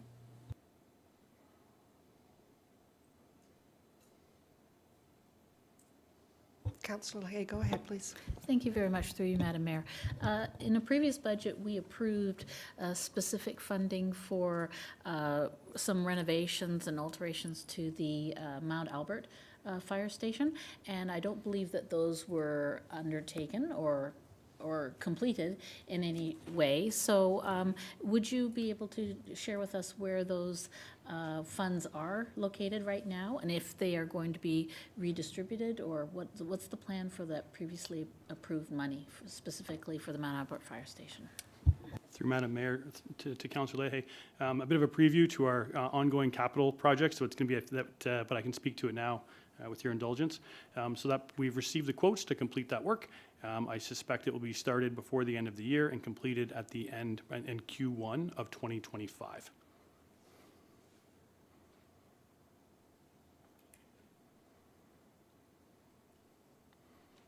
Great. Not seeing any other questions to the operating budget. Our 2025 capital program summary is outlined on page 155 of your binder. Starting with our previously approved capital items, we have a small number of open capital projects, including a minor station renovation at Mount Albert, as well as as well as the final fit out of an apparatus that was she's reading my mind, of a final fit out of an apparatus that was delivered early in Q1 of this year, just waiting for some final equipment. But again, I anticipate both of those projects will be completed by Q1 of 2025. Are there any other questions related to outstanding capital projects? Great, not seeing any. Moving to our proposed 2025 capital projects. Oops. Many of the items proposed in our capital plan is the replacement of equipment or vehicles that has reached useful life cycle. A detailed project sheet for each plan is included on pages 156 through 179. The project related to service level improvements include the addition of a public education vehicle to replace a vehicle that is actually on loan to us from a private member of the community, the addition of a 5-year bunker gear replacement program to remove any firefighting personal protective equipment that contains carcinogenic chemicals, and to improve the stock of our backup PPE to ensure all staff have clean PPE to change into when their primary gear is contaminated, and the renovation of Station 24, Holland Landing, to provide an appropriate workplace for a diverse group of staff that supports both our current and future operations in this location.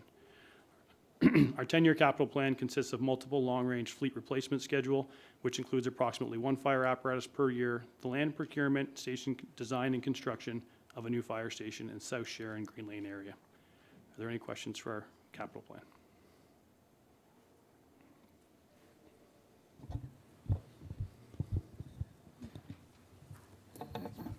Thank you, Madam Mayor. Through you, just the phrasing that you just used. I recognize there was a community support initiative for the vehicle, and then you just said it was on loan to us.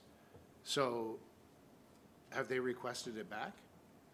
Through Madam Mayor to Councillor Johns. No, they have not requested the vehicle back. We have some concerns that we could lose it at any time. In addition to that, the vehicle is not completely suitable for the proper use in the prevention branch. It's a 2-seater van with open storage in the back and the inability to secure things correctly. So so to clarify, you said on loan to us. Do we have ownership of the vehicle, or is it the ownership registered under somebody else's name? Through Madam Mayor to Councillor Johns, the ownership is registered to someone else. They own the vehicle, they insure the vehicle, we cover the operating costs of the vehicle. Do we have insurance liability concerns over that? Even though they're paying for the insurance? Since we aren't paying for the insurance? Through Madam Mayor to Councillor Johns, that might be a better question for legal counsel. This was an inherent program that I just come to learn about in the last few months. The use of the vehicle is in exchange for some advertising on the side of it.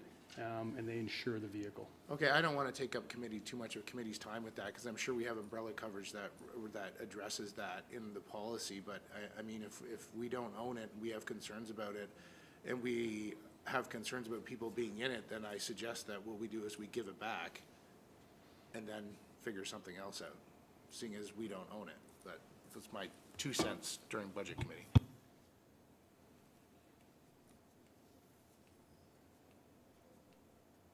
Councillor Leahy, and then Councillor, go ahead, please. Thank you very much. Through you, Madam Mayor.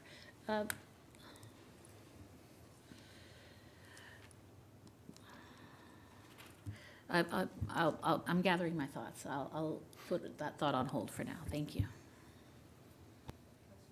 Councillor Roy DeClemente, go ahead, please. Thank you. Maybe I'll ask another question about the vehicle. How old is it? Does it need to be replaced? And if it's only a two-seater, can it be retrofit? Can other seats be introduced? I'm of the mind that if it doesn't need to be replaced and it hasn't been asked, it hasn't been recalled by its owner, that we would not necessarily replace it at this point. Through Madam Mayor to Councillor Roy DeClemente, I would caution against retrofitting vehicles. I'm not qualified to speak to MTO requirements of what you can and can't do with a vehicle. There may be a process to do that. I would I'd have to look more into it, but I think it would be difficult to add additional seats to a vehicle given modern standards of crash protection, seat belts, and so forth. So I'm going to say very unlikely. That being said, the vehicle, I believe, is a 2017 or 2018. It's a cargo van. So retrofitting even containment and stuff in the back, again, it's not our vehicle. And we have some concerns. And again, they haven't alluded that they would like it back. However, if they do want it back, or if they change their mind, we may be in an unbudgeted position where we don't have a vehicle and we're unable to provide the services that we want to. As far as, it's probably bigger than what we need. It's from operating it in the snow, it's not an ideal vehicle either. And I do have some additional concerns about advertising for a private organization on a fire department vehicle in exchange for the use of it.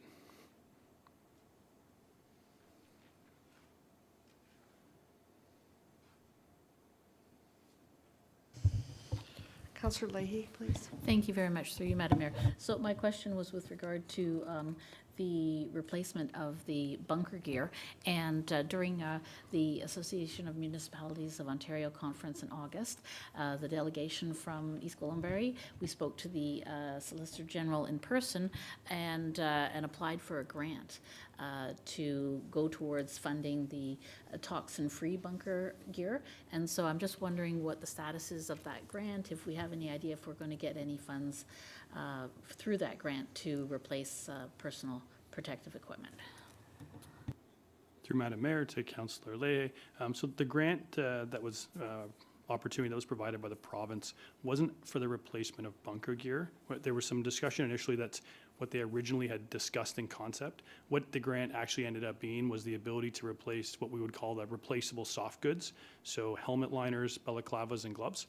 Another part of the equipment that needs to be cleaned quickly or replaced with another option should it be contaminated. So we did apply for that grant. I do expect that we're going to get it, and will allow us to provide an additional level of exchangeable PPE for all of our staff, but it does not include the bunker gear replacement to the new PFAS-free, what I would call the next generation standard that I anticipate will become standardized here very in the near very future. And we're trying to be proactive and ahead of that to replace the current gear with the carcinogen-free bunker gear on a go-forward basis. And due to the fact, all bunker gear is expensive, especially the newer standard. We've put it into a multi-year plan to do about 20% of the staff each year to transition them into the new gear. Thank you for that clarification.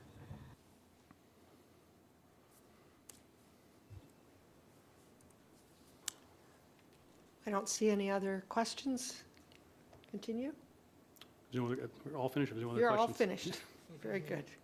Councillor Roy DeClemente, go ahead, please. Thank you. Perhaps we should have some sort of a discussion with respect to the request for new staffing. I was under the impression that there would be a business case presented and a plan presented for the staffing, and the operating budget proposes 4 new response firefighters. There's a graph that shows that our projected calls for 2024 have climbed.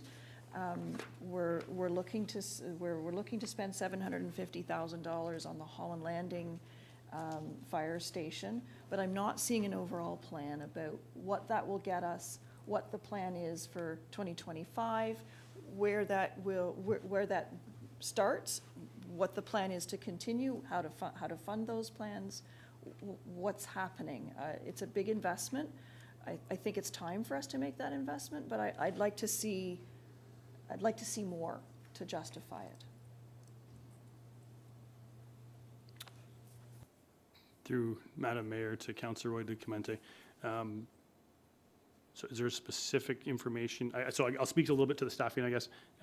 So the addition of the 4 full-time staff in 2025, the concept is to staff Station 2-4, Holland Landing, as during the 8 to 8 period as often as possible when our call volume is the highest. Our POC reliance can be more challenging. And this is also the period of time when we're seeing concurrent calls more often, as well as a response to larger facilities that tend to be occupied more during the day. Industrial buildings, commercial buildings, nursing homes are 24/7, but the types of buildings that require generally a more complex or a more in-depth response that we need to augment our POC response with more additional full-time staff. It will also dramatically improve our response time, specifically in the Holland Landing, South Sharon, Green Lane corridor, by having those additional staff in service, at least for the 8 to 8, 7-day-a-week period. We won't be able to do it every day. I believe that somewhere between 250 to 275 days a year, based on those additional 4, we'll be able to have an 8 to 8 vehicle in service. But even, which is an excellent step 1 as we move forward to renovating Station 2-4 to prepare it to move into a 24/7 operation with a full-time crew. The building was constructed approximately 22 years ago. And while it may have seemed modern at the time, I'm not sure if it seemed modern 22 years ago or not, but it certainly needs some significant improvement to be able to house an operations crew 24/7 and with the proper facilities from washrooms, privacies, dorm rooms, training, all that. That really is a significant challenge in that building even today, and if we add more staff, would be virtually impossible. So that sort of information would have been helpful to have in writing. I'm a visual learner, and I'm hearing it here pretty much for the first time that, okay, these 4 firefighters would go to Holland Landing. The 8 to 8 staffing model is what you're proposing. The $750,000 renovation to the fire station, what's the end result of that? Will you be able to run 1 platoon, 2 platoons? What happens when we do that renovation? And is 4 enough? Do you need 5 in order to be able to run 1 vehicle 8 to 8, 365 days a year? What does that look like? What do you actually need to affect change here? Madam Mayor to Councillor Roy DeClemente. So multi-part question, so I'll just kind of go backwards. So the renovations, the proposed renovations to Holland Landing of $750,000, about half of that is dedicated to mechanical services. It's got an interior generator that needs to be relocated to the outside. There's no SCBA fill station or cleaning station. HVAC is very old and in need of repair. So about half of it is for mechanical services for the building, and the rest of it is to update all of the remaining interior parts of the facilities to provide proper washrooms, change rooms, sleeping quarters, kitchen facilities, training room, internal communications to facilitate a 24/7 crew. I don't anticipate, so that would be one truck in service, 24/7 eventually, when we get there. I don't see it being to a multi-truck haul, at least not for a long time. You never know what they're going to build there, but I anticipate that would be a long way away. As far as 4 versus 5, the 4 number that was proposed will cover us about 3/4 of the year, maybe somewhere in 2/3 to 3/4. Some additional overtime will be used to stretch that out a little bit to get as many days as possible. A 5th person would be advantageous to cover more days, because when we put in scheduled leave for the 4 staff, it won't quite get us to the 365 days. A 5th would get us closer. I'm not sure it would get us every single day, because we do have unscheduled leave as well as training that's incorporated in the schedule, but each additional person would increase either the number of days or the number of hours that we can have that truck in service. The station, as you know, ideally, I think I spoke to it in the workshop, I do believe the goal is to move that station as quickly as possible to a 24/7 service, although it would be challenging to do that today, given the facilities that are in place. So I think this step 1 of the 4 people is a really good step to getting in service quite often. We'll get the renovations done to prepare, and then hopefully, I suspect you'll see a proposal in a future budget year for additional staff to move it into a 24/7 operation in Holland Landing. Councillor Foster, go ahead, please. Thanks, Madam Mayor. Chief, I heard the phrase dedicated staffing to another station, and I'm not sure that that's your thought process. I'm just wondering if we should have some clarification for council that, this 4 basically gives you an extra person per crew, which increases your chances of having enough people to send to Holland Landing. So it's not like you're dedicating this 4 to that station. I don't want to send the wrong message here. Yeah, through Madam Mayor to Councillor Foster, thank you, and I will clarify. It's our intent to not actually schedule 1 per platoon. Our intent is to schedule 2 people per, a rotating 4 on, 4 off day shift schedule. So the day staff schedule would supplement the 24-hour rotation crew. So therefore getting us 2 additional people per day. One would be, traditionally, we don't put 2 newer staff together. So 1 would be assigned to Queensville, 1 would be assigned to Holland Landing, with some senior staff from Queensville working with the newer person in Holland Landing, and as well as the newer staff working with some of the more senior staff in Queensville to balance out the experience level between the crews in the 2 different stations. And I hope that clarifies the intent of staffing. Councillor Leahy, go ahead, please. Thank you very much, through you, Madam Mayor. So the overall plan, I'm hoping that you can give us a better idea of staffing in the future, that what the requests will look like. Last budget, we hired no new full-time firefighters. This budget, we're looking at hiring 4 new full-time firefighters.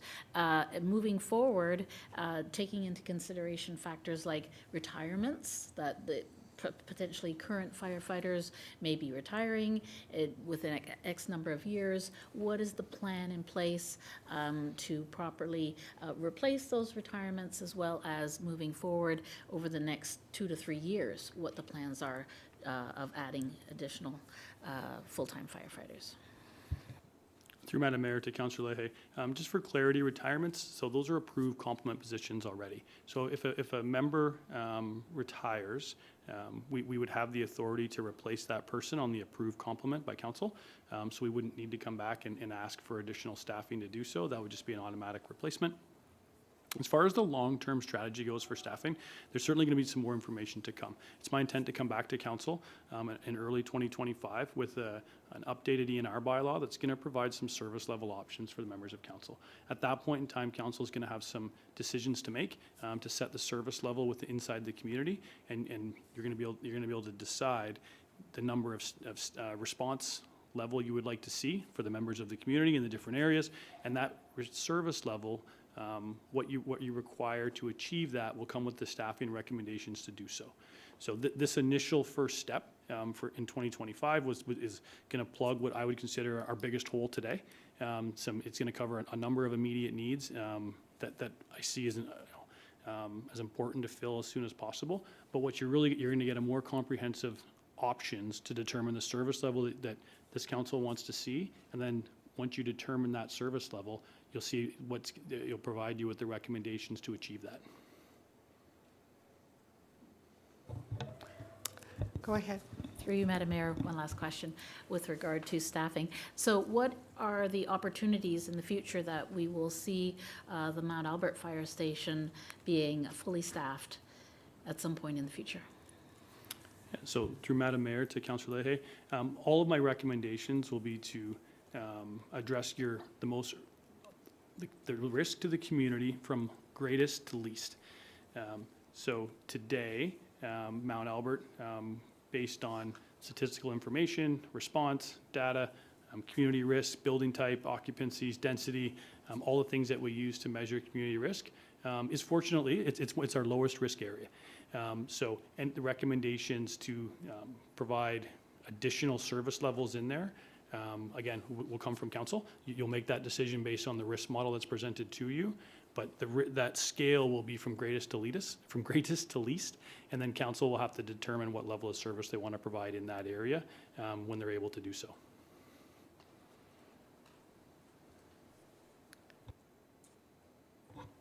Go ahead, please. Thank you, Madam Mayor. I'm wondering if, I would like to see the capital project sheet for the Holland Landing renovation. I think that's FS 25006, as well as the budget sheets for the new firefighters. So was it NS 012? Again, I'm not using my readers, sorry. To reflect some of that information that the chief has just provided us with. Because I think from a transparency perspective, when we speak to members of the community and we say we're hiring 4 firefighters and someone says why, where will they be working out of? Will they be working out of the Mount Albert station? Will they be working out of, are you building a station in Sharon? Great. That information is not here. And I think it's really important for us to be able to convey that to the community, that these firefighters are in response to an immediate need that the chief has identified in Holland Landing to address the changing call volume, the changing risk profile, all of those matters that you've identified for us, Chief. Put those in here for us to be able to point to. Right now, the list says it's a great thing to hire firefighters, but it's not telling us why we need to do it now. You've explained that to us today, and to say, Holland Landing, there's an issue there with the POC response. Therefore, we need to have daytime. We need to have some folks there in the daytime. This is the best way to get there. Same thing with the fire station renovation. Half of that is for the HVAC and the SCBA fill station, and the rest of it is to put dorms in to make sure that it's a one truck 24/7 in the future. That's the vision that's being conveyed, and we can point to that in our binders when we are questioned from the community about what we're doing and what the plan is. And then it's in 2025 we're going to get a new bylaw that's going to help us establish service levels and standards for 2026 and beyond. So I'd like to request that those changes be made so that I have some accountability to the community, because it's great information.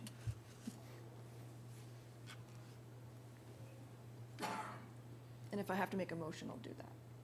I think we've heard you loud and clear.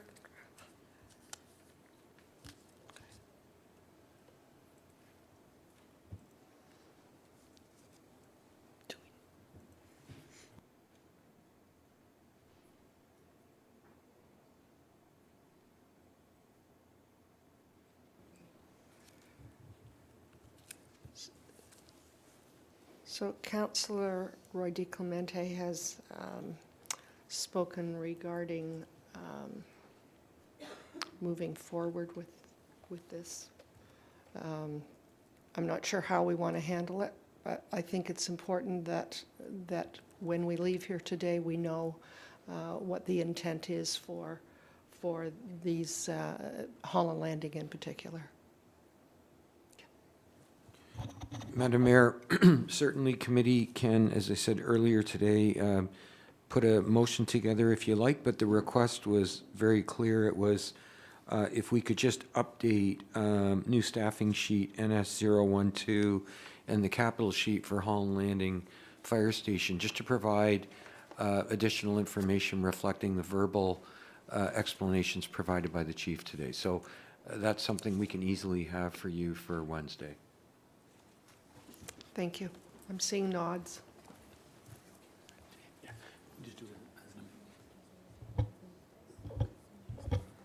So this is moved by Councillor Roy DeClemente.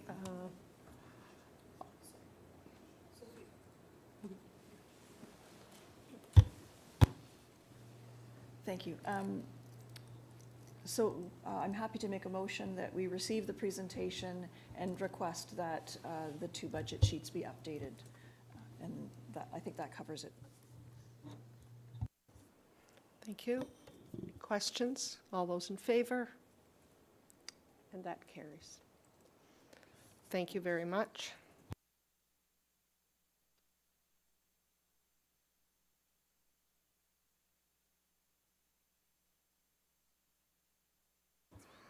I'm now at amendments.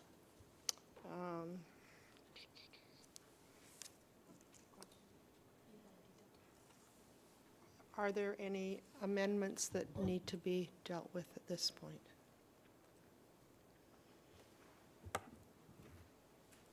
I'm not seeing it at this time. Madam Clerk?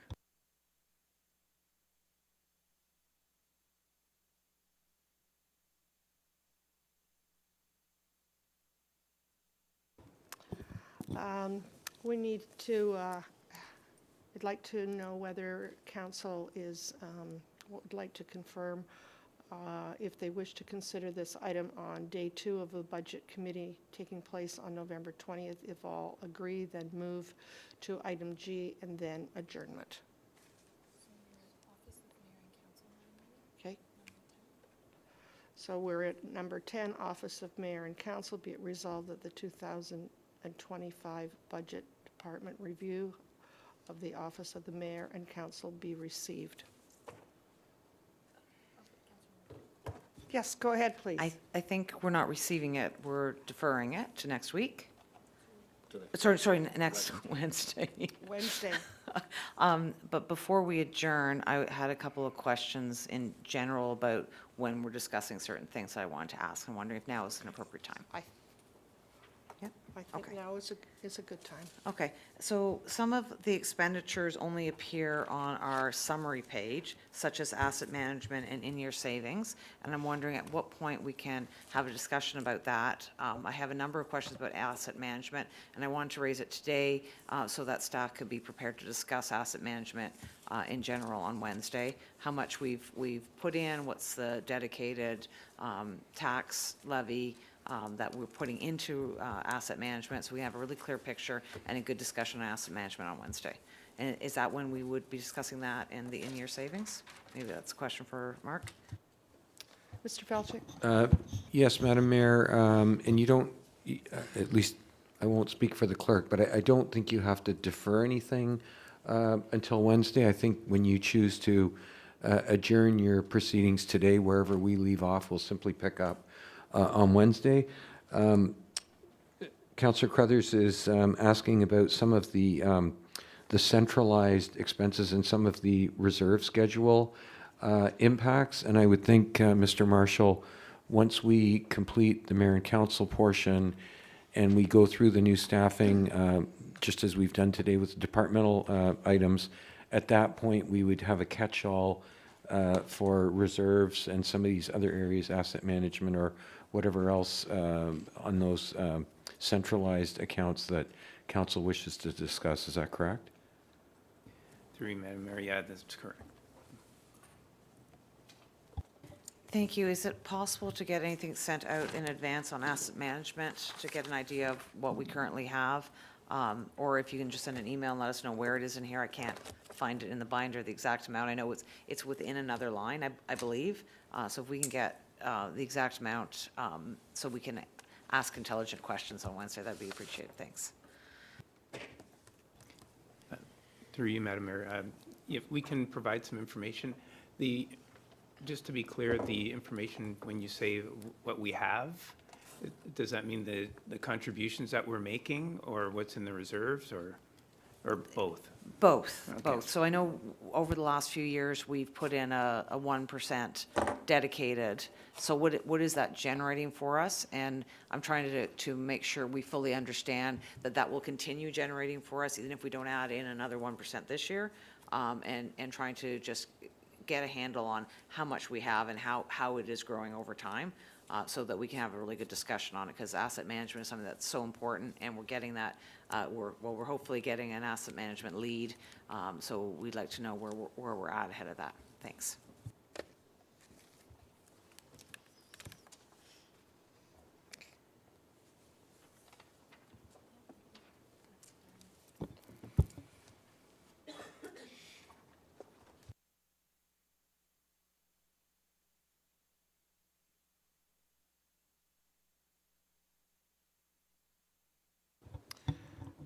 Item 10, which is the Office of Mayor and Council, will be reviewed on Day 2 of the Budget Committee, taking place on November 20th.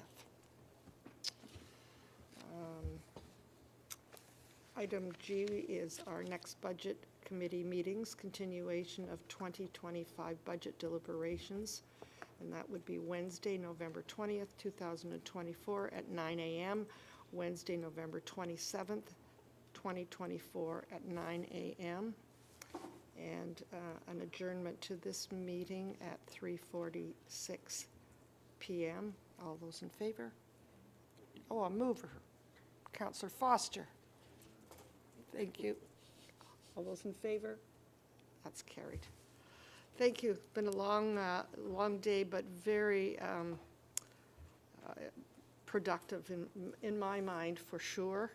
I'm sure everybody else feels the same. Thank you, staff. I know that you work very hard to prepare for dates like this, and you delivered brilliantly. Thank you very much.